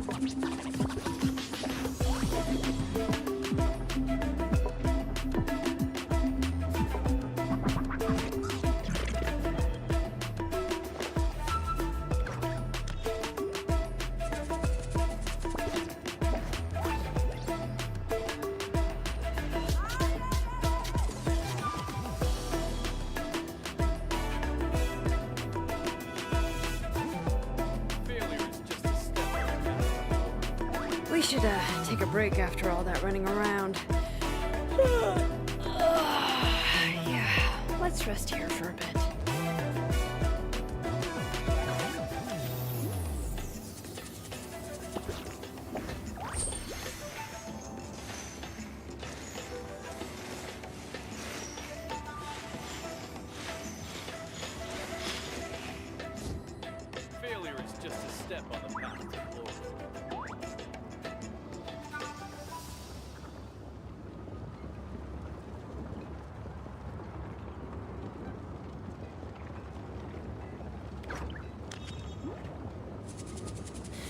How many forging commissions do I still have to finish? Let's see.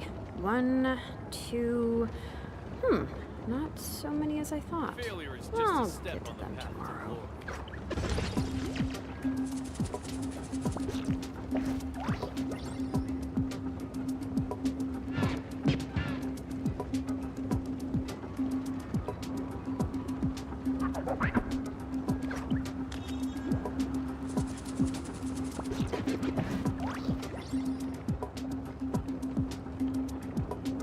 Failure is just a step on the path to glory.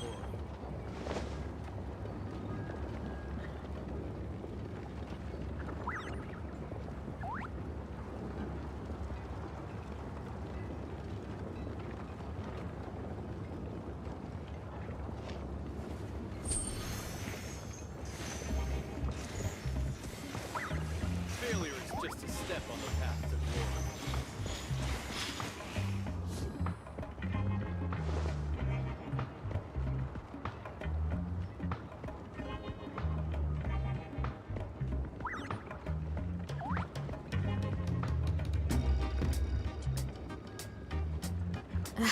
My potted plant on the porch has died again.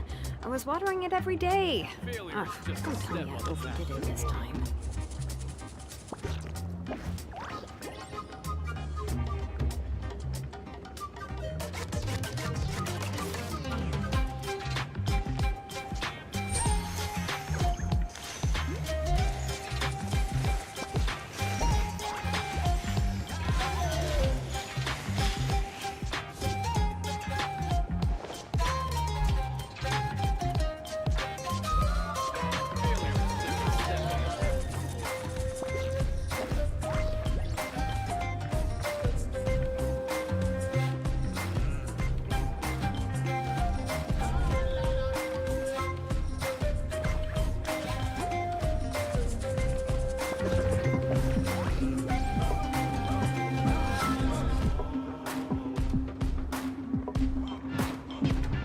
Failure is just a step on the path to glory.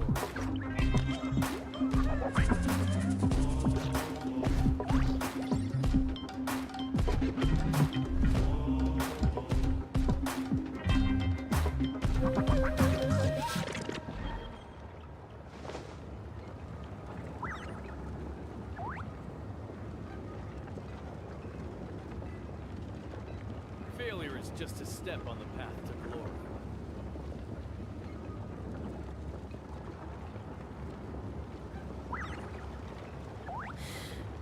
How many forging commissions do I still have to finish? Let's see.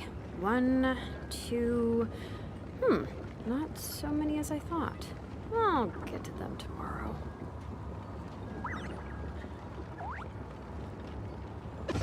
Failure is just a step on the path to glory.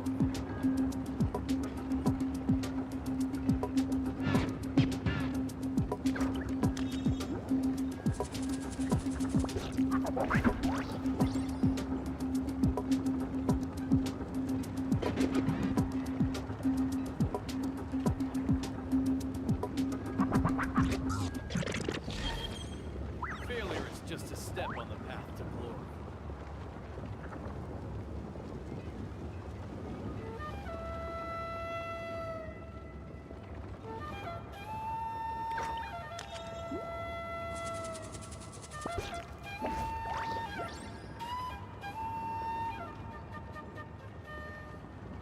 We should, take a break after all that running around. Yeah, let's rest here for a bit. Failure is just a step on the path to glory.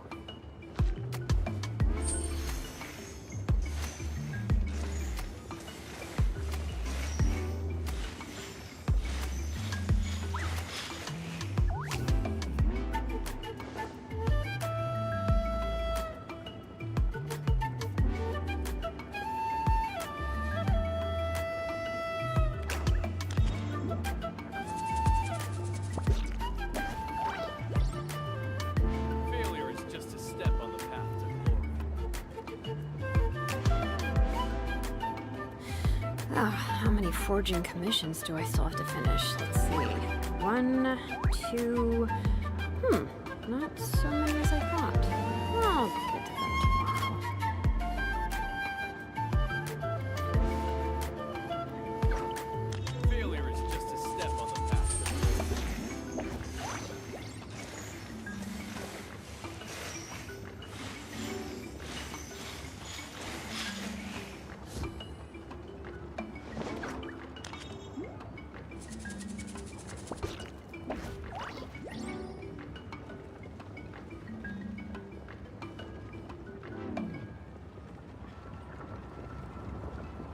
Failure is just a step on the path to glory.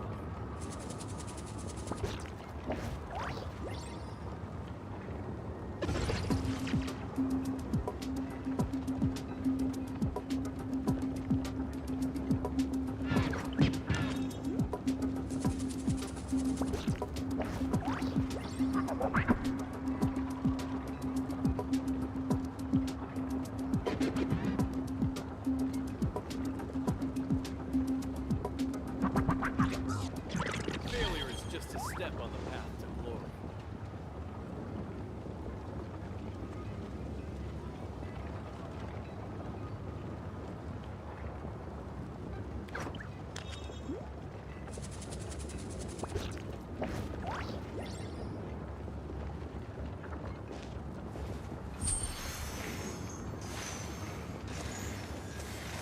Failure is just a step on the path to glory.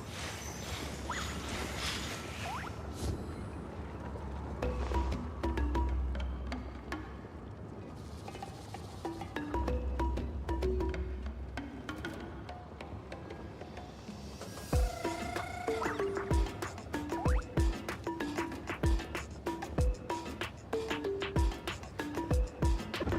a step on the path to glory. Failure is just a step on the path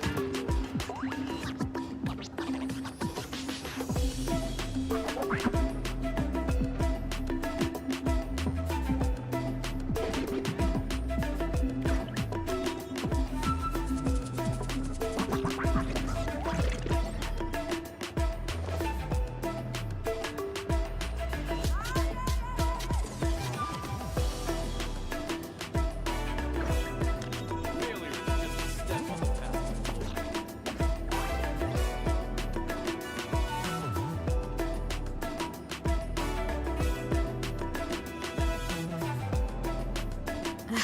Your potted plant on the porch just died again?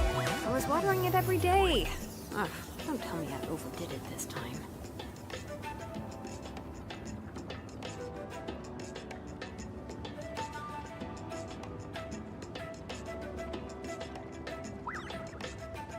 Failure is just a step on the path to glory.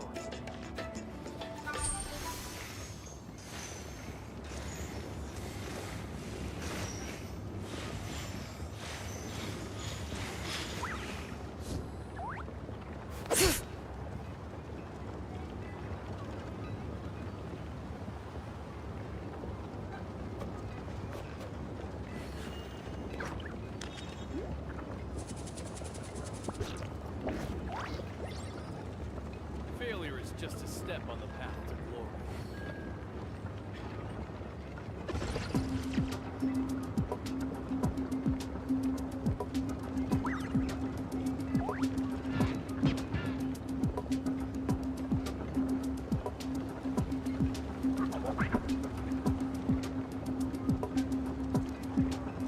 Failure is just a step on the path to glory.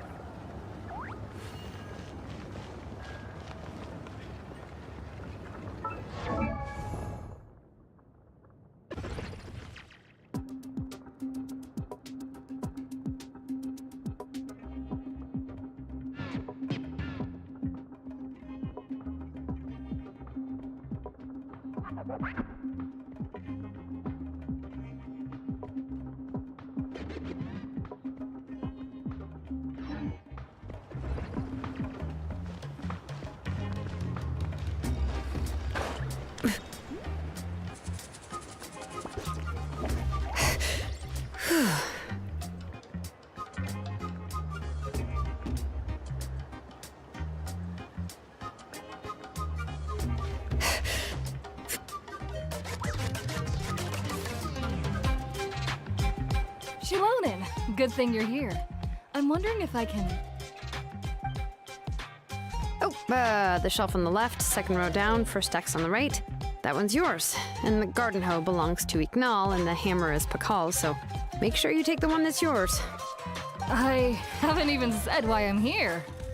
But looks like you're about to head out for a break. Yes, but I am going to take it right here. The temperature is just perfect today. Really? But doesn't it feel a lot hotter than usual? I really don't want to stay out in this heat. Exactly. In hot weather like this, customers don't tend to stick around and talk when they're coming to place orders or pick up the goods. I see. Oh, here comes another customer. I'll just leave you to it then, and pick up my axe. Sure, sounds good to me.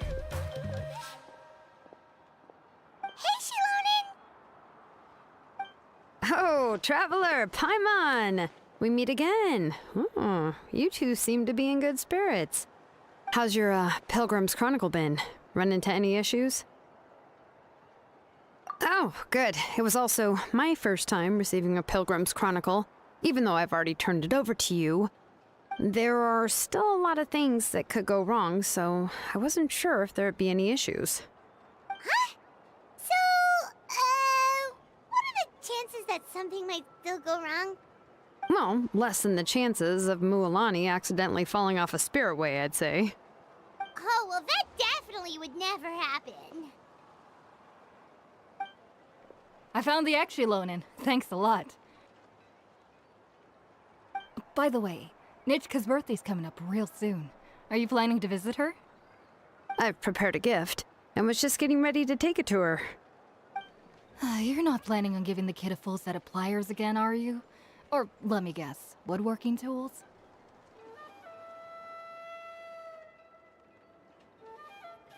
Oh, yeah, I make these myself, and it's a lot of work. But if you like a set, I can make some time and forge one for you. Great! We often camp out in the wild, but a set of Shilonin's tools would make pitching a tent and starting a bonfire a whole lot easier. Well, still, I won't be giving Nichka any tools this year. She wrote me a letter saying that she'd like a copy of Tequil the Brave. The book is not what you call a bestseller, but luckily, I have a few copies in my collection. They were really old editions that were published a long time ago, but they should still be readable.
Children her age love fairy tales. The last time I was at Tasoli's, I even brought Nichka.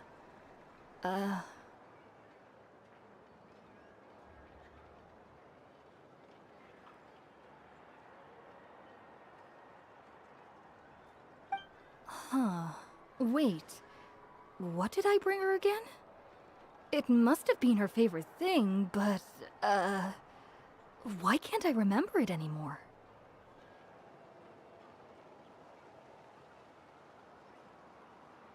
Oh, it is quite hot today. Seems you're about to pass out from the heat. Do you even remember your own name?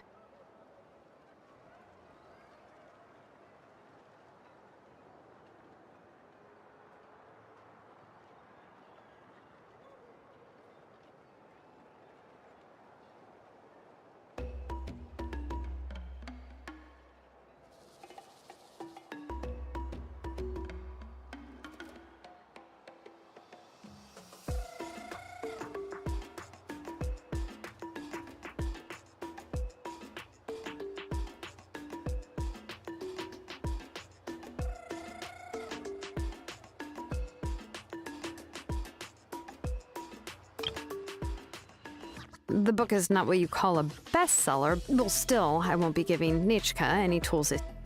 You're not planning on giving the kid a full set of pliers again, are you? Or, let me guess, woodworking tools? Oh, yeah, I make these myself, and it's a lot of work. But if you like a set, I can make some time and forge one for you.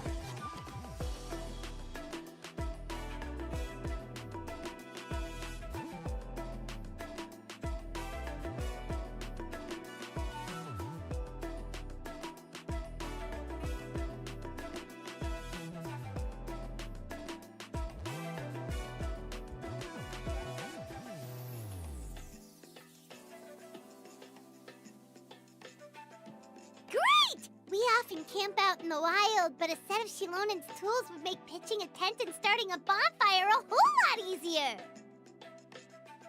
Well, still, I won't be giving Nichka any tools this year. She wrote me a letter saying that she'd like a copy of Tequil the Brave.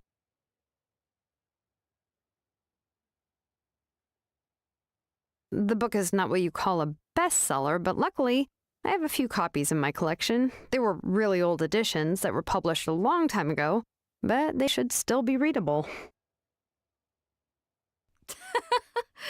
Children her age love fairy tales. The last time I was at Tassoli's, I even brought Nichka.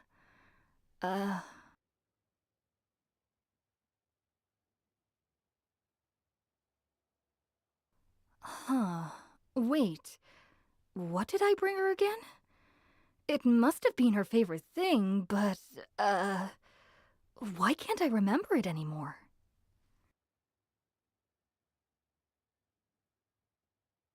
Oh, it is quite hot today. Seems you're about to pass out from the heat. Do you even remember your own name?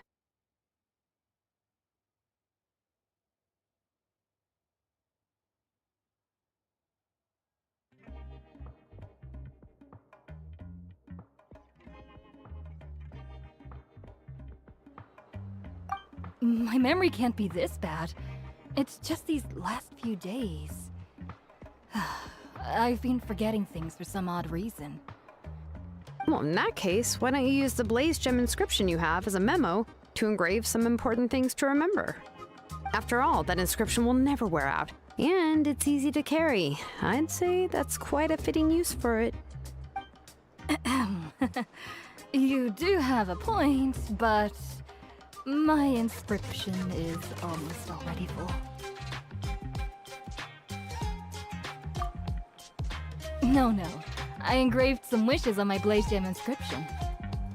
You know, just some dreams that I have for the future and things I'd like to accomplish one day. Even though Tassoli has said that from an aesthetic point of view, it would be best for people to keep their inscription short, this Blaze Gem inscription was still made by a name engraver, the forger of ancient names themselves. Everyone thinks that the inscription she made might have some wondrous powers. So, many people who bought Blaze Gem inscriptions engraved their wishes and dreams on them, in hopes that they would come true. Sounds kinda like a wish granter. But if you do that, won't everyone be able to see your wishes and dreams?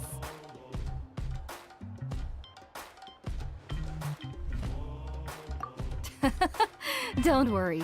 We usually ask Tassoli to add the inscriptions for us. She has a unique method of engraving. With her method, the light must be at a certain angle in order to see the text. Without the right angle of lighting, the Blaze Gem inscription will just look like a pretty stone. That's true. In the end, a Blaze Gem inscription is essentially just a piece of rock. It doesn't have the power to grant people's wishes. Making wishes to it is like shouting into an echoing valley. The only one who will answer is yourself. But using it as a journal for your wishes is also fine. Carrying them with you and taking a look from time to time can be a good source of encouragement. Well, as long as you don't suddenly change your mind and want to take your wishes back, that is. These things are extremely durable. It would take a lot of effort to change the words. And I don't think anyone would willingly part with it either. They're not cheap and very hard to get. If you ever lost it, you'd just be filled with regret. Still, it's really strange. Given Auntie's skill, How could it take so long for her to make one? Huh. Oh, well, I hope someone didn't give her an idea of making fewer and selling for more. It's true. Chevin would totally have put that in her ear. Still, I don't think it's such a bad thing for Tasoli to make some money by selling these. At least she and little Nachka are better off now, and won't have to worry about the cost of treating her illness anymore. I was really worried about their family at first, and was even planning to send them some...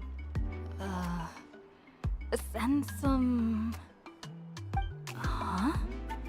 What was I planning to send to Nachka again? Ugh, this memory of mine. All right, if you stay out in the heat for any longer, I'm afraid even the inscription won't be able to save your memory. You should, go back. Yeah, get some rest. Right. Right.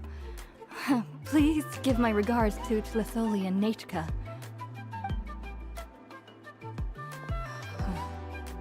What's going on? Maybe I should go talk to Erinley to get some medicine. So you'll be going to Nachka's birthday party too, Shilonen? Oh, perfect! Then let's go together! Oh, yeah, sure, but I didn't expect you to know Tlisoli too. She hasn't been coming to the tribe much lately, so how did you get a chance to talk with her?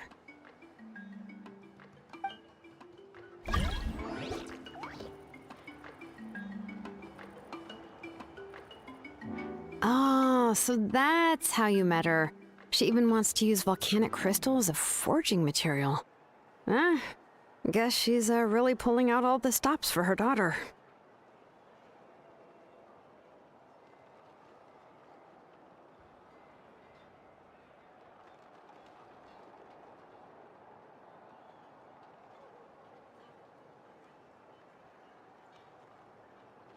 Then let's just go and ask. Come on, I want to give her the book anyway.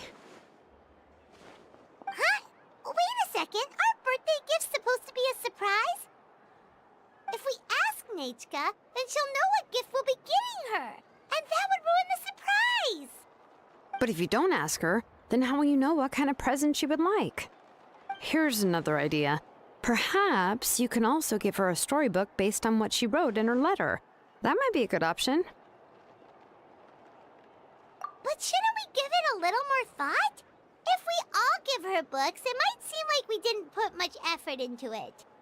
Shilonen, have you really never asked her what she would like the most? There must be something else she'd like besides books. Unfortunately, no. Nachka's illness has kept flaring up over the past few years. Apparently, she couldn't do anything during that time other than rest in bed. She didn't even have the strength to talk to anyone.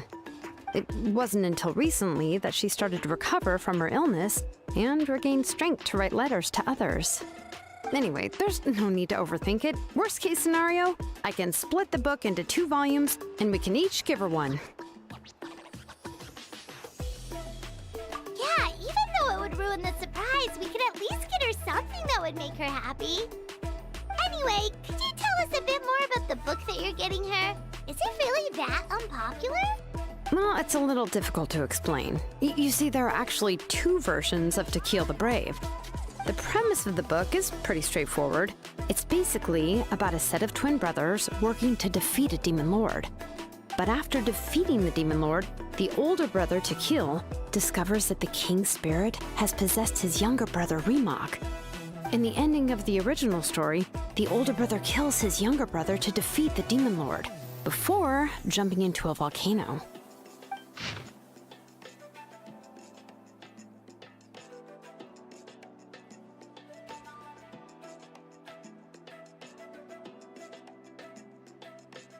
I remember there was one line that was super popular at the time. If I still remember right, after being possessed by the goddess Coatlicue, Remok said, "I do not wish to see your blood be reduced to ash, but I have seen the light of your heart and spirit. Remember my name, brother. As long as you remember me, I will never have left." The other version was released only recently. The author heard a suggestion from someone and suddenly decided to try and make a stake in the fairy tale market, so the story was revised. In the revised version, The brothers killed the Demon Lord together and both survived. According to the author, this gave the story a happy ever after kind of ending. However, the revised version was not well received. After a month on the market, it had hardly sold any copies and the books were collecting dust on the store shelves. The store owners desperately tried to get rid of the book and have resorted to all sorts of promotions and discounts to sell it.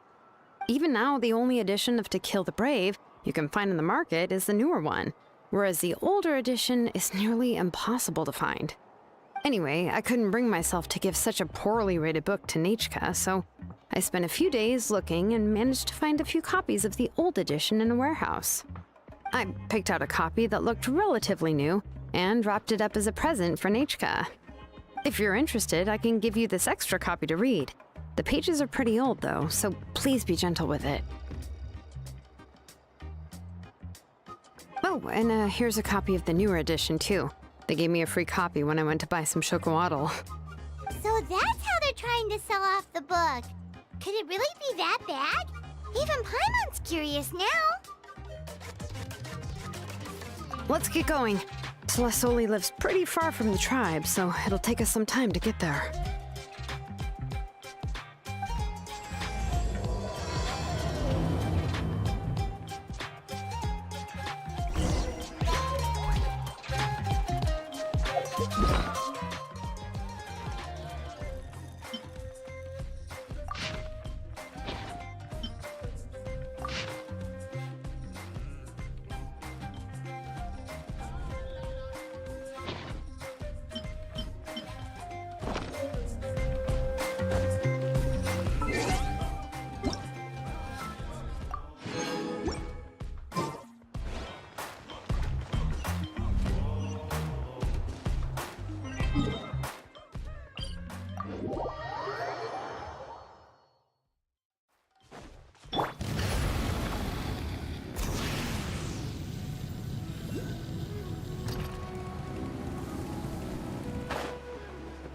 Coming!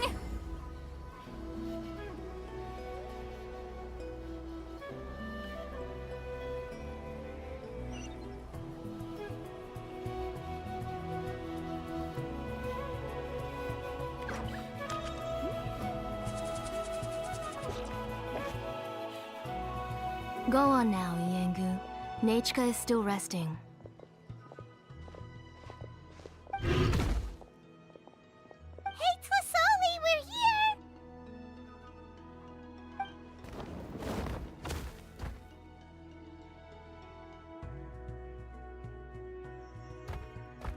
Oh, what a surprise.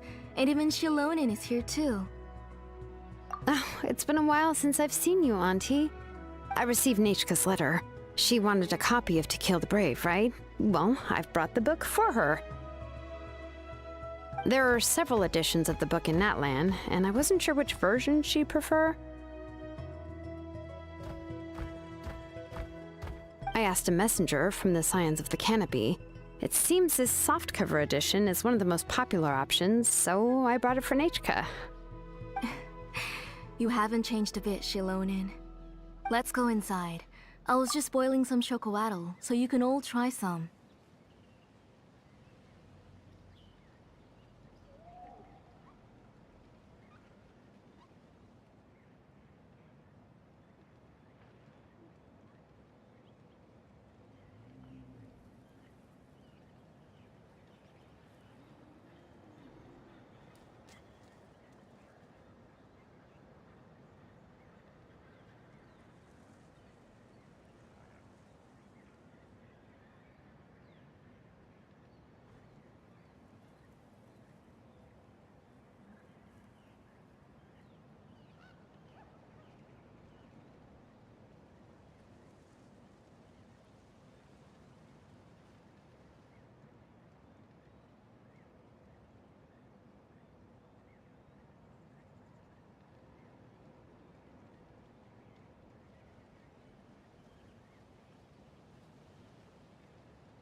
Shilonin used to love drinking chocowaddle.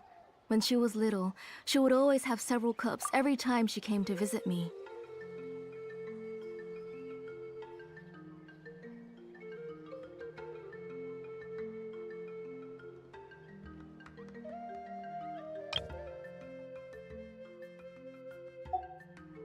You were already a big girl by the time I finally had my Nachka. Alright, for now let's go inside. I was just boiling some chocolatl, so you can all try some. Shilonen used to love drinking chocolatl. When she was little, she would always have several cups every time she came to visit me.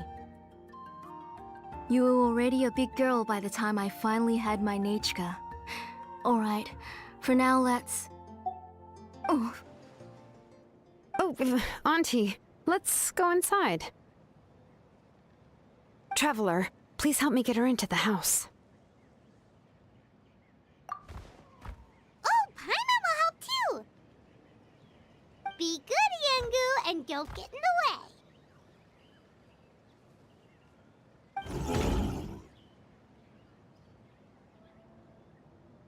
All right, let's get indoors. Watch your step, Auntie.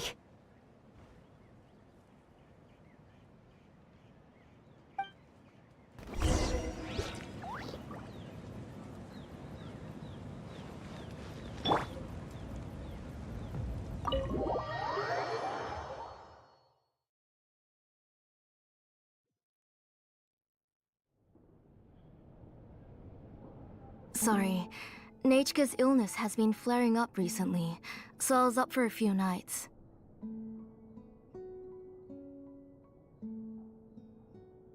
I suddenly started to feel dizzy in the sun. I hope I didn't scare you. Have a seat. I'll fetch you a few cups of chocolatl. Please wait a moment. Oh, I've already brought them over. This cup's for you, Auntie. And these are for you, too. Chocolatl? What does it taste like? Paimon's heard that it can be pretty bitter. Traveler, could you give it a try first? Oh, don't worry. Auntie always adds a lot of sugar. It won't be bitter.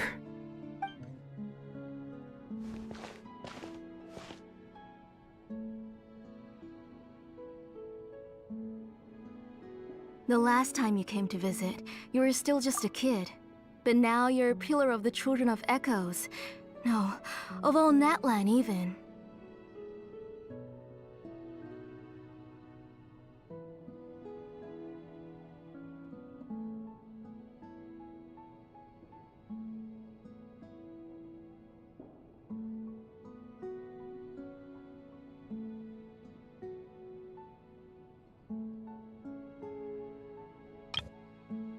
The last time you came to visit, you were still just a kid. But now you're a pillar of the Children of Echoes. No, of all Natlan even. Oh, well, it's all thanks to the drinks I had here and the books I happened to read.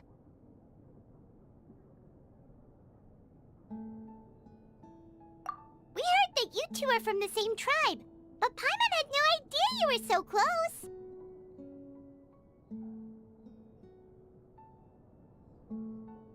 When I was little, my parents were always talking about how skilled Auntie was at forging ancient names and how she was a good role model for the rest of us.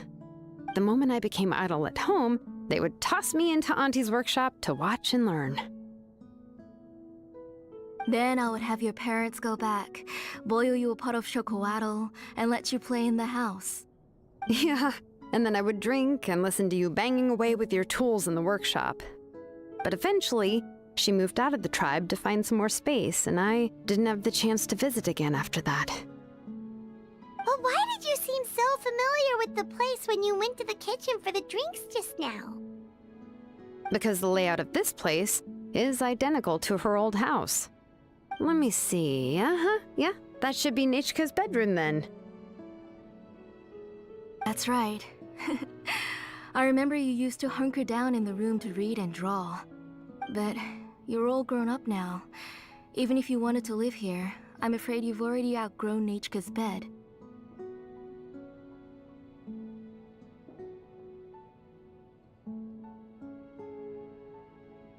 That's how Nachka sees Shilonen too. Whenever she's feeling better, she always asks me when her pen pal sister will be coming to visit. Well, yeah, I'm here now, and even brought a gift as an apology. I'll leave the book here. You said Nachka asked you for the book? I hope it wasn't too much trouble to get. Really, I'm surprised that she even asked you for a present.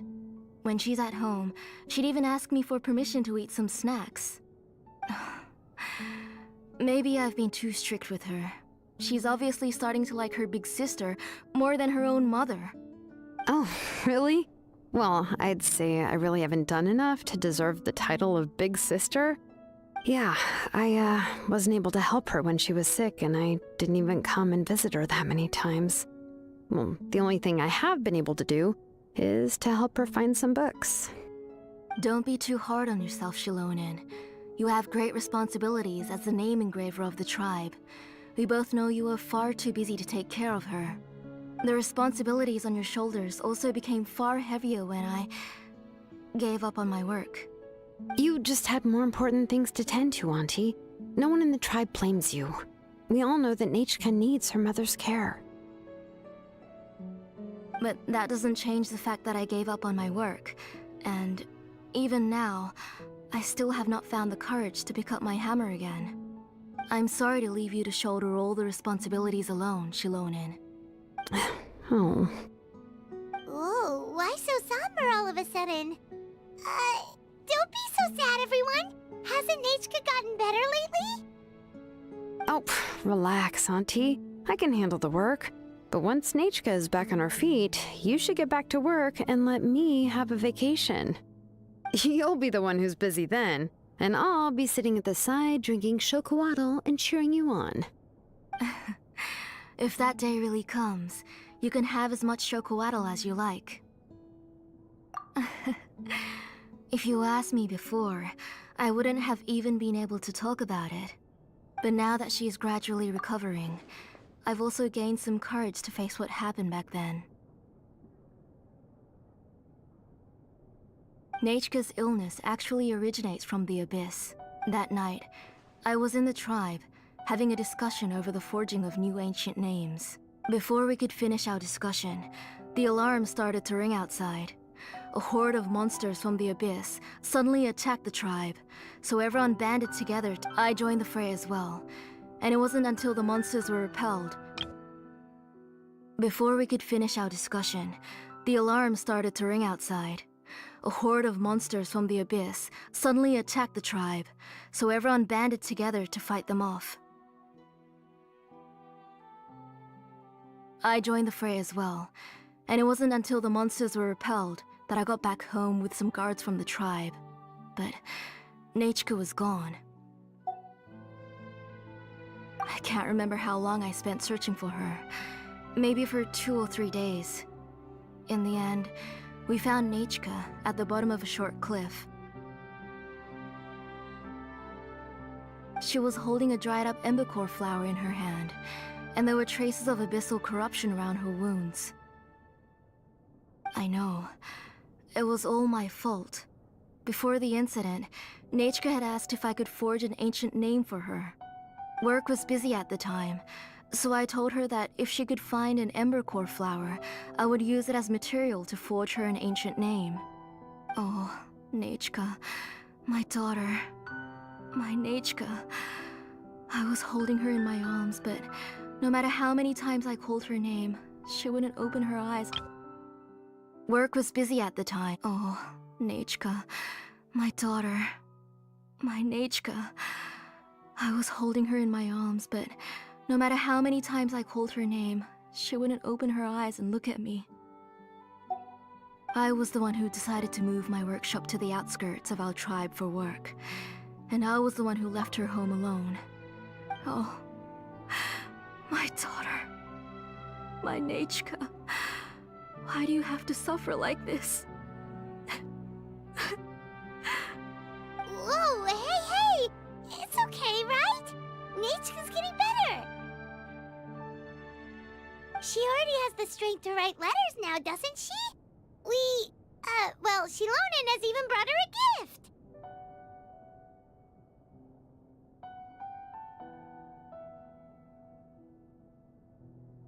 Sorry. I just can't control myself whenever I remember that time. Phew. Alright. It's not every day that we get guests. I really shouldn't be crying like this. I asked someone to buy some ingredients for me. So, why don't you stay for dinner tonight? I'll make some shrimp bisque, grilled fish and mint sauce, and tower tacos. We'll help. That sounds like a lot to make, and we don't want you to tire yourself out. Thank you both, but don't worry. It's just a few dishes. I'll be fine. You three just need to make sure everything gets eaten up. I can't eat a lot at this age. Oh, we haven't had anything to eat yet, so don't worry. We'll make sure there are no leftovers. Ah, it just occurred to me that Shilonen likes to eat cheesy crab hot pot. Why don't I make that instead of the grilled fish and mint sauce? I remember you don't like picking out fish bones.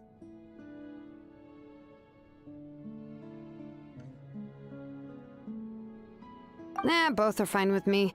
I've learned to just chew up the fish bones now. Oh, come on now. If you don't want to pick out the bones, I can just take them out for you. Anyway, for dessert, would you like a cup of grain fruit or chocolate? Cup of grain fruit! How about a cup of green fruit mixed with chocolate? Okay, got it. I'll go start cooking, but could you do me a favor in the meantime? I ordered a bunch of ingredients, and they should be here any minute now. Would you go check by the door and see if they were already here? If so, please bring them in. Come on, Shilonen. Stop lying around. You shouldn't nap before dinner. It'll ruin your appetite. Hey, I'm not a kid anymore, you know. You don't have to worry about my appetite.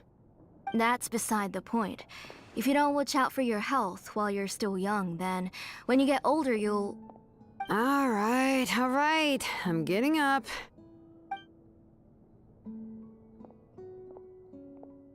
We'll go check on the ingredients with Shilonen. It isn't far, so it shouldn't take us long. That kid. We'll go check on the ingredients with Shilonen. It isn't far, so it shouldn't take us long.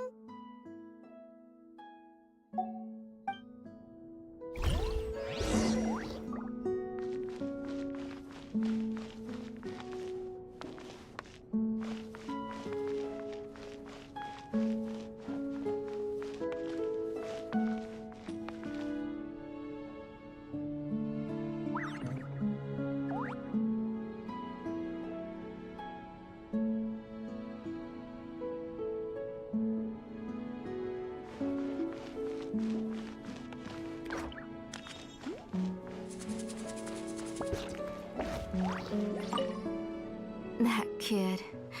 She's just like Nachka.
Yet. Paimon thought we'd see someone come flying down on a Yunkasaur as soon as we came out. A messenger from the Scions of the Canopy wouldn't be flying here. They usually come climbing down the cliffs nearby. No need to look. There isn't anyone on the cliffs. I just saw a ghost. Hey, you there! Sorry, but does Tlisoli live around here?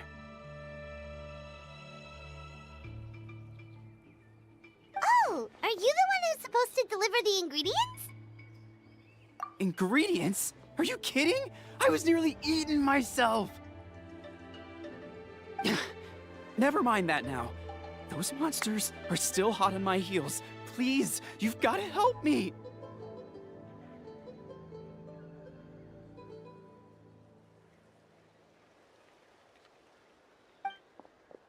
Shilonen, where'd she go? Whoa, she's already gone up to fight the monsters? Let's go help her out!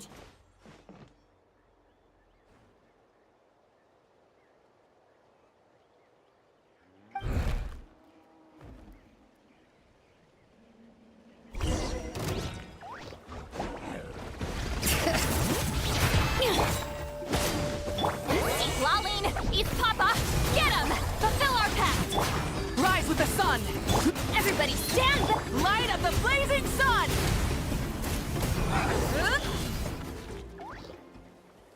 All right, that should be it for the monsters. Yeah, it was easier than I thought. Oh, it also seems we're in good luck. The goods weren't damaged either.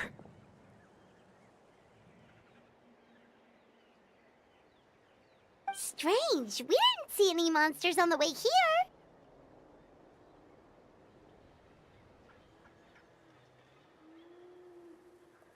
Yeah, right. I use this road to deliver goods all the time, and I've never been attacked like this before.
It's the main road in and out of the tribe, so people often come here to clear out any monsters.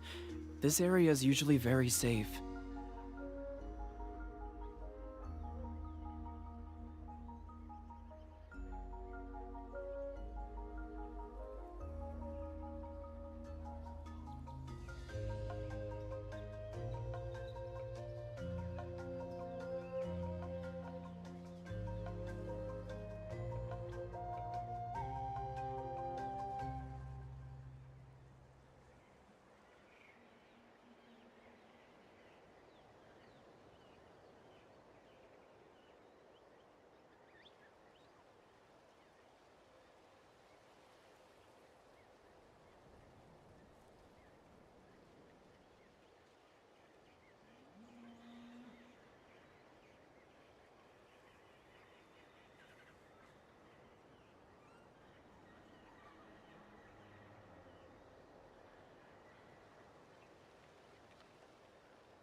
I don't know what happened, but it seems like all the monsters around here have gone berserk. Even the docile Tepetlosaurs are in a frenzy. Tlisoli doesn't even forge ancient names anymore, so why can't she just move back to the tribe? If she comes back, Nachko will even be able to find some playmates. She's so young and hasn't even...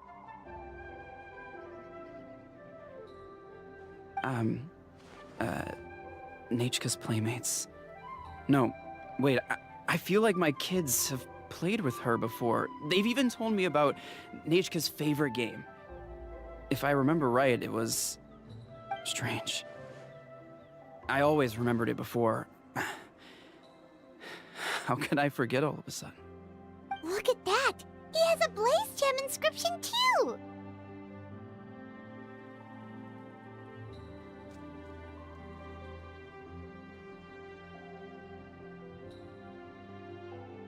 You should go back to the tribe. It seems like you had quite the scare today. We'll take the ingredients back for you. I'll carry these bags, and you two can carry the rest.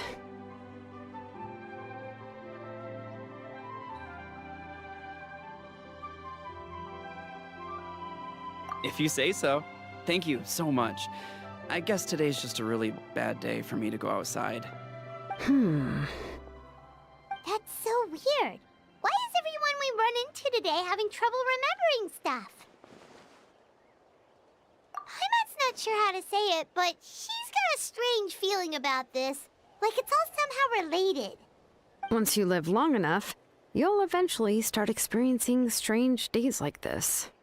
Let's bring the ingredients back. Otherwise, we won't have anything to eat tonight.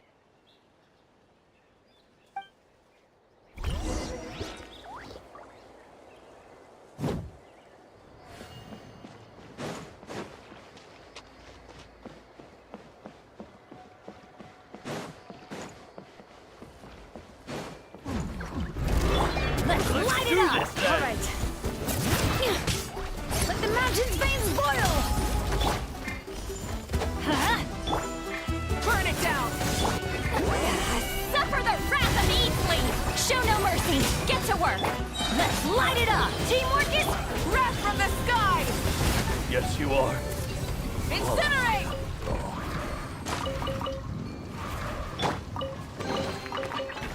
Not bad. It's all yours.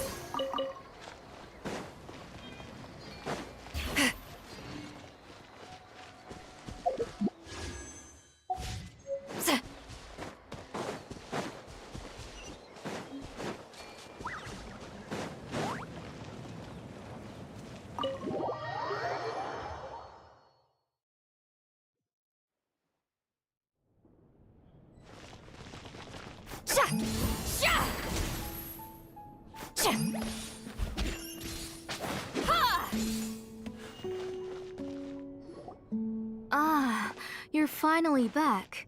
What took you so long? I was starting to worry. Oh yeah, we ran into some small problems, but everything's fine now. All right. As long as everything's okay now. You all have a seat. I'll get the food ready. It won't take long.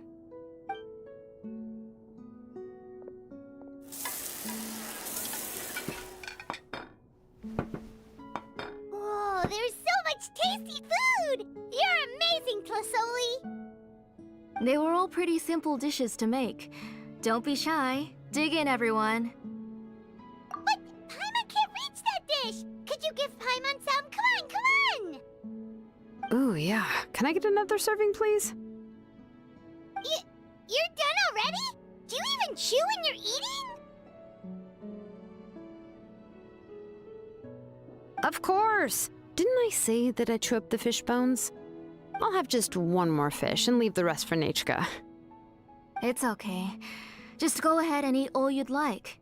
Nechka can't eat these dishes anyway. Her body is too weak to digest these kinds of things. I'll just make some broth for her.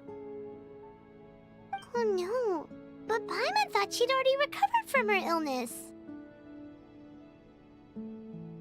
Injuries caused by the Abyss cannot be undone. The doctor said the fact that she's stable is already quite a miracle. But it's okay. Nechka can talk to me now and can even hold my hand. That's more than I could ask for. Even if she will never again know that I am her mother. What do you mean? The doctor said the Abyss has had an irreversible effect on Nechka's soul. She's lost all her memories from before she was injured. The doctor also said this sort of memory loss isn't like simply forgetting something. Rather, she can no longer remember anything from before that fateful day. Huh? But how does that happen?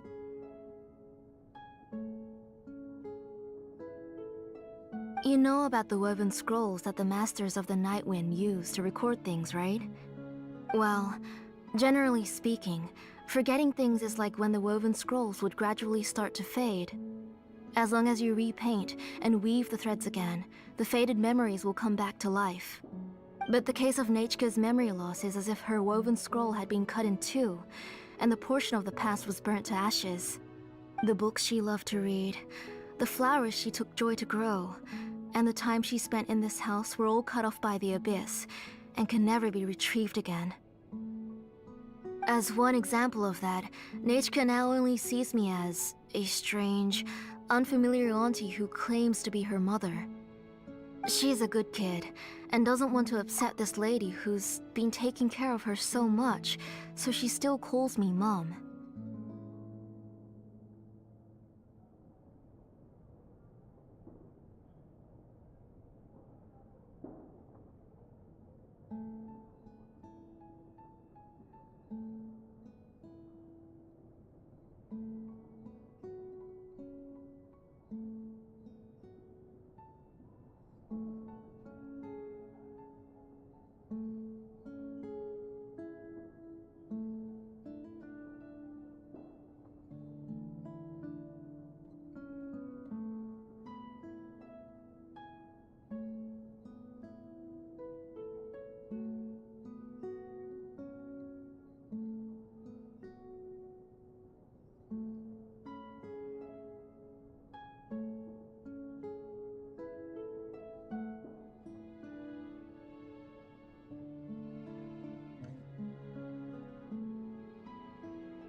As one example of that, Nechka now only sees me as a strange, unfamiliar auntie who claims to be her mother.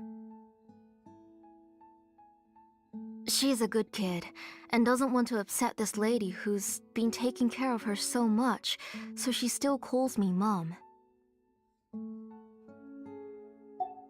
But I've always had a feeling that she's constantly wondering about things like, where is her real mother? Why is she stuck here in this house? Was she abandoned?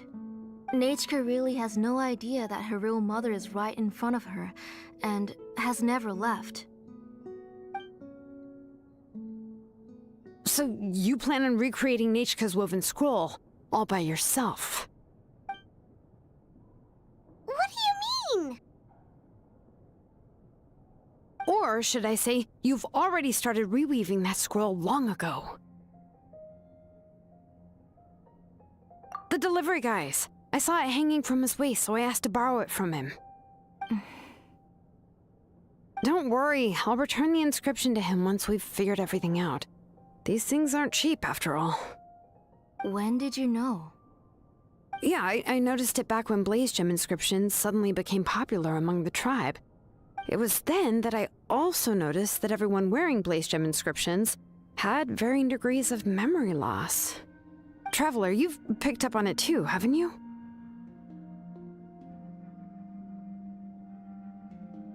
Accessories made using ancient names forging techniques.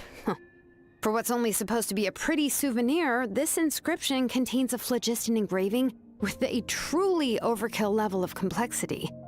The shapes and patterns of these engravings are also identical to that of an ancient name. By making just a few slight adjustments to the layout and connections of the main pattern, you can pretty much qualify this blaze gem inscription as a bona fide ancient name. And yet, you've never told anyone about these engravings in the blaze gem inscriptions that can be activated at any time. Am I right, Auntie? I knew you were a sharp one, Shilonin. That's right. I have a way to cure Nechka and restore all her memories. It's actually quite simple. I want to forge an ancient name for Nechka that contains all of her past memories. And the reason they must be approved by the Wyab is because the memories they bear are all stored within the ley lines. Extracting those memories from the ley lines requires the Wyab's assistance. But your plan wouldn't need you to do any of that, right, Auntie? Your blaze gem inscriptions will help you complete that part of your plan in the ley line's place. You will use the inscriptions to form a massive memory bank for Nechka. And the ancient names you're trying to forge will be used to extract corresponding memories from the memory bank. A memory bank? Wait, so the reason all those people were having trouble remembering stuff is because the blaze gem inscriptions took away any memories related to Nechka? Using other people's memories of Nechka to reconstruct her past? This is the first time I've heard of such an idea. You've seen through my plans, Shilonin. You're as outstanding as ever. Far more brilliant than me. I intend to use this method to collate all the memories related to Nechka and allow her to regain her past again. But wouldn't extracting memories like that hurt the person carrying the blaze gem inscription? Not at all. Every time a blaze gem inscription extracts memories, the process is under my precise control. That way, there's no chance of anyone in the tribe getting hurt. This is the central inscription that controls all the other blaze gem inscriptions, which will also soon serve as Nechka's ancient name. You made all of this yourself, Tlisoli? Yes, it was lots and lots of work. It was truly exhausting. Or perhaps I've just grown old. You saw it yourself. I nearly fainted just from being in the sun. I could collapse tomorrow, or even in the next few moments. But Nechka's ancient name is still far from completion. I've solved the issue of storing memories, but I still don't know how to connect Nechka up to this central inscription. I thought you just modify your own ancient name. I considered it, but This matter doesn't have anything to do with my ancient name. It's of no help to me, and I don't need its help now. You know the price to pay for making something like this. Yes, I do. But as long as I can get my Nechka back, I'm willing to do whatever it takes. Otherwise, Nechka won't have any chance of reclaiming her past once I'm dead and gone. She won't remember me, and she won't even remember why her name is Nechka. When that time comes, she'll be left to drift around the world all alone, unknowing of where she came from or where she should go. She is my daughter, the one to whom I gave the Nechka name. Whether it be as her mother or as a name engraver, I can't simply stand by and let her name disappear. Shilonin! I'll take the central inscription with me. I'm going to completely disassemble it to confirm its components and uses, and I won't make any promises until I've checked everything. Say goodnight to Nechka for me, Auntie. Oh, wait. I've also finished the inscriptions for the Traveler in Paimon. Let me fetch them for you.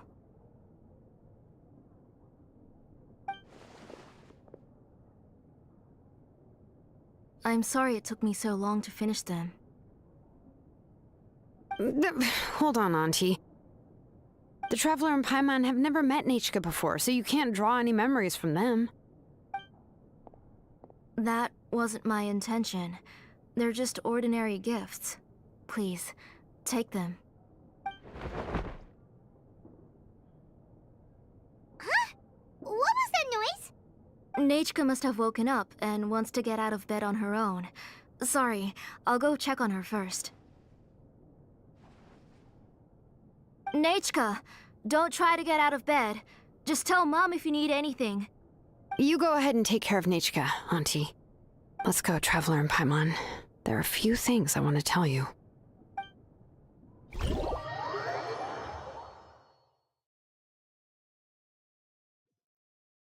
Let's head back to the tribe first.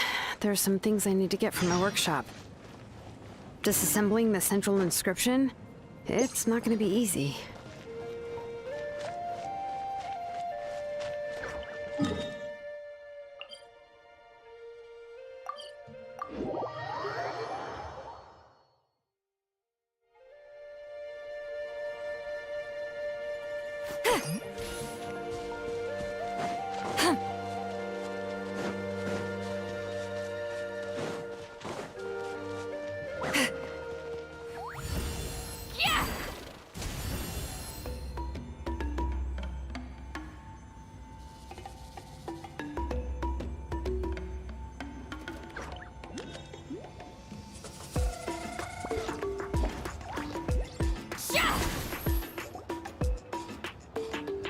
You two can wait outside for a moment. I just need to go in and grab something.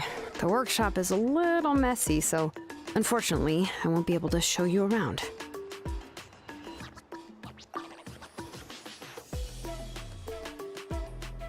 Oh, yeah, that's not really what I mean. It's not the mess that's really the problem.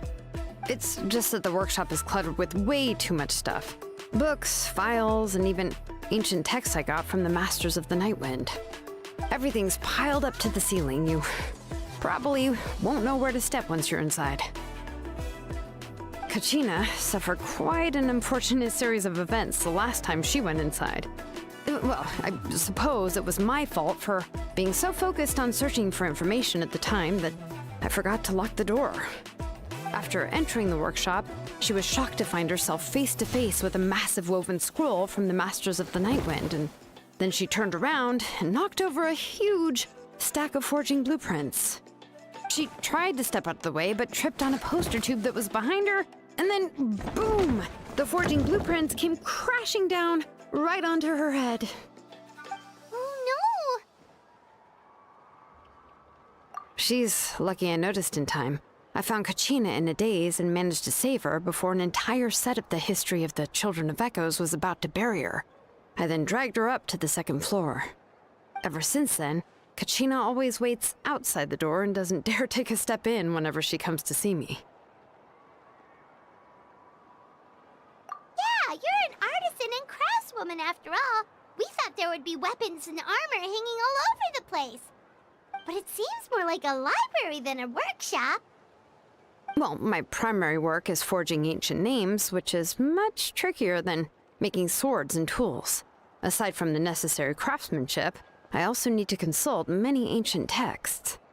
You probably already know that each ancient name represents a certain spirit, behind which are countless related stories to support it. In other words, the essence of an ancient name is the physical manifestation of a certain spiritual will.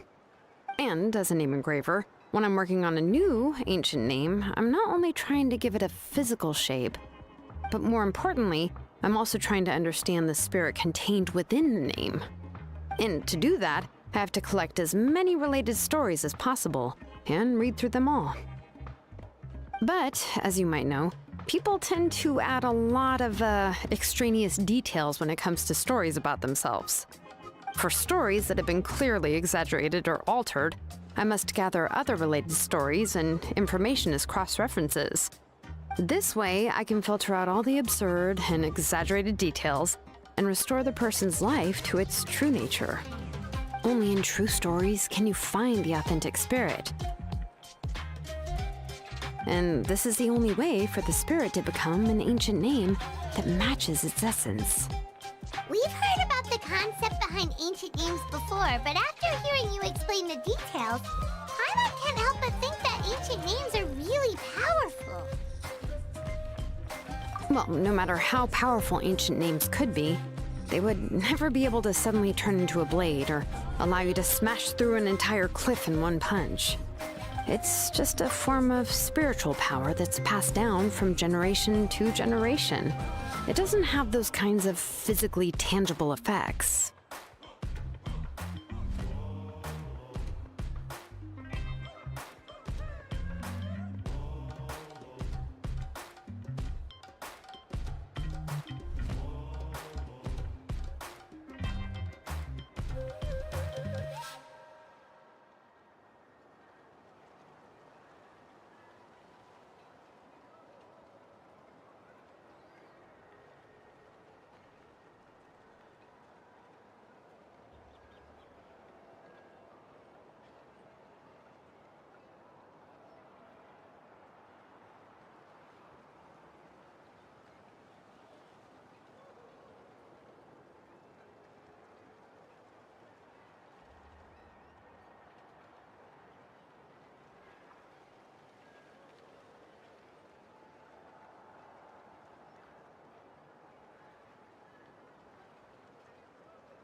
Well, take your own names, for example.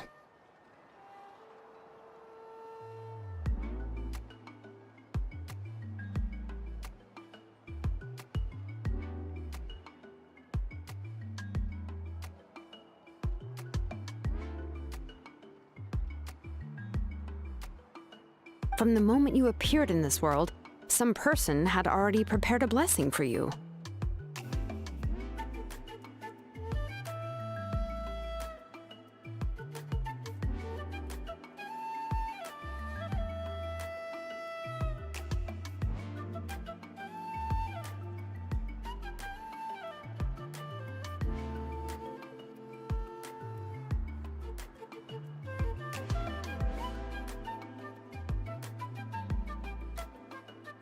And that person then condensed this blessing into your name and gave it to you as a gift.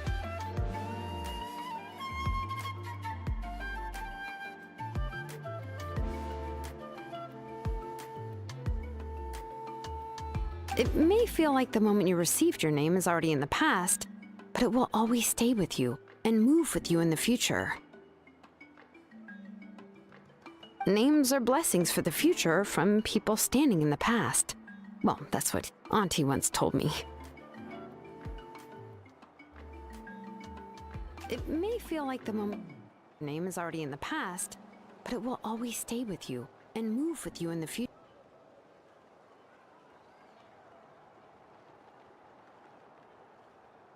With this blessing, people will become more confident as they walk into their future. To put it another way, it's like having a lamp in your hand as you walk through the darkness of night.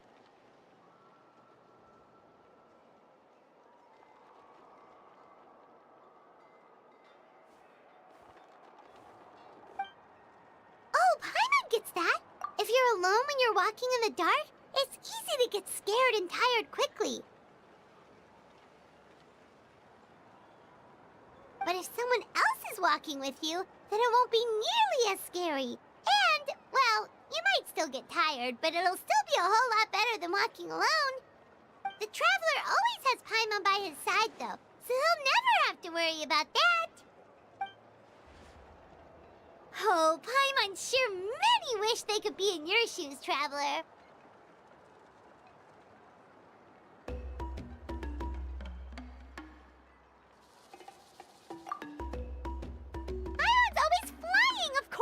Tiring. But we're getting off topic. We can talk about that later. Anyway, this is what Plisoli told me when I was training as a name engraver. And to be honest, I've only understood 20% of what she said at most. I've never been able to figure out the rest. But doesn't that mean you basically don't get it?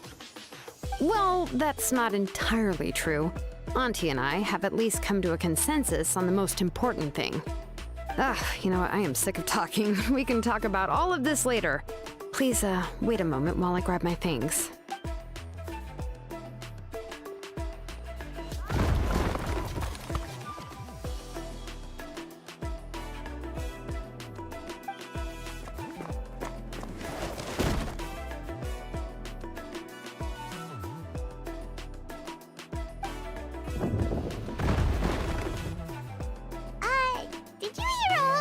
Of something collapse in there just now?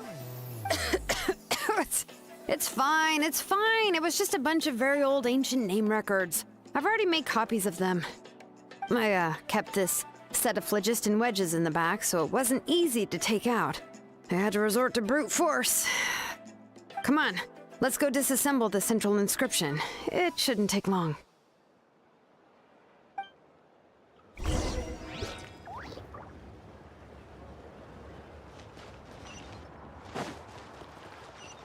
All right.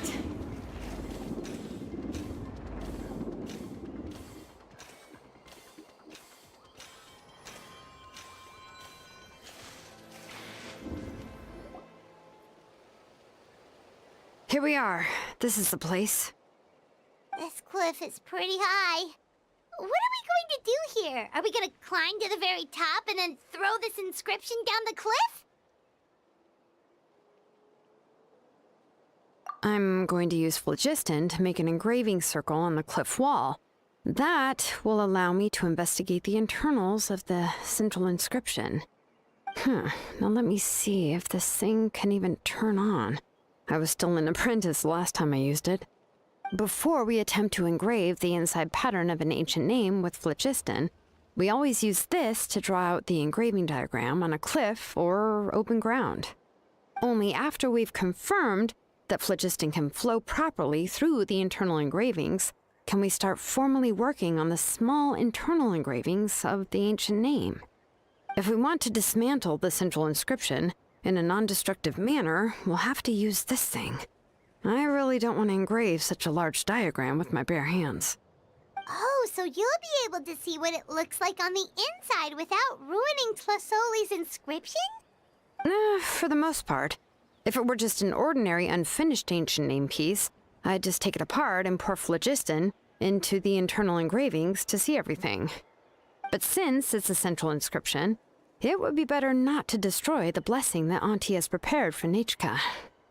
So, Shilonen, does this central inscription fall under the 20% you understand about ancient names?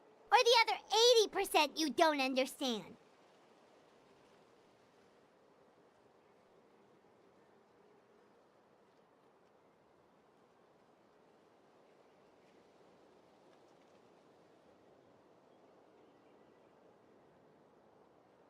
Oh, don't worry. As I said, Auntie and I share an understanding of the most important principle, which is names are intrinsically valuable. Only by having names can things be sorted and categorized. They allow the world to become more orderly and identifiable. For example, when I order ore, I would usually say I need volcanic crystals of about 35% purity and no more than 3% of impurities. Without specific names, I would only be able to go to the ore merchant and say, I want this and this. No, this isn't it. That one. No, not that one either. Yeah, you see what I mean? Names are a crucial part of how we standardize our workflow. Without names, the work would be impossible.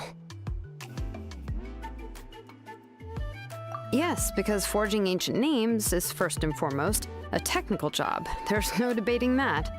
As for the question of why it's important, as long as it does not affect your ability to perform your work, you'll gradually understand it as you put the process into practice. After all, creating an ancient name is quite the complicated process. Well, let me break it down even further. We're not in the tribe right now anyway. Essentially, by forging ancient names, I'm assigning nicknames to the heroes in Outland's history. Giving someone a name is a subjective expression.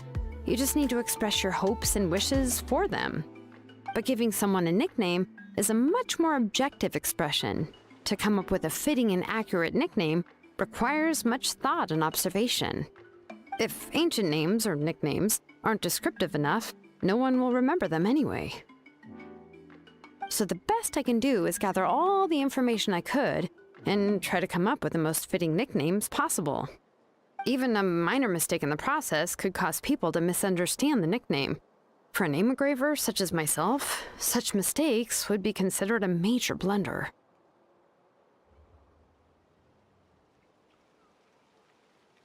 Paimon isn't trying to come up with a nickname for Shilonen. Besides, all of Paimon's nicknames have been very descriptive. Everyone can remember them. Phew. Now I'm curious. Why don't you, come up with one for me? Are you serious? Of course. This is also my line of work, you know. Go ahead. A nickname? Shilonen. Well, she uses phlogiston to forge weapons and make names for others.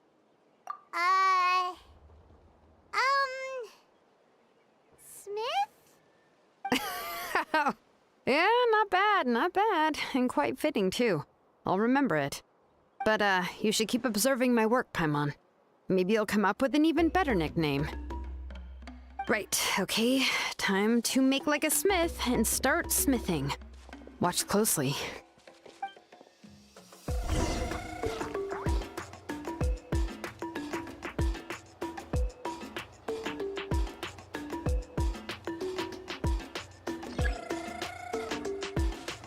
Bring it! Adjust the inclination by 2 degrees. Stop. The error margin is within an acceptable amount, but I'll extend the inscription link a little more just to be safe. I'll leave some space here. When the linked engravings are activated, the inscriptions here will overlap with each other. And there! That should complete the flow.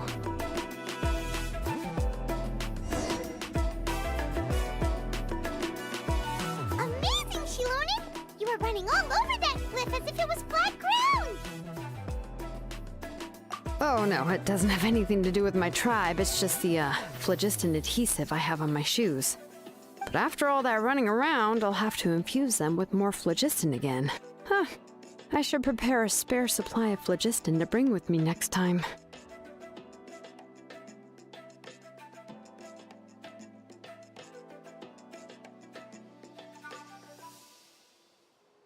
More or less, yeah. I usually have at least the key equipment on hand. I can show them to you when we next find the time, but let's get to work first. Let me see. Start with Anchor 1 and activate it with Density 3 phlogiston.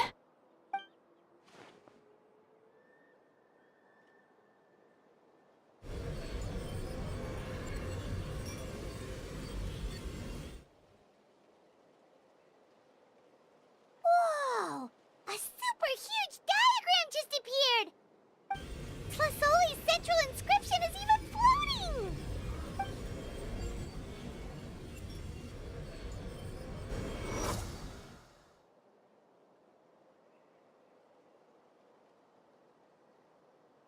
So are you done checking the inscription, Shilonen?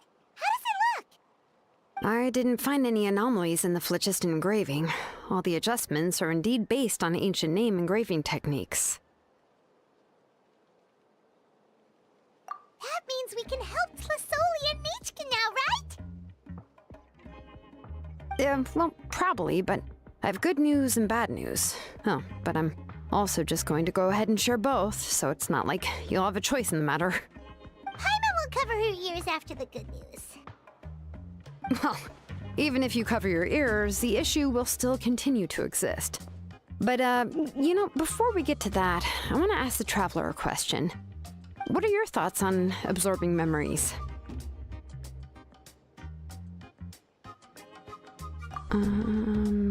Yeah, well, sounds like something you'd say. But if you ask me, there's a problem with what Auntie said. It's hard to control the absorption of memories. Technically speaking, this type of inscription has the power to do far more than absorb memories related to a single person. By herself, Auntie can't handle that level and scope of work, but if she has accomplices, it is completely possible for her to use this inscription to accomplish far bigger things. Accomplices? You make it sound like she's committing a crime! Well, here's the good news. Yes, this Blaze Gem inscription would be the perfect tool to commit crimes, but we haven't found any accomplices or signs that she intends to put it to such uses. From a purely objective standpoint, we can consider that possibility as yet to be confirmed for now. The bad news is, there's still an underlying problem with this Blaze Gem inscription that cannot be ignored. I believe I've mentioned this before. Ancient names operate with the help of the Wyab, granting them the power to read information kept in the ley lines. In this process, the Wyab actually function like relays, helping the ancient name bearer sense the information from within the ley lines. If you remove the Wyab from the process and don't use any tools, then finding a specific story is akin to trying to scoop up a specific grain of sand from a rushing river.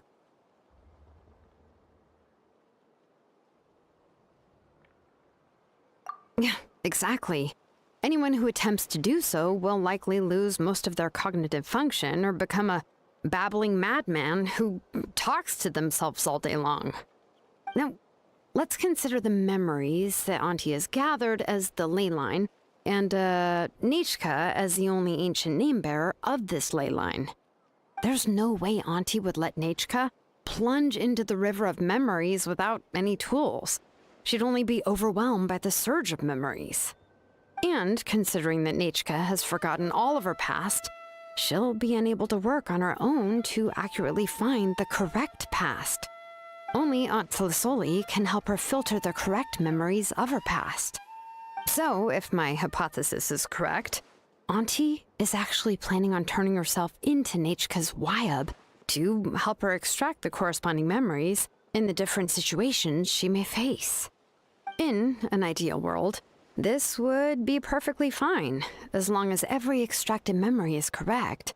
Nichka would essentially be getting her past back. And I also believe that there won't be any mistakes in everything that Auntie remembers about Nichka. But Auntie is not a Wyab. Her body won't be able to handle the load for long.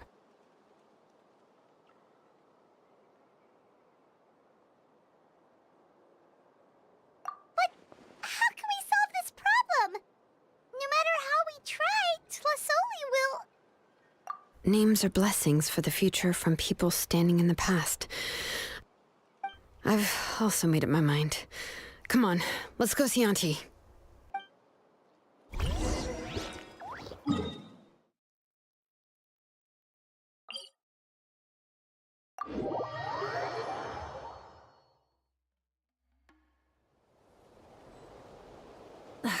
Instead of confining themselves to the heavens, God should broaden their horizons in the world below.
Ah, Shilonen.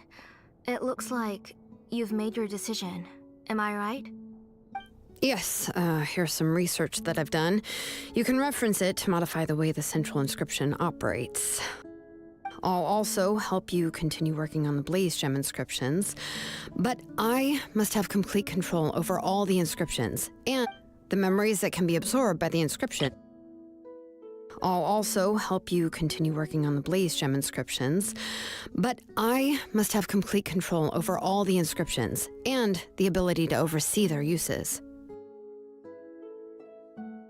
The memories that can be absorbed by the inscription will be limited solely to Nichka's past. We'll plan a set time frame together from which the memories can be drawn from shortly.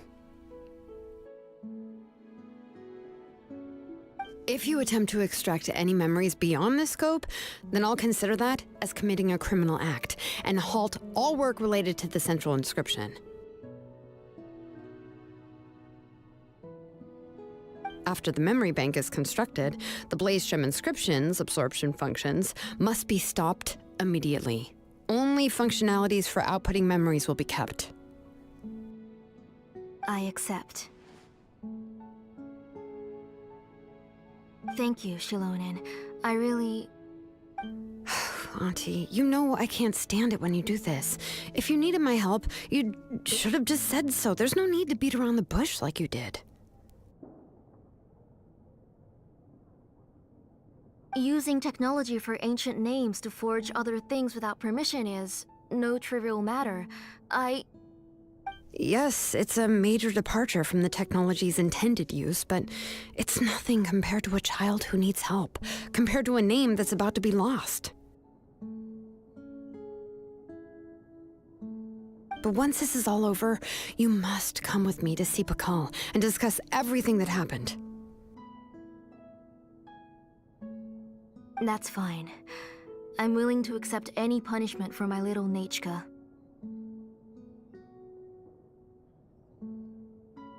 All right, let's clear off the table and come up with a plan.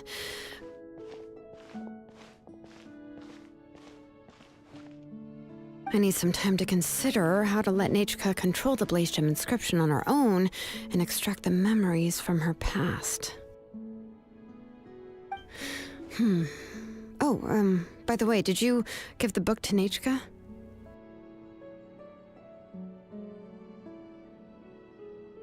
How could I just hand her a birthday present that you specially brought for her? I've picked out a box and packaged it up. Wait till her birthday and then bring it to her. It'll be a nice surprise. No, it's just an old book. There's no need to...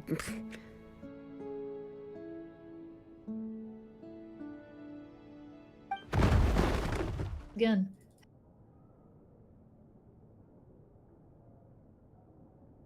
Oh! Is Nachka up again? But what was all that noise? It sounded like something broke!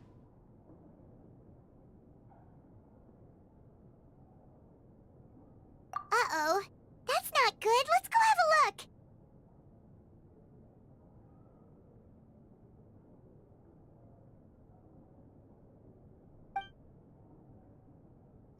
Nachka, don't hurt yourself.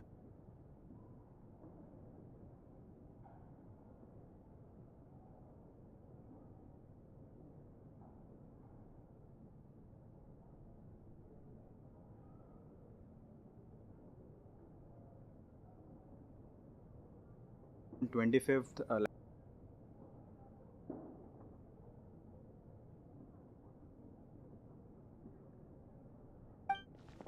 Shilonen, is that you?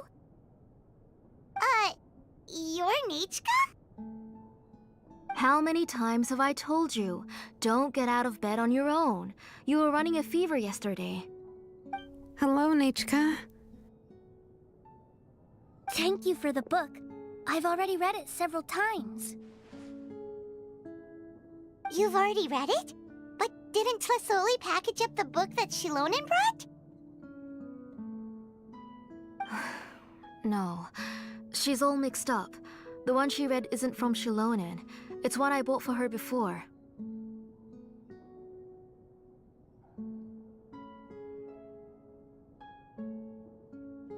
A few days ago, she told me she wanted a book. I know nothing about these kinds of books, so I had no choice but to go to the tribe and look for a copy. I eventually found one and bought it for her. I put it in her room once I got back. Soon after, she suddenly developed a fever. I was so busy taking care of her that I forgot about the book and even forgot that she had asked you for a gift. Auntie, do you know which version of the book you bought? Which version? The shopkeeper said it was the one with the perfect ending to the story. Apparently that's the only one you can find on the market now. Oh, it's all my fault. You wasted your money and now it won't even be a surprise. Oh, it's all right. It's just a book. As long as Nachka enjoys it, that's what matters. Oh, right. Nachka probably doesn't know us. You're Paimon and Mr. Traveler. Mom told me about you. Oh! Seems like everyone knows who we are now. Yeah, Nachka seems to be doing pretty well today. Since she's been stuck indoors for the last few days, why don't we take her out for a walk?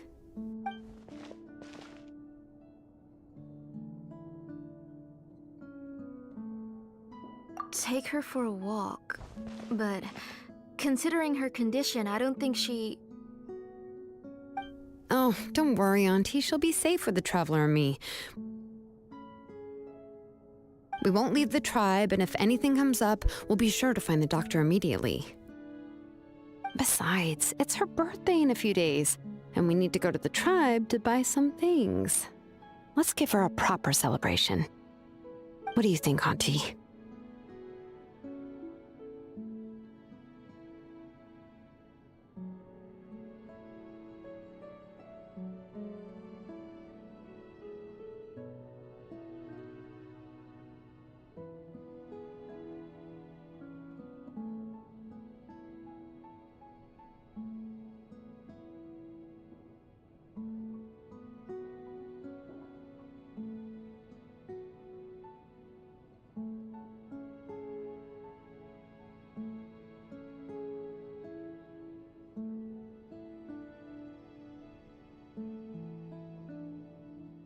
promise I'll be good, Mom.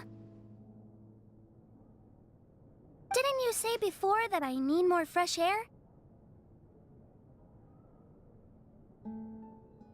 All right. As you wish. I also happen to have a few repaired Blaze Gem inscriptions that I need to get back to the tribe. We can go together. Wait for a moment. I'll go get Nachka's water bottle and some towels. Some medicine. Oh, and a parasol.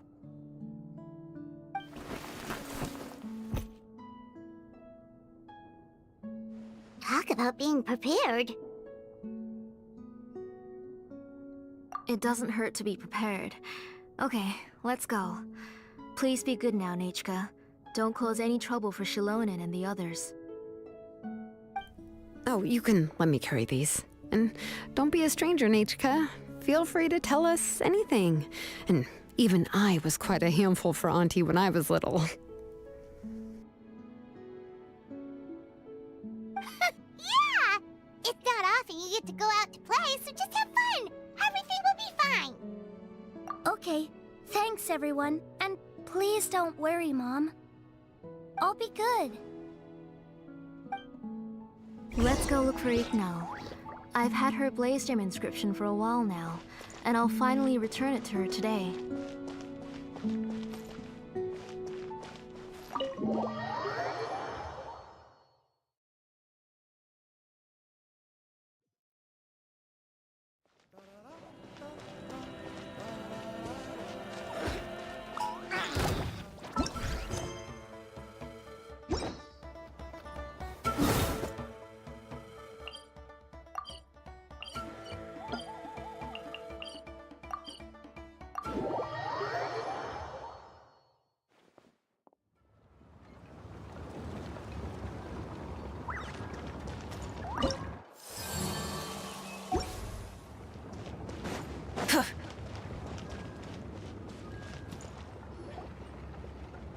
Tosoli, what brings you to the tribe today?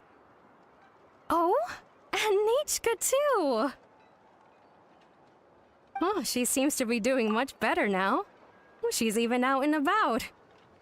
I'm sure it won't be long before she'll be playing with Chanil and the others. I hope so. Here, Iknal. This is your inscription. I've finished repairing it. Oh, thank you for bringing it back for me. Oh, by the way, I came across a piece of good quality ore a while ago. I was thinking of using it to make some pretty jewelry for little Nachka. I remember that Nachka would become so happy every time she saw a shiny ring. Right, Nachka? I'm sure she'd love that. Thank you.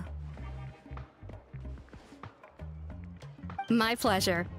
Give me a moment. I'll bring the ore. Oh, I can make the jewelry for her. What kind would you like, Nachka?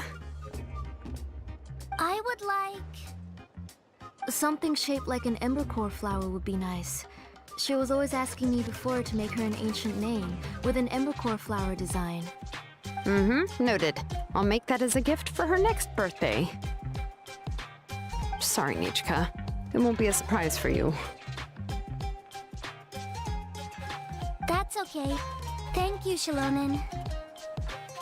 Found it! Sorry to keep you waiting. Here, please take it. By the way, Nachka, feel free to write to me if you ever want to know more about ores. Well, I was shocked last time when you wrote me out of the blue asking for a volcanic crystal. Sorry about that. She can hardly contain her curiosity now that she's started to recover. She's still too weak to go out whenever she wants, so she begs me every day to help her write letters to people in the tribe about all sorts of things. That's how you know she's one of the children of Echoes. It's normal for us to be interested in ore. Everything's looking up! Oh, we're just like the main character in the new version of To Kill the Brave when he was about to save his brother Remak.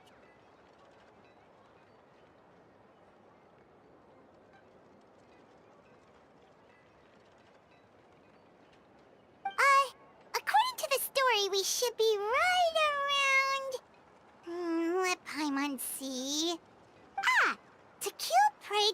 goddess of mountains and fire, let my brother's name ever live on. I am willing to sacrifice my heart and blood in return. The goddess replied, I've heard your prayer, but your brother is no longer your kin. His name has sunken into the deepest of depths. Then Tequil said, turn my blood to fire so my heart may illuminate the depths. I will bring my brother back before my blood runs dry. Oh, you remembered that whole line, Nechka? Paimon remembers that's exactly what the book... huh? Wait, what did the book say? Paimon finished both books in one sitting. A lot of their content is nearly the same, so it's easy to get mixed up. But the ending in the older version is more interesting, even if it's hard for kids to, well, completely understand. Oh, wait! Nechka hasn't read the other ending. It's okay, just wait a bit and Paimon will read it out for you. That's not true. Actually, I already know the other ending. You already know the other ending? But didn't you only read the edition your mom got for you? Hey, what are you all chatting about so happily? Huh? Mom, Mr. Traveler and I were just talking about the ending of that book. We were just talking about how the bad guy was defeated and everyone returned home safely. It's a really happy ending. Aren't happy endings always nice? But if you already read the whole thing, then what will Mom have to read to you at bedtime? Guess you'll have to go to bed early tonight, but I'll buy you some more fairy tales next time, okay? Okay, Mom. It's pretty good quality. I'll be able to give Nechka a beautiful and durable piece of jewelry for her next birthday. But, you know, for now, let's focus on celebrating her upcoming birthday. Where are we headed to next, Auntie? Next, let's visit Apaish. He should be close by. Stay close, Nechka. Don't go too far. Yes, Mom.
Why do my eyebrows keep twitching today?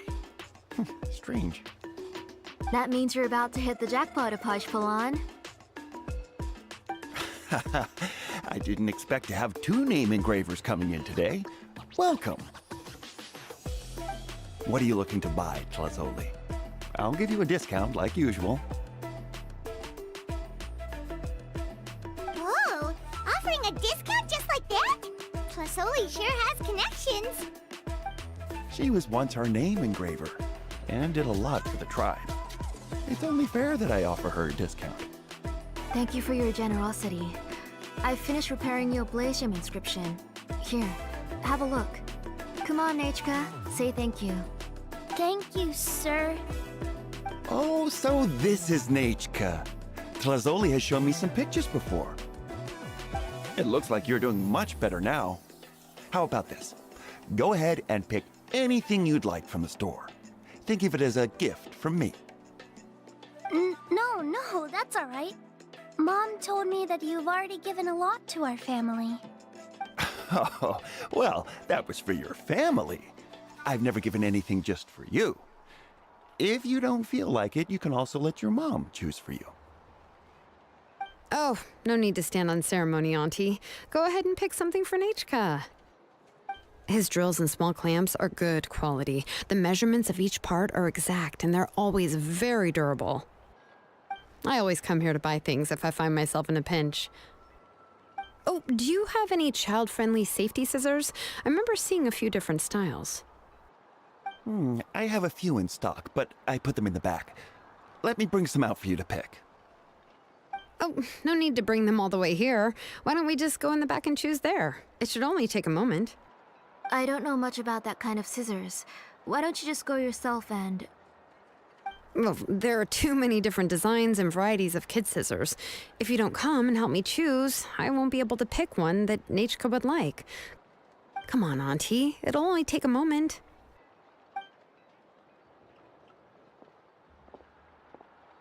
And there goes Shalon dragging Tlasoli off to buy more stuff. Ooh, what a busy day. I won't run off. Paimon, who's your favorite character in To Kill the Brave?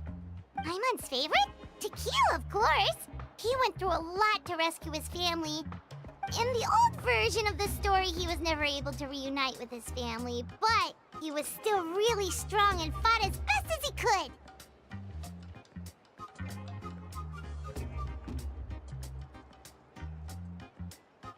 What about you, Nechka? Which character do you like? I like Remak. Oh, the one who was possessed by Quatlique, but never forgot his brother Tequil. He was also an amazing character. If it wasn't for his determination, both he and his brother would have been defeated by Quatlique in the final battle. Of course! A story's only interesting if you can really get immersed in it. Hey, Nechka, why don't we play pretend? You can be Remak, and Paimon will be Tequil, okay?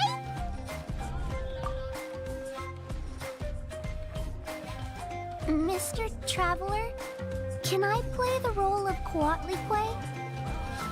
But isn't she the villain?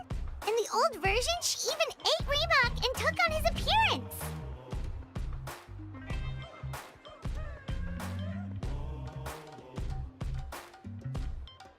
Ah, right. She read the version with a happy ending. And that one, Quatlique was defeated and the brothers both survived. Well, it doesn't matter. Only the lines at the end were different. You can go on ahead and say your favorite lines, Nechka. Paimon's read both versions, so she'll be able to play along. My favorite line is the one from the end. It's... Come here, Nechka. Look at you. You're sweating. Mom! Let me wipe your forehead. Now, drink some water. This child. You forget everything as soon as you start playing. We've picked something up for Nechka. A Paishpalan will deliver it to Auntie's house once he's packaged it up. How was Nechka?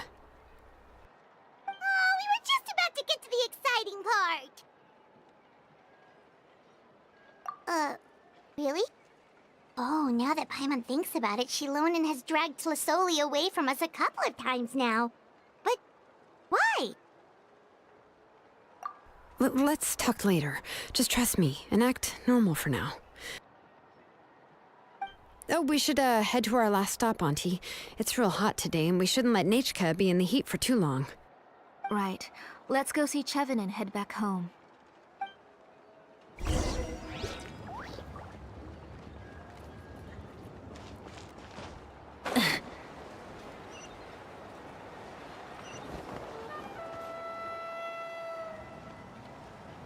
I finished repairing your Blaze Gem inscription, Chevin. I've also reinforced it so it shouldn't fall apart so easily now. Thank you. How about the volcanic crystal? Was it usable? Yes, thanks for that. You're welcome. I just want to see Nechka get better. Thank you, Miss Chevin. It's fine. Honestly, you're both too polite for your own good. I was wondering where you got the ore for such a large-scale Blaze Gem inscription. So you must be one of Auntie's accomplices, then. Oh, Shilonen. We already know what's going on.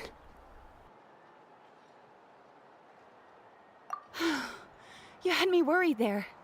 I thought we'd been found out. We'd be in real trouble if Pakal ever got wind of it. To be honest, I won't be able to cover it up for much longer.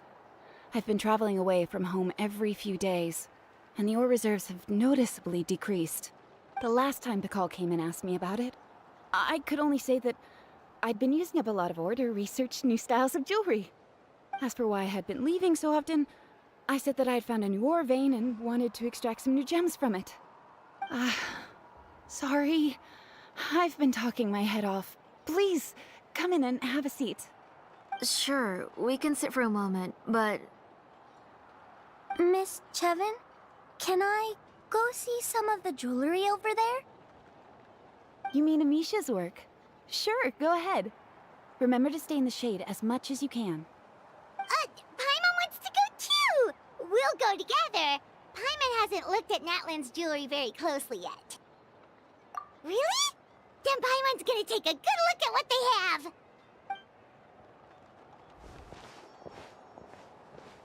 You haven't bought any jewelry for a while, Auntie. Why don't you pick one out? Come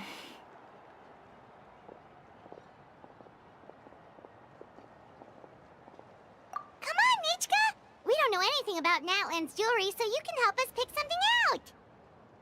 Mr. Traveler, Come here, Nachka. Huh? Sorry, Chevin and Shilonen, but it's already getting late. We should be heading back now. It'll be Nachka's birthday in a few days, and there's still a lot for us to do before then. No problem. I'll be sure to bring her some beautiful jewelry to celebrate. Mom,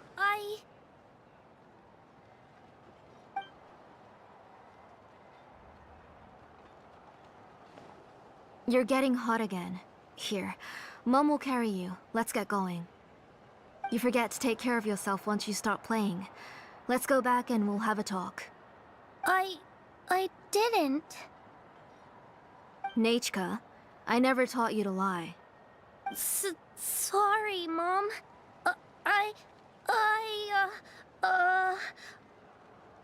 Nichka's looking at us. Paimon feels like something's not right.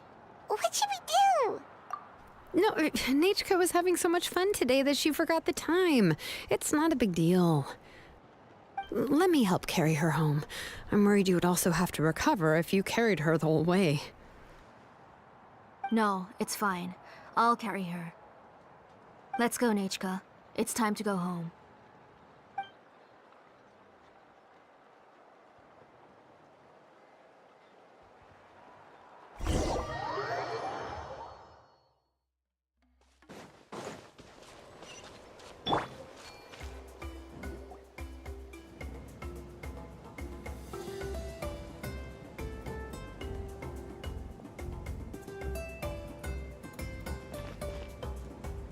Thank you, everyone, for spending so much time with us today. Please be sure to come to Nachka's birthday party. Alright, it's nearly bedtime for Nachka, so let's part our ways here. Oh, Auntie, remember to give her the book, that copy of To Kill the Brave I brought. I went to a lot of trouble to find it. I understand. Really, do you think I'd let your efforts go to waste? It's very special to receive a book from you. I'm sure she'll put it somewhere safe. Right, Nachka? Yeah. Thanks, Shilonen. Oh, put it somewhere? Isn't she going to read it? Well, I've read the story to her many times already. She's even memorized nearly every line. Oh, that won't be a problem, Auntie. Nachka's probably never heard this version of To Kill the Brave. Oh, what's different about this version? The majority is about the same, but the ending is different from the one that you bought her. The one I gave her is the unedited version that was originally published. It was released long before Nachka fell ill. Oh, but I remember you were never very interested in fairy tales, Shilonin. Huh.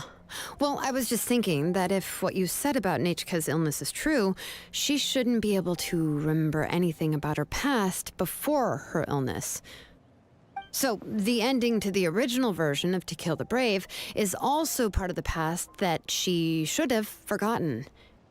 In other words, if she hasn't recently read the old version of the story, then she shouldn't possibly know the ending, right?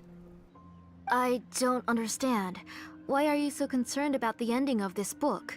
Even if she does remember the ending, what does that prove? Maybe she snuck out somewhere when I wasn't watching and read the first edition of the story. Yeah, okay, that is a possibility.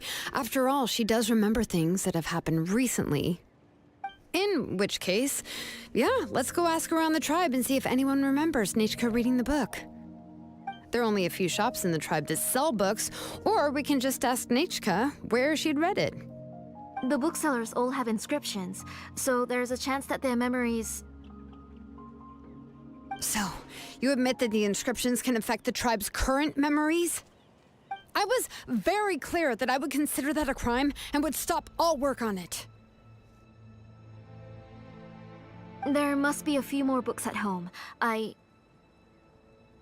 do not wish to see your blood be reduced to ash, but I have seen the light of your heart and spirit.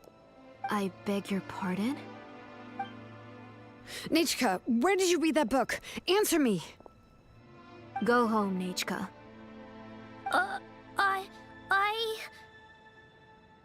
Are you disobeying me? You're the one who wrote me the letter, Nechka. You're the one who wanted the book. Only you can speak for yourself. We're listening, Nechka. Right here, right now. Remember my name, brother. As long as you remember me, I will never have left. Silence. That's the line from the old ending. Nechka remembers it! I know everything. Shilonin, help me, please! Something's blocking the door! Get back! Shilonin, wait for us! The tunnel is blocked. We can't go in. There might also be traps. Whoa. What are all those things on Nechka's walls? It seems Auntie put all the extra inscriptions she made here. If she's trying to finish that ancient name, there's only one place she could go. Come on, follow me.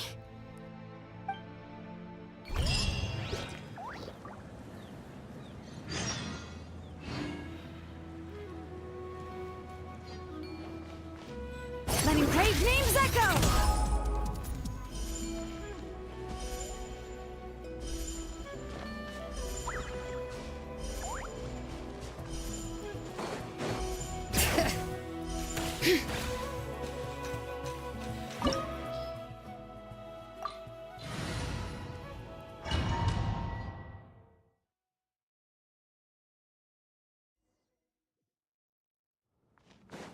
What is this place?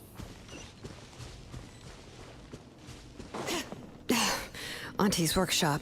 It was supposedly closed after she stepped down from her position in the tribe. But it appears that we've all been deceived. Why are there people up ahead? If you're up to shady business, you have to hire shady people to help you. Let's go, don't hesitate! You two! Time to end them! Let's run! Full throttle!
to sleep.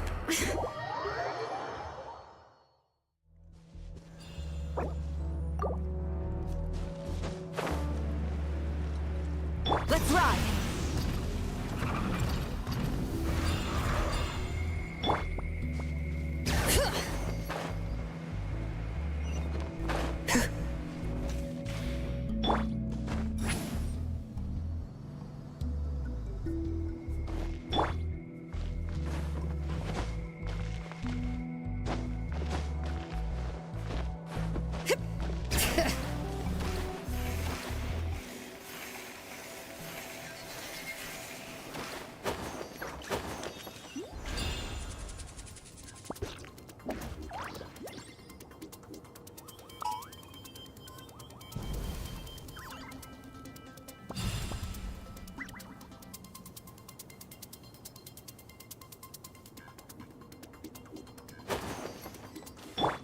Come on! Show me your courage! Light it up!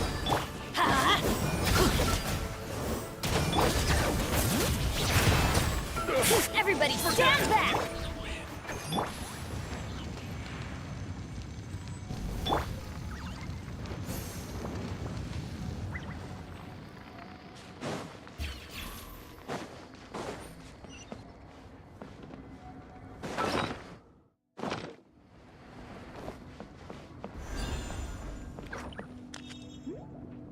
Bring it!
Alright, let's finish this fast. Let's light it up! Get to work! Suffer the wrath of Eatsley! Show no mercy! Try and stop me! Forget it, dude. I'm going in! Pyroclastic surge! Yes, you are. I'm good. Yes, you are. The door's closed here, too. Where should we go now? The transport system seems to still be functioning. Let's go look for the controls and get this cart running again.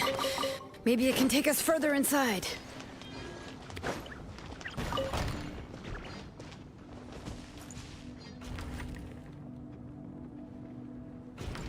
All right, let's keep going.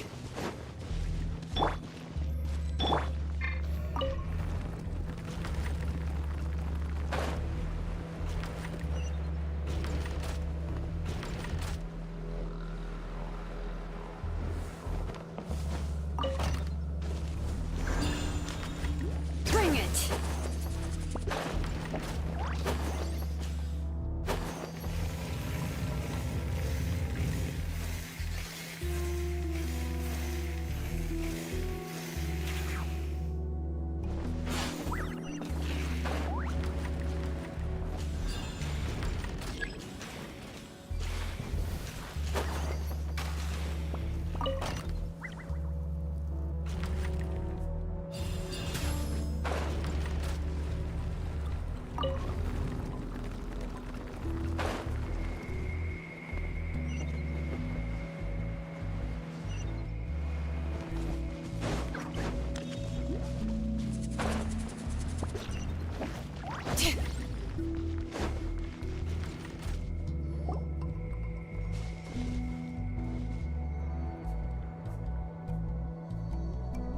You got here quick. Impressive. Nechka's up I never lied to you. All this time, I've only been trying to save my daughter, even though she's not my daughter yet. But once everything is over, she will really become my Nechka. What is she saying? Is she not Nechka?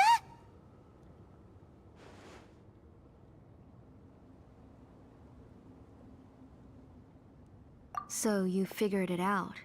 I want to use memories to awaken my Nechka.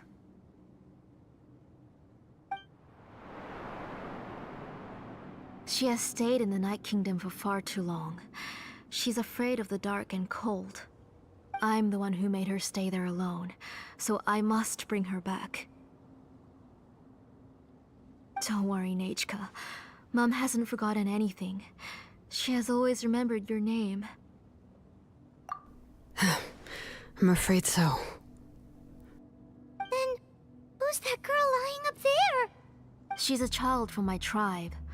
Her parents were killed in the same abyss attack. But wouldn't you know it, her birthday is the same as that of my Nechka. I raised her and took care of her for many years. I thought that taking her in would help me feel better. I was so happy the first time she was willing to call me Mom. But then, I suddenly felt very, very scared. Is she really my child?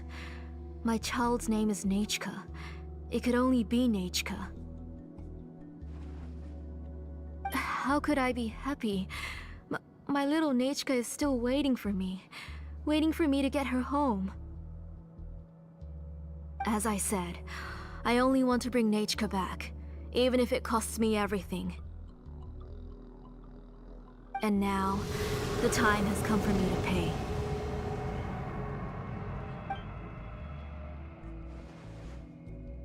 As for my useless ancient name, it's finally time to put it to good use. If you're not willing to help me, then you can become the fuel for Nechka's ancient name.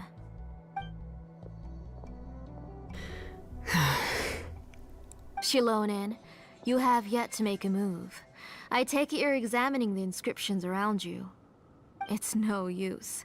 I've already set up the Blaze Gem inscriptions, and the engraving diagram has already begun to run. It's all thanks to your ideas. Now, the central inscription will finally become Nechka's ancient name. After Nechka returns, I'll make sure to invite you to her birthday party. You're not gonna go up there, are you? There's a flaw in this engraving diagram. The weak point is almost about to activate. So on my mark. Don't worry, Nechka. Don't worry. Mom is here. 3. Mom will always be with you. I'll never forget you. 2. Wake up, Nechka. Now. Please, wake up. 1!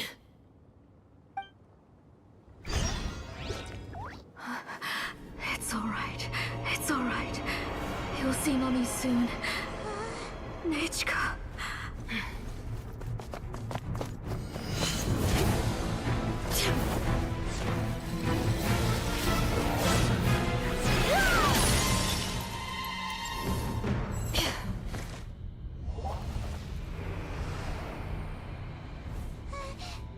Keep back! Those are distorted thoughts. And the mists are the thoughts' twisted cries. If you become tainted by them, they will control you, and you'll never be free again. Where are you? I don't want medicine. It hurts. It hurts. Why am I alone? Nechka, why? No more medicine. Will you stay with me forever? Please never leave me again.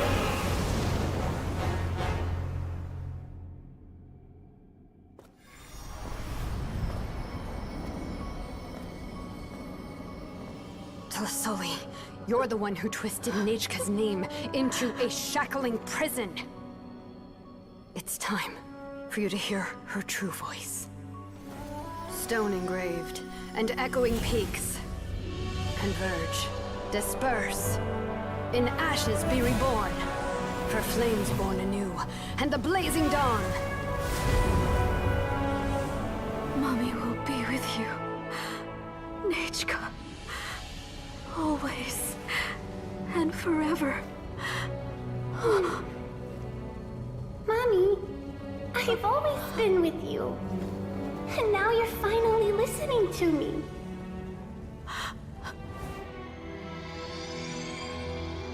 The old births the new, as flowers shield the roots, so life ever cycles until we return to the loam. We've known each other a while, but we've never met. You're Nechka? Yes, but I still don't know your name. My name's Nepeka. It really suits you.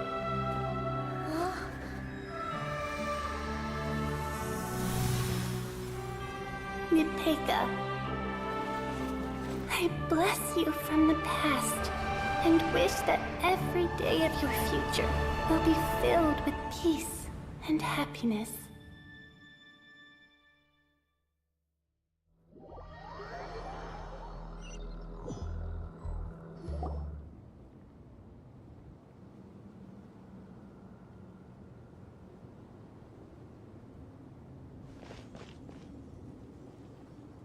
I saw Nechka and was speaking with her, but now, where did she go? Nechka? Nechka? Where are you? Answer, Mummy. Please. Please. Shilonen, you saw her too, didn't you? You saw my little Nechka. I felt her hands and hugged her. I was right. I was right. Those gray shadows were just a minor mistake. I just need to restart the ritual again. Alright, I'll start it again and Nechka will... Have you still not come to your senses, Auntie? What senses? I was not wrong. Nothing about what happened was wrong. She's just a little upset and was trying to ignore me. That child sure knows how to throw a tantrum. But I understand. I can accept that. Enough, Tlisoli! The person you summoned with the Blaze Gem inscription wasn't the real Nechka at all. You collected memories of Nechka from countless people, but you forgot one thing. Among what you gathered were not only real memories, but also countless emotions. Didn't you realize what kind of emotions people would feel upon seeing Nechka's condition? When people held a dying child's hand, when they felt her faint breath and saw the helplessness in her eyes, when they sensed her body growing colder and colder, what could they feel but abject pain and sorrow? I took those emotions. You absorbed those emotions into the Blaze Gem inscriptions and solidified them as a piece of her past. Those gray figures were projections of that past. They could only reproduce the appearance of Nechka in her sickly state. What the real Nechka wished to say was drowned out by those twisted and painful thoughts. I didn't want things to turn out like this. All I wanted was to remember Nechka. To see her again. Nechka has always been with you, Auntie. Everything has long been recorded on your ancient name, the one you said was useless. You exhausted every option and sacrificed everything in the hopes of saving your daughter. That is undeniable. But have you forgotten the true meaning of your own ancient name? My ancient name is Undugu. The immovable love between you and Nechka has already been recorded in your ancient name, but you chose to ignore that.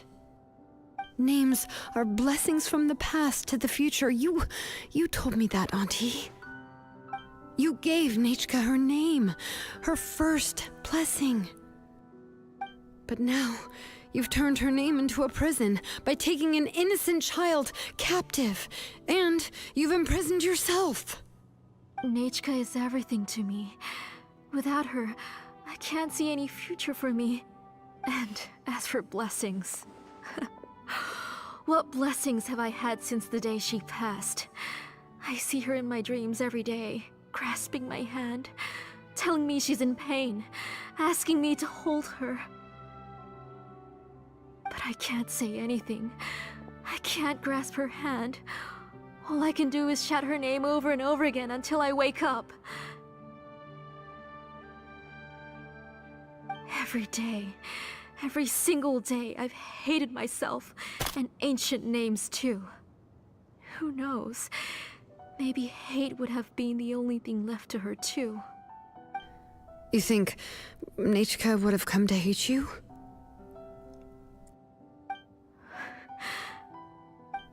Auntie, do you still remember the last words Nechka ever said to you? Do you remember what her final words really were?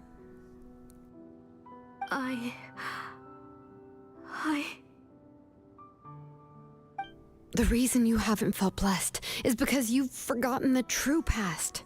Auntie, you've been wallowing in memories of your imagination and refused to let go of them. A name without a past is nothing but a withered tree with no roots, rotting without a future. It's over, Auntie. It's all over now. Slowly now. Why don't you stay lying down? Oh, on second thought, this might not be the best place to rest. Shilon and Nechka, Napecha can already stand now, so we made our way over. Thank you, Paimon and Mr. Traveler. I'm fine, really. The real Nechka helped me just now, so it doesn't hurt much anymore. That's good. If you became Nechka, then this story would really become the To Kill the Brave. This isn't the place to chat. Come on, let's get out of here. But what about Tlasoli? Oh, don't worry. She won't be able to cause any more trouble now.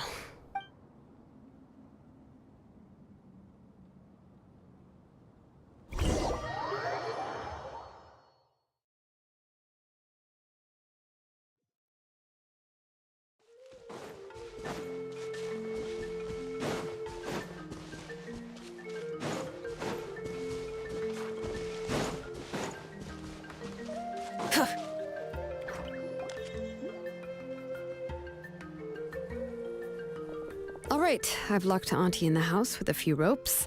I'll take her to the tribe shortly to be punished for what she did. As for now, we can get away from the house and get some sun. After dealing with all of that, I'm completely out of energy. She's already planned out everything. Shilonen sure doesn't waste time. It's still so scary to imagine. Tlasoli wanted to turn her adopted child into Nechka, and she even nearly succeeded. Yeah, she was so cool in the final moments. She went right into action and took control of the situation instantly. Well, it's all thanks to Nempeka's resilience. She never gave up. If it weren't for her bravely trying to get help, then I wouldn't have noticed Auntie's plan so easily. It was thanks to all of you encouraging me. After all, this was already the last idea I could think of. I tried to get the attention of many others who visited before, but they were all either quickly whisked away by Tlasoli or simply refused to believe me. Even if I told them everything, Tlasoli would just blame my illness to cover it up. All she had to do was start to cry, and then the guest would try to comfort her, but completely forget about me. She would inspect all the letters I sent and any gifts I received. And then, if I didn't comply, she would force me to drink some strange medicine. It would put me to sleep for a few days, and it would be hard for me to remember anything. I would see a lot of weird things while I slept, and the walls around me would start talking. I would be so scared every day. If I wasn't able to get your help this time, I might have just given up. You have us now, Nepeka. If anyone dares to hurt you again, the Traveler and Shilonen will send them flying! sorry. I just can't help it. You are already super brave, and you even managed to call Shilonen for help. Oh, you definitely found the right person. Shilonen isn't the kind of person who gets distracted easily by crying. She pays attention when someone's talking and doesn't miss a beat. And it was because of your help that I was able to pick up on the details. Without you, it would have been extremely difficult for her to communicate that she needed help.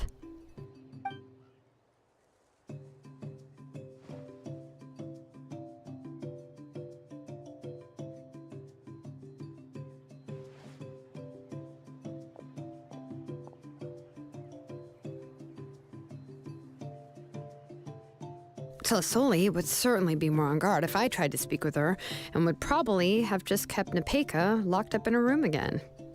So we had a part to play too!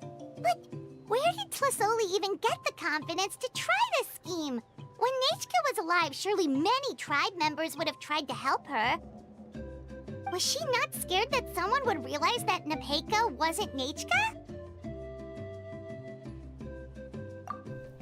That's certainly a possibility. The inscription she created would not only collect information related to Nechka's past, but also actively erase people's memories of Nechka. It's similar to graffiti. If you want to paint something new on a wall that has been painted before, then first you must remove the old painting. It's possible that I was also one of her targets, which would explain why she was so willing to let me have the central inscription. Whoa, and you still took it? If it were Paimon, she would have thrown that thing away the first chance she had! Well, you can't uncover the truth without taking some risks, right? If I hadn't disassembled the inscription myself, I would have never realized her actual motives. So you suspected her from the very beginning? Oh, no, she's my auntie after all. How could I have seen her as a villain from the start? The most I did was keep the possibility and a corresponding plan in mind, and it was just our luck that the worst-case scenario actually happened. But now that I look back on it, we still managed to rescue a suffering child, even if that wasn't our original intention. Anyway, I think we've just about summarized everything and praised each other enough by now. Everything is finally over, and Nepeka can finally be herself. So, what should I do now, Shilonen? You should do whatever you like, of course. No one's going to lock you up anymore. But I don't know what I can do. Everything I know is about Nechka. What she'd like to eat, which flowers she enjoyed, how she acted and spoke. I'm not her, but I can only be like her. I don't know, Shilonen. I just don't know. Oh, don't worry, Nepeka. The Blaze Gem inscription isn't working anymore. No one will force you to be somebody else again. But I no longer remember anything about myself now besides my name. What if I never remember my life and lose all of my past? I'm scared, Shilonen. What should I do? Oh, don't cry, Nepeka.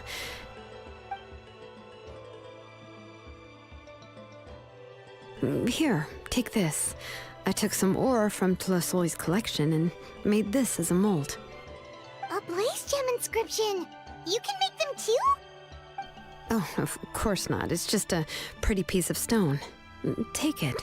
I've engraved your name, Nepeka, on the top. This is your first blessing, the one you received from a pair of people who loved you with all their hearts. It has always protected you and stood over you. For all of past, present, and future, it's never strayed far. But I don't even remember the names of my parents. I don't remember anything.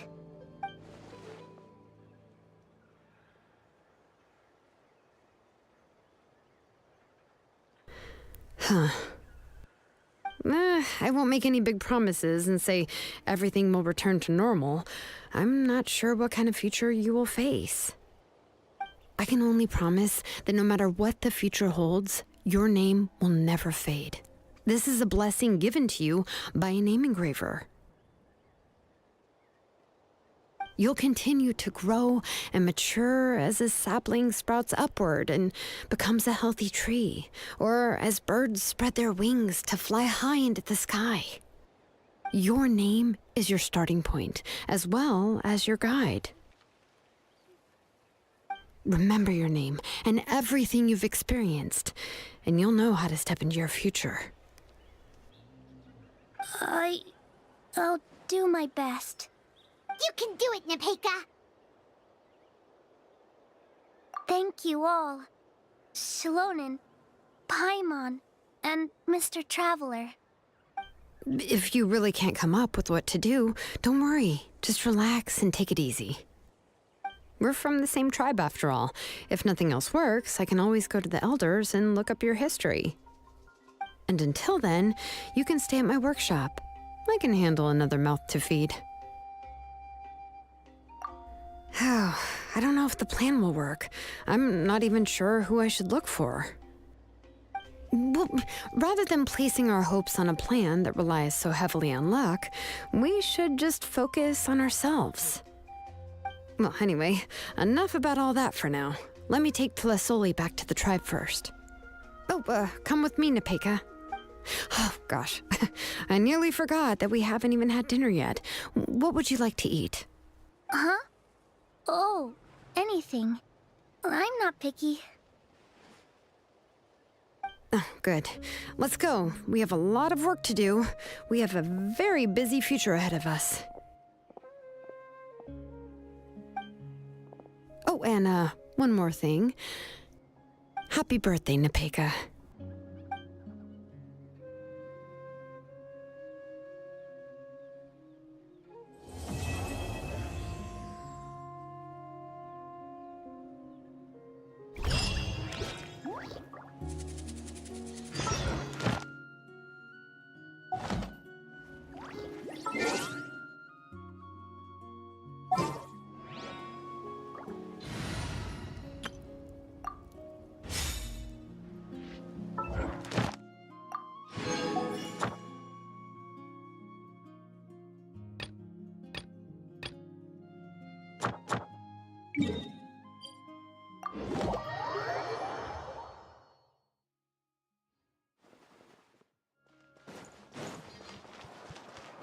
Ad Astra.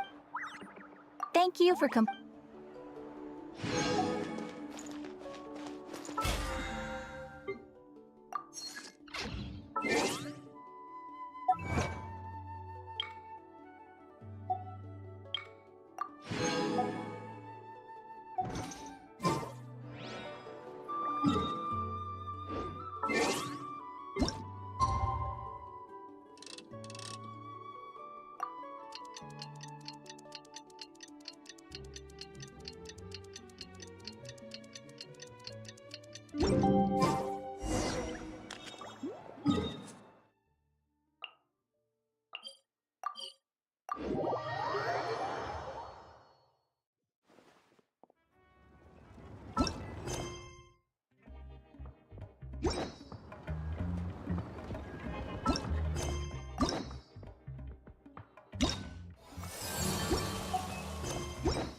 Oh, you're here. Everything's been taken care of now. I was just about to go have a rest. Well, the tribe is still discussing that. I mean, not many have ever used ancient names to commit a crime. Pakal will have a lot on his plate. What I do know is that Tlasoli's workshop will be closed permanently, and any remaining incomplete Blaze Gem inscriptions will be completely destroyed. And as for the completed Blaze Gem inscriptions, I'll be handling them, which, yet another hassle to deal with. Anyway, at least her ancient name is fine. Otherwise, we'd have a real mess on our hands. Oh, And speaking of ancient names, I actually have some good news. The memories that were absorbed by the Blaze Gem inscriptions can be restored to their owners.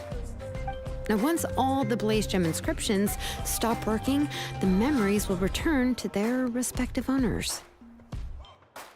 Yeah, that's right. Huh. Wait, now that I think about it, in her attempt to get Nechka to come back, Auntie made the entire tribe forget about her. Now, Nechka really is gone, but everyone is about to remember her. Phew, what a bizarre turn of events. She's resting in my workshop. I contacted others from the tribe and told them about my plan to conduct an official investigation into her history. The tribe hasn't responded yet, so I'm planning to take her in for now and teach her some crafting skills. But that's for another time. For now, she should just rest and sleep. After all, she's got a busy future ahead of her.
This realm...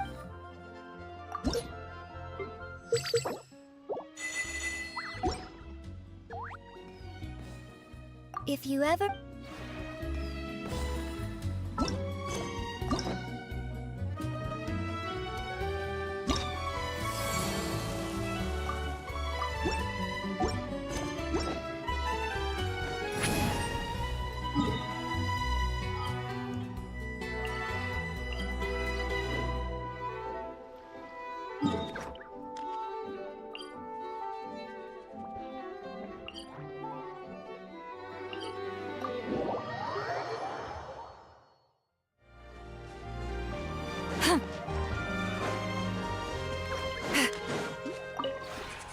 The one before you is known as Jade Seeker. One travels far and wide, seeking naught but to witness all of the treasures this world has to offer. Ah, and...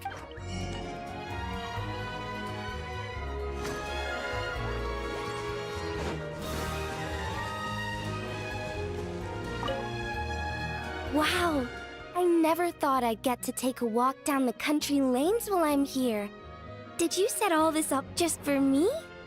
Fresh fruit and vegetables, groceries, and What's that over there? Oh, I feel spoiled for choice. I gotta walk down this street and take this all in. Come on,